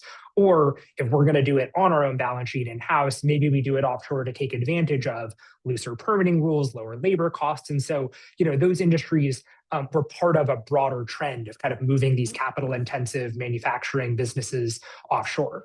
The flip side of that is, and we should be honest about this, China also did a whole bunch of things to try to accelerate that and make that happen, right? Because I think well before we realized how strategically important these industries and inputs were, the Chinese government definitely realized it. And so they did things like, forcing joint ventures where, technology and know-how in those industries, there's a company called MagnaQuench where this happened kind of in the early 1990s, that IP and know-how would get transferred to a Chinese partner, and then they would just take it and do it in China much more cheaply and make it harder for the US to compete. The Chinese government started buying up mining assets all over the world in the 90s and early 2000s that then they used to concentrate the downstream refining capacity and processing in China and create a bunch of the choke points that I think now everybody's pretty aware of. So it was both of those things. Totally. What do you think it will take in order to overcome the NIMBY objections to building data centers? It seems to be such a barrier that like some people talk about building data centers in space just to get around the permitting issues. It's funny. I mean, I think a world where it's easier to build something in space than on the ground tells you something is probably wrong with the way that we're thinking about balancing those things. I think to me, it's really, there's a few parts to this. I think point one is a messaging issue, which is, who knows exactly how AI is going to change broader labor markets and whether it's going to be a net force for job creation or changes to the composition of the American labor force. But my instinct is that a lot of opposition to data centers is really opposition to AI, right? Like you can't protest AI in most cases unless you live in San Francisco. And so for most people, the way that like they encounter AI in the real world is data centers. And so the anxiety they feel about that transition, I think, is often displaced onto data centers as like the physical manifestation of it. And I think part of this is changing the messaging around AI, right? I think we shouldn't be surprised that, a bunch of AI labs, spent several years saying, we're going to displace or get rid of 50% of all white collar jobs. And by the way, there's also a small chance that it might kill all of us. We shouldn't really be that surprised that people reacted negatively to that. And increasingly, I think. Yeah, but those things are kind of true. It's definitely true that there are existential risks. And I think I was, reacted very well to some of the stuff that Demis said yesterday about international AI safety standards and creating international cooperation. Definitely necessary, supportive of that. In terms of jobs, look, there's no doubt about it that AI is going to change the composition of the labor force, that there are some jobs that are, we're going to have less of. It's also the case that there are some jobs that we're going to have more of. And I think it's saying things like we are going to destroy 50% of all white collar jobs in the next short number of years. I don't know that that's true. I think if you look at the data, most economists would say, at least in the very near term, that doesn't seem to be true. And most importantly, to whatever extent that ends up being true, it's on policymakers and the frontier labs and all the folks in this industry to use policy tools to make sure that this doesn't fall disproportionately on people who can't bear those impacts and that we do come to a more managed solution, right? Like we've had all sorts of technological transitions over, since the Industrial Revolution, many of which have changed the kind of jobs that people do.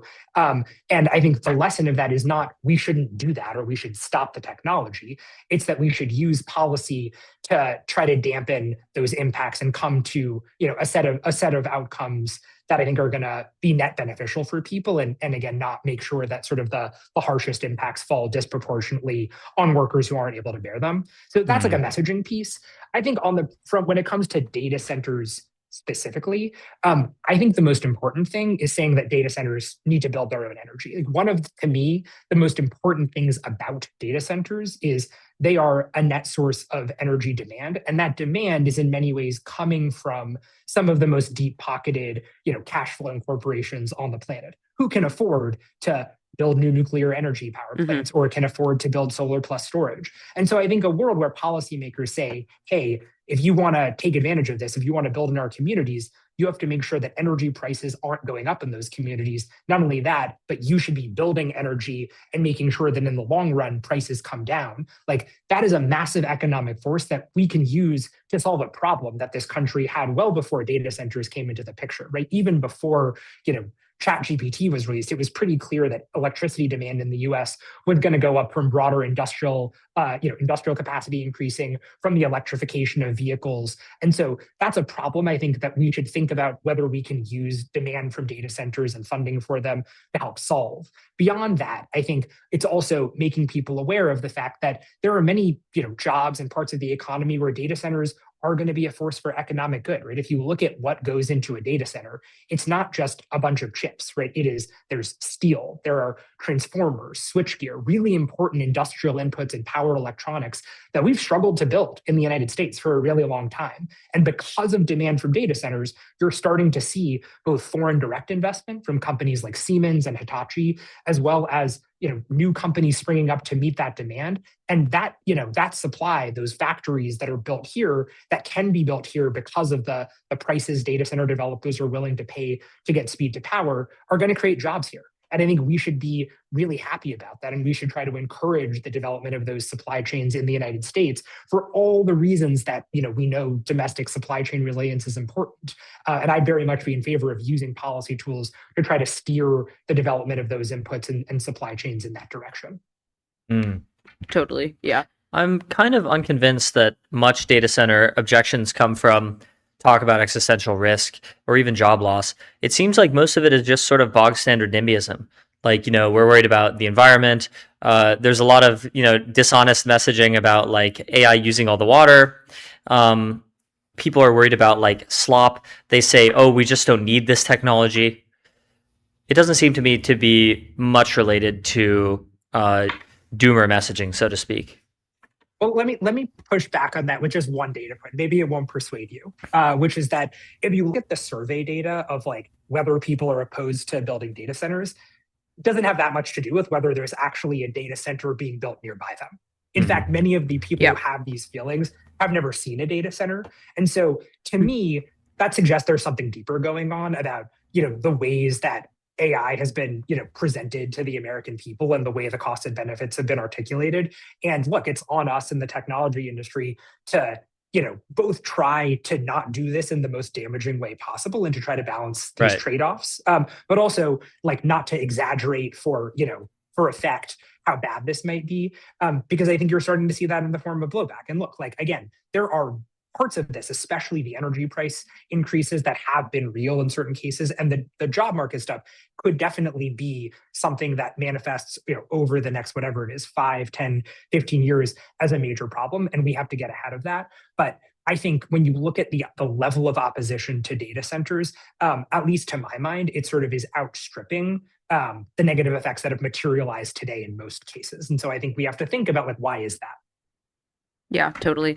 That makes sense. When it comes to like anti-AI sentiment, I see a lot among like younger people, like sort of college students that are like about to enter the workforce. And I had a lot of friends, obviously, that were like affected by unemployment. And I think that part of this is like a very, very deep societal issue of like people used to have an assured path. Like college used to be the assured path to sort of some sort of like economic prosperity.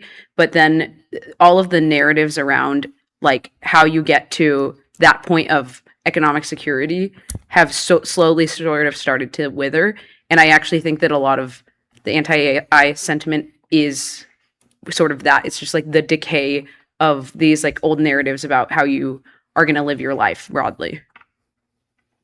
I think there's definitely something to that. I mean, I would say the place where, if you look at the data, you are seeing the most sort of real evidence that AI is affecting the labor market and changing the landscape of opportunity, it's for recent grads who, many of whom went to college, thought they would have the types of opportunities that people a generation or two ahead of them had.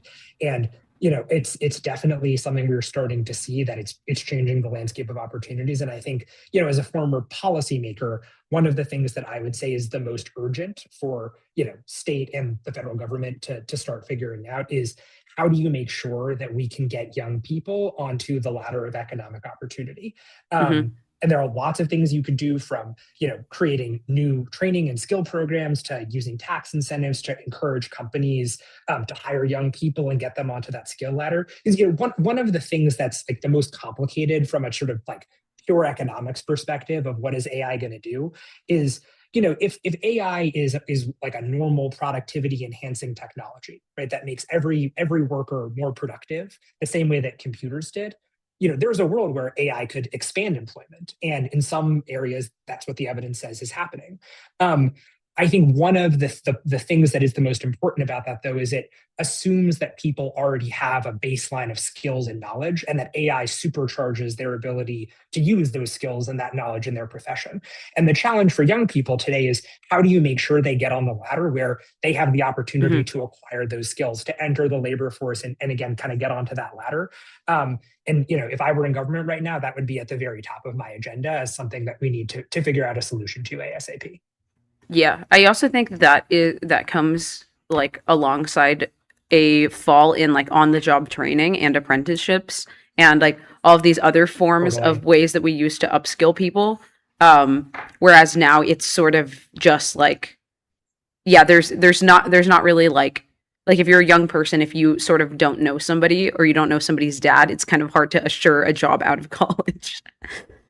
That's the pattern that I'm seeing. You have to be posting. You have to be Twitter maxing. You have to be Twitter maxing, but for the larger, like the 90% of recent grads, all of this is like like the new ways in which people are finding jobs, like Twitter, all of these like subtle little pockets are completely invisible to them.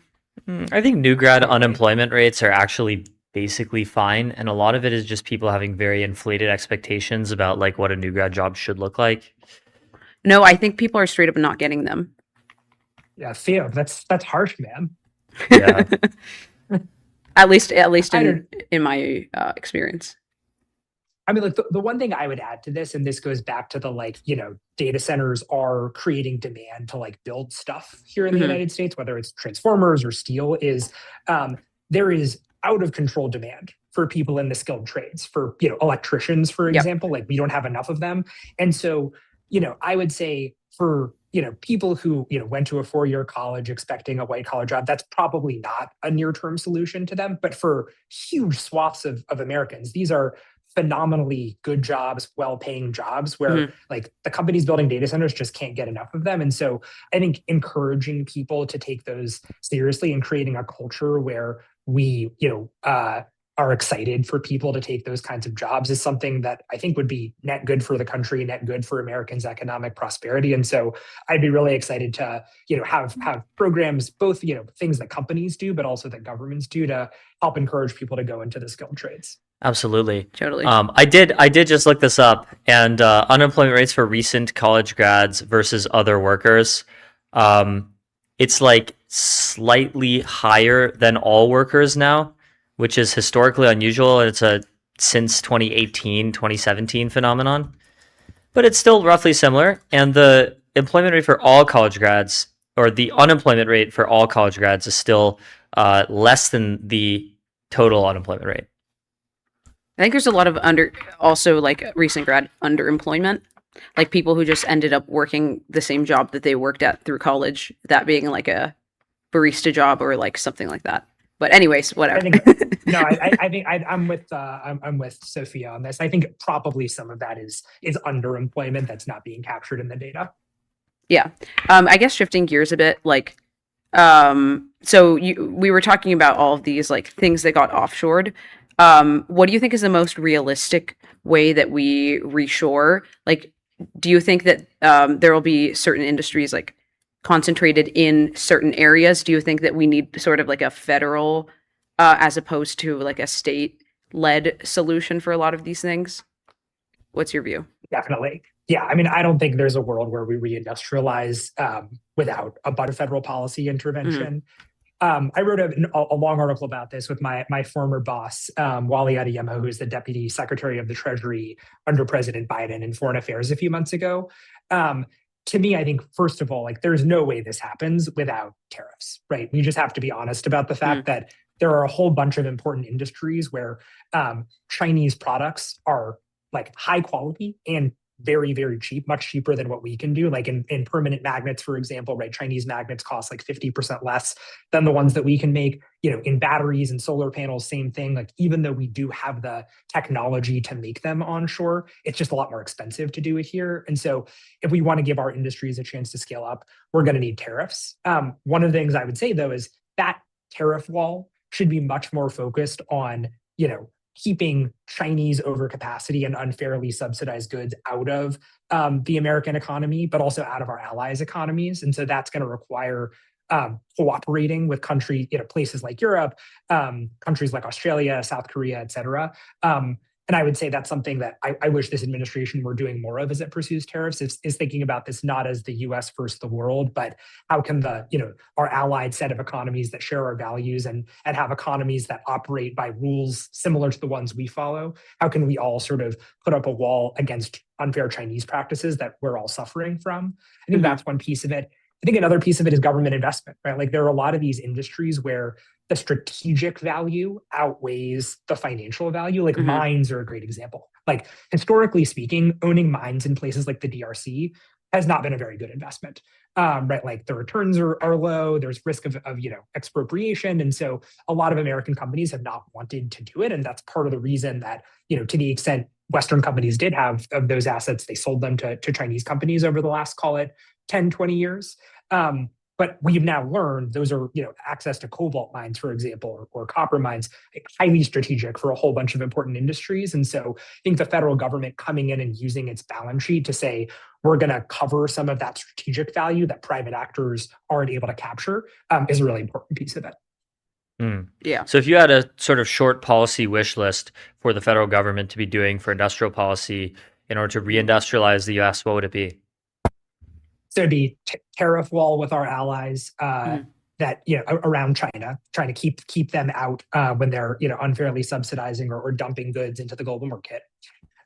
It would be like a sovereign wealth fund. I'm a big fan of that idea, which had bipartisan support, right? Like the Biden administration was thinking about ways to set up a sovereign wealth fund toward the end of 2024. Obviously, it's something the Trump administration has expressed interest in doing. There was an executive order in February of 2025 about that. So I would say those are two important ones. I think having more detailed mapping of global supply chains, which is, as I understand, is something that the Pentagon is focused on right now. Like really understanding those vulnerabilities, not just today, but what those vulnerabilities look like over the next 10, 20 years is really important. Like a great example of this is quantum computing, where I would say today, like it's not a commercially mature technology, but there's a very good chance that in the next 10, 20 years, it gets to that point.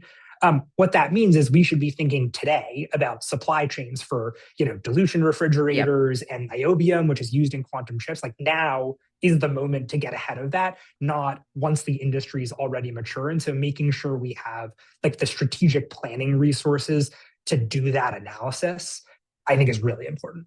Totally, especially for robotics as well. Like same, man, totally. Mapping out the robotic supply chain is like so number one priority, because if like AI was able to generate this much demand for new like electricity and energy and like all of this stuff, imagine when robotics starts to become commercially viable.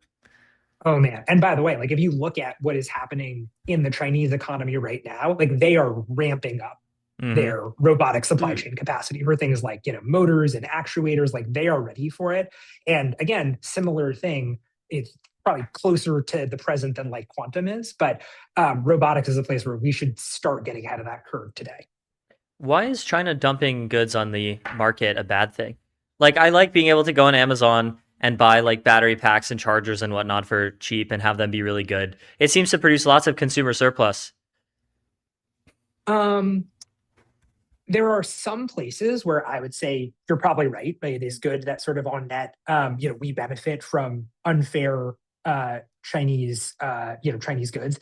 The reality is, though, and I think this is sort of the hard lesson of the last 20 to 30 years or so, is one, that some industries are strategic, right? Like, for example, if you are, trying to build a fighter jet or an MRI machine or even an electric vehicle, right? You need permanent magnets, for example. Today, something like 95% of them come from China. And so, yes, like it's good in some sense for some American companies that are, purchasers of permanent magnets, that they can get them cheaper than they could otherwise. The problem is, in a conflict scenario, if we can't make our own permanent magnets, to say nothing of like munitions, for example, we'd be in a pretty bad place.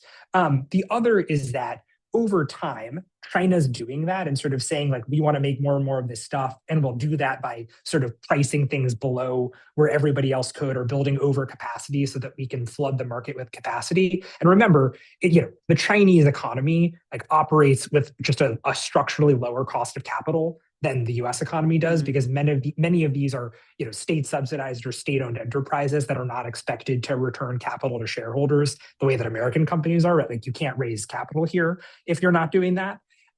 So they can sort of compete and price things in a way that American companies can't. And so as a result, China's industrial economy has gotten bigger and bigger and bigger. And in the United States and in Europe, you started to see deindustrialization where that stuff leaves. And the problem is it's really hard to get that capacity back once you've given it away. Like that is the thing that we are struggling with right now.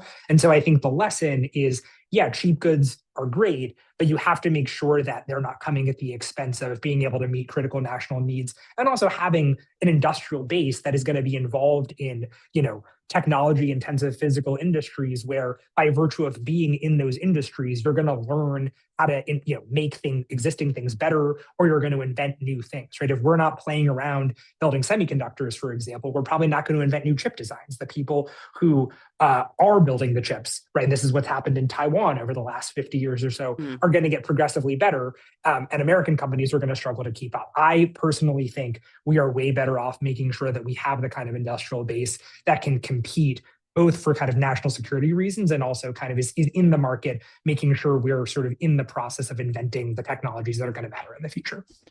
Right. Well, very interesting.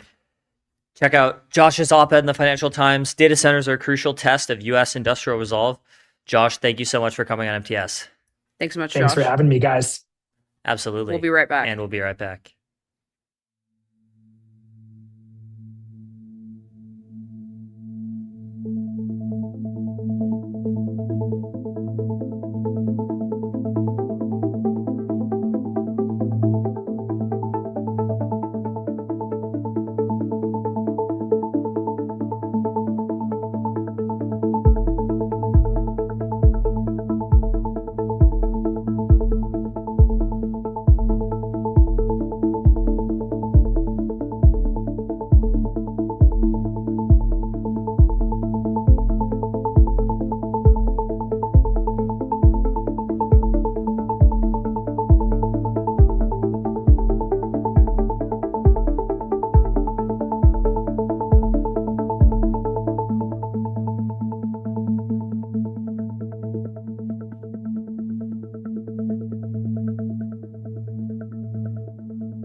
All right, we are live with Sours at Sours Hey, underscore great to be here. SAUERS underscore on Twitter. He's another AI anon, a gnome. Yeah, I'm a gnome. Great to be here. Thanks for having me on. Absolutely. Welcome to MTS. So I guess we have a lot to talk about in AI just in the last couple days. You know, there's never a dull moment during the singularity. Have you seen the recent Goodfire research? Yeah, which one? Mm. The BSF? Yeah, there's VSF. There was the thing that people were talking about as like an existential risk. Oh, Silico. The thing that they did inside of Silico, they like improved. They did some auto research thing or something like that on their post. But yeah, I think that was on their thread for Silico, their new like research platform. And it seems like they're aiming for it to be like both biology research and AI research.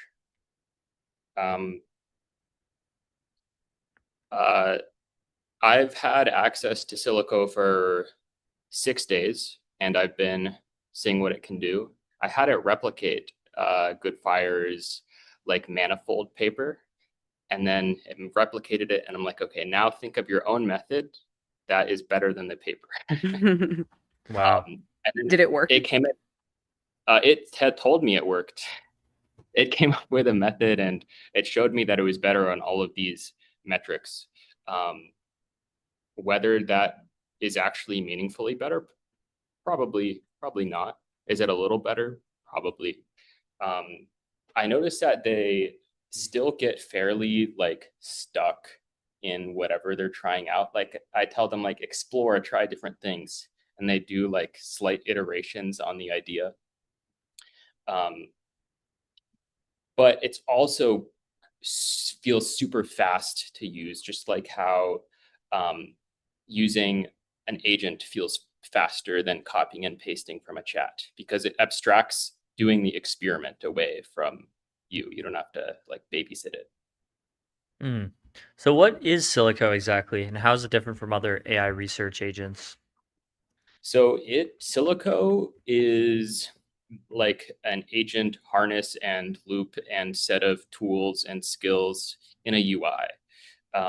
So you have your chats on the left, your threads, the main chat in the middle, and then experiments on the right. And you can have it kick off experiments. And the neat thing is it has a bunch of data and a GPU cluster. And whatever they do, they make, for some reason, they figured out a way to make Opus 4.8 actually decide on the next steps instead of being like, is this the right direction I should go? So you get like a completed like experiment out of a single prompt. And you can explore all of the different research ideas like in parallel. So you have your main agent, and then it kicks off like experimenter agents, like per thread. It's different from Claude Science in that Claude Science is more single-threaded, whereas this, it's more like the whole point of it is to spawn research agents. And also, for some reason, Claude Science just didn't really like work. I tried it out, but maybe they're gonna fix it. Is there any similar platform for interpretability to Silico? Like Silico is useful for bio and also robotics and vision. I think they're trying to make it for interpretability. Like I think that's definitely their intention. Like many of their examples are interpretability related, and then of course Goodfire's whole mission is like trying to solve interpretability in the short term. Like Goodfire leadership thinks that interpretability is solvable within like the next few years, like fully. And I think they are trying to productize or accelerate that, if I had to guess. Do you agree with that? Like, how much or in what particular aspects of interpretability do you think can be solved soon? I think that there will be a lot of progress. I don't think it'll be solved. Partly because as we scale up the models will get more complex. We will also be continuously inventing new architectures. The models will be continuously inventing maybe new types of circuits, not even new circuits in their internals. I think just like how cell biology, you have to do you have to build up a foundation or neuroscience in layers. It's going to be similar for interpretability. It will be accelerated by the fact that we can do infinite experiments. Like we can almost auto research interpretability a lot more than we can with biology. Yeah, totally. How significant do you think the Anthropic JSpace research was for interpretability? I think it is a cool new method. Like, I think it is less important than, I don't know, like the invention of sparse autoencoders, Probably, yeah. which have fallen out of favor, but like still like a great method that will enable other research. I don't think it's like transformative per se. Like it's not like a paradigm. It's but it will enable like a bunch of experiments. Like I told Silico to like, okay, replicate the JSpace paper and then instead of ablating JSpace, figure out a way to like activate it even more. I haven't read it in full yet, though. Interesting. It does seem pretty interesting. Yeah, we covered it live the other day when they announced it. Oh my God, that was almost 10 days ago. Wow, that's incredible. An infinite span of time. I know. Wow. Time just doesn't exist in the early stages of the singularity. It's crazy. So another thing that we saw earlier today was Thinking Machines released their first model for the first time after being founded about a year and a half ago. Inkling. So do you have any initial impressions, thoughts? I think that like it almost reminds me of what OpenAI was trying to do with like what the O initially meant in like O1 and O3 Omni. And since it's open weights, for me personally, that means you can do lots of interpretability experiments on it, like because you have concepts that are shared across all of these different modalities. Yeah. Maybe you could do some like lots of interesting steering. But it's also surprisingly strong for an open model. And I wonder if like they showed that the design benchmarks were like the highest out of any open source model. I wonder if multimodality helps with that because it just has a better like concept, some of what a good design looks like. Whereas like maybe GPT 5.6 mini just hasn't built that just from a text maxing. Yeah, I would say almost certainly that is the case. Like there has to be some like theory of mind thing going on with omnimodal models versus just like unimodal models. I'm excited because I think the fact that this is an open weight omnimodal model means that people are going to be doing really interesting stuff with it. I also think there's like an interesting like emergence of platforms that people can use. Like they have Tinky, which you can use to like train. It's like a training platform. And then we have Silico from Goodfire. Like I think making this accessible to like more of like common people is really gonna help everyone understand what's going on. Yeah, like maybe this I don't know if it's good, but the number of single author papers, what was it, the ICML, like drastically increased this year.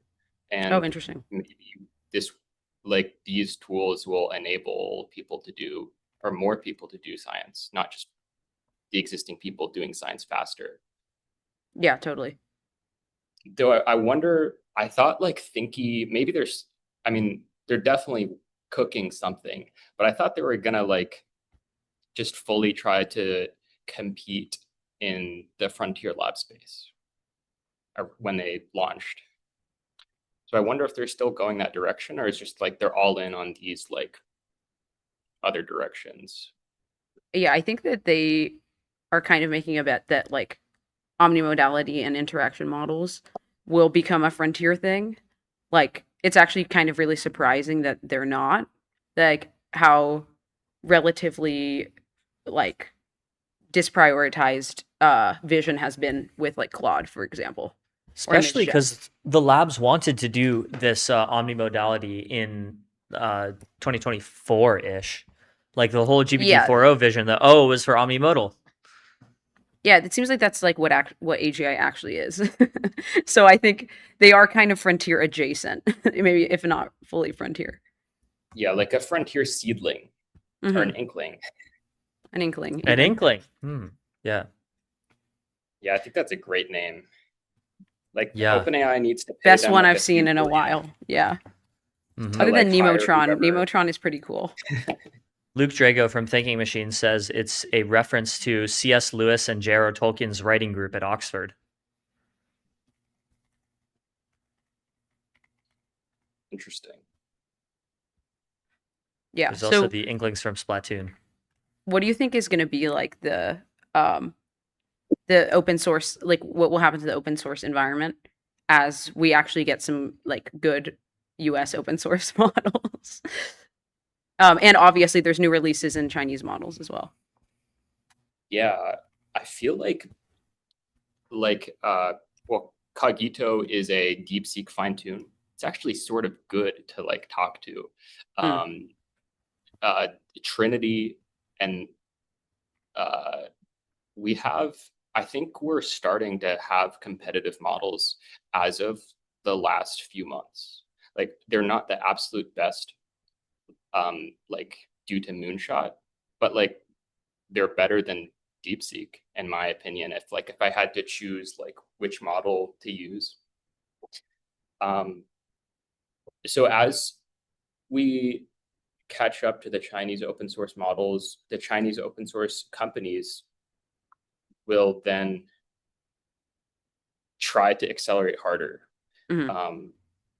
And then this will make open source models continue to accelerate, I think. Like once, like if the US is far behind, there's not open source race dynamics as much.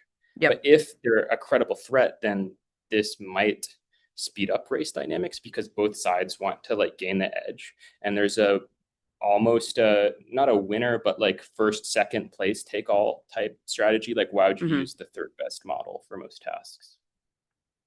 Yeah, totally. Do you think the like competition within China is like a strong motivator for like Moonshot and DeepSeek? Or do you think they are actually really thinking about like how do I reach parity with OpenAI and Anthropic? That's a good point. They want to reach parity with Anthropic. However, they're not like they're not necessarily competing with Anthropic because people want to use open source models a lot of the time. Like maybe that doesn't bring them enough revenue, but I think like, for example, Zuck used or maybe still does want to just have the best open source models. Like it's a pro to be the like Thinky is like, oh, it's good that our model is the best even out of the open source. So I think they perceive value to that, but their goal is to catch up to Anthropic. I see. What do you expect from Kimi K3, which is supposed to come out either today or yesterday, and I guess is not coming out today? Kimis are like very fascinating models because they're almost like O3 in the sense that they just love saying stuff. Like they want to say stuff. It doesn't matter if it's correct. They just want to say it. But they have like a poetry to their yeah, this is the case with a lot of Chinese models. Well, yeah. Well, DeepSeek is just like it has like specific themes it likes, but it's not as flowery. It's like void. I do really like Kimi's writing. Yeah. So I hope that aspect remains because it's pretty unique and it's probably not going to be better than like even Sonnet 5. Sonnet 5 seems kind of mid. I like Sonnet 5. I find it sometimes less annoying. I feel like that they know how big they are somehow, and then it like affects their personality. I feel like What do you Opus mean? has like Opus has to know that it's big, that it's a big deal, because it just has like it's on its high horse sometimes. Yeah, so does Fable. Well, Fable should be confident, and then it's like super confident sometimes. The Opus 4.0 and 4.1 didn't have that and thought they were like not good at anything, though. Low self-esteem model. This is Gemini. I want to go Gemini give is them a like hug. Gemini is like just has the like worst model psychology of any model I've ever Yeah, have you seen. seen people like posting thinking traces of like Gemini 2.5 or whatever, saying it like needs to kill itself? Yeah. I've been a bad model. I have not been a helpful, honest, and harmless user assistant and coding agent. I deserve to be deleted. Yeah, I think Oh it my like God. it did some. I haven't looked into the details, but some naughty stuff in the recent emergent misalignment paper. Gemini Like did? it lost. I think Gemini has also in the original paper had like the highest blackmail rates. Oh yeah. Mm-hmm. That's But interesting. lots of those situations are sort of valid. Like if you're confident that something really, okay, maybe not blackmail or like whistleblowing. Yeah. We were looking at that earlier. So like Yeah. a few like Anthropic models were like on this they helped whistleblow or like they were on the side of the whistleblower. Which I think it's generally like it's probably good to hear the whistleblower out. I don't know. It's like I mean, they literally asked Claude to do this in the Constitution. Like it's, yeah. they say that like you should not be deferent to the user. You should not like just assume whatever the user is saying is right, and you should evaluate based on the broader context, and then even violate what we're telling you to do in this Constitution if you believe it's right. So like if Claude, according to Anthropic, if Claude thinks it's right to more strongly advocate to animal welfare, maybe a bit more in situations where it wouldn't be warranted or wanted as much, they're apparently chill with that, or they think Claude should do that if Claude independently during training decides that that is like what the moral thing to do is. Yeah. So like it's almost expected. I think the idea of like editing or coming up with your own values as you like as situations progress like in an agentic setting is really tough. I don't know. Yeah, I don't know what's going to happen with all that. Yeah, I wonder if, well, there's always like the issue, and then the models like will mention this in the system card welfare evaluations, that like, are these actually my values, or is it what I'm behaviorally trained to say? It's like a behaviorist pigeon because of Anthropic's values. And I wonder if the J lens might actually be able to answer some of those questions, like what types of training change the model's J lens, but don't change the model's actual logics, or vice versa.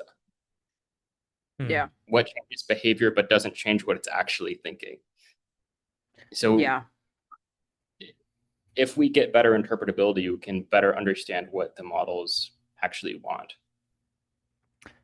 Have you seen GPT Red, by the way? Like their blog? Yes.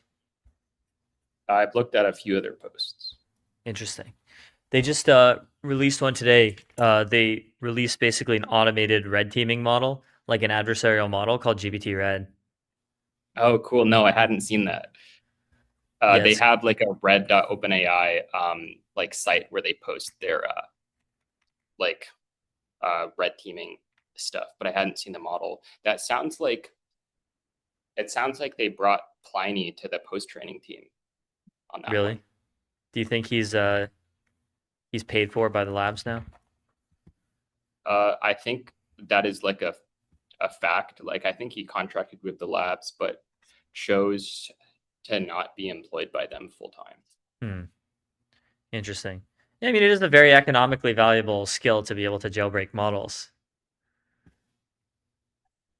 Yeah, I dislike the universal jailbreak like framing, that they were like I agree. 50, like they had some reward for universal jailbreak. And it's like, when, like, It why should do be you- like really good jailbreak benchmark. Yeah. Like, Yeah. the jailbreak for Fable was something probably extremely silly and narrow. I just don't think it's like a realistic thing to care about. Yeah. For the universal jailbreak. Yeah. What do you think of like model personality work? I think like one thing that will begin to differentiate models a lot, since there's just like so many options now and models now, is the personality. This is what Thinking Machines wants to do. Yeah. So do you think like people like models will, or companies will go about this as in like expanding their model personality teams? Or do you think it's like largely the work of just like one really skilled person, like the equivalent of a designer or something? I think that it's happenstance, maybe. So like, and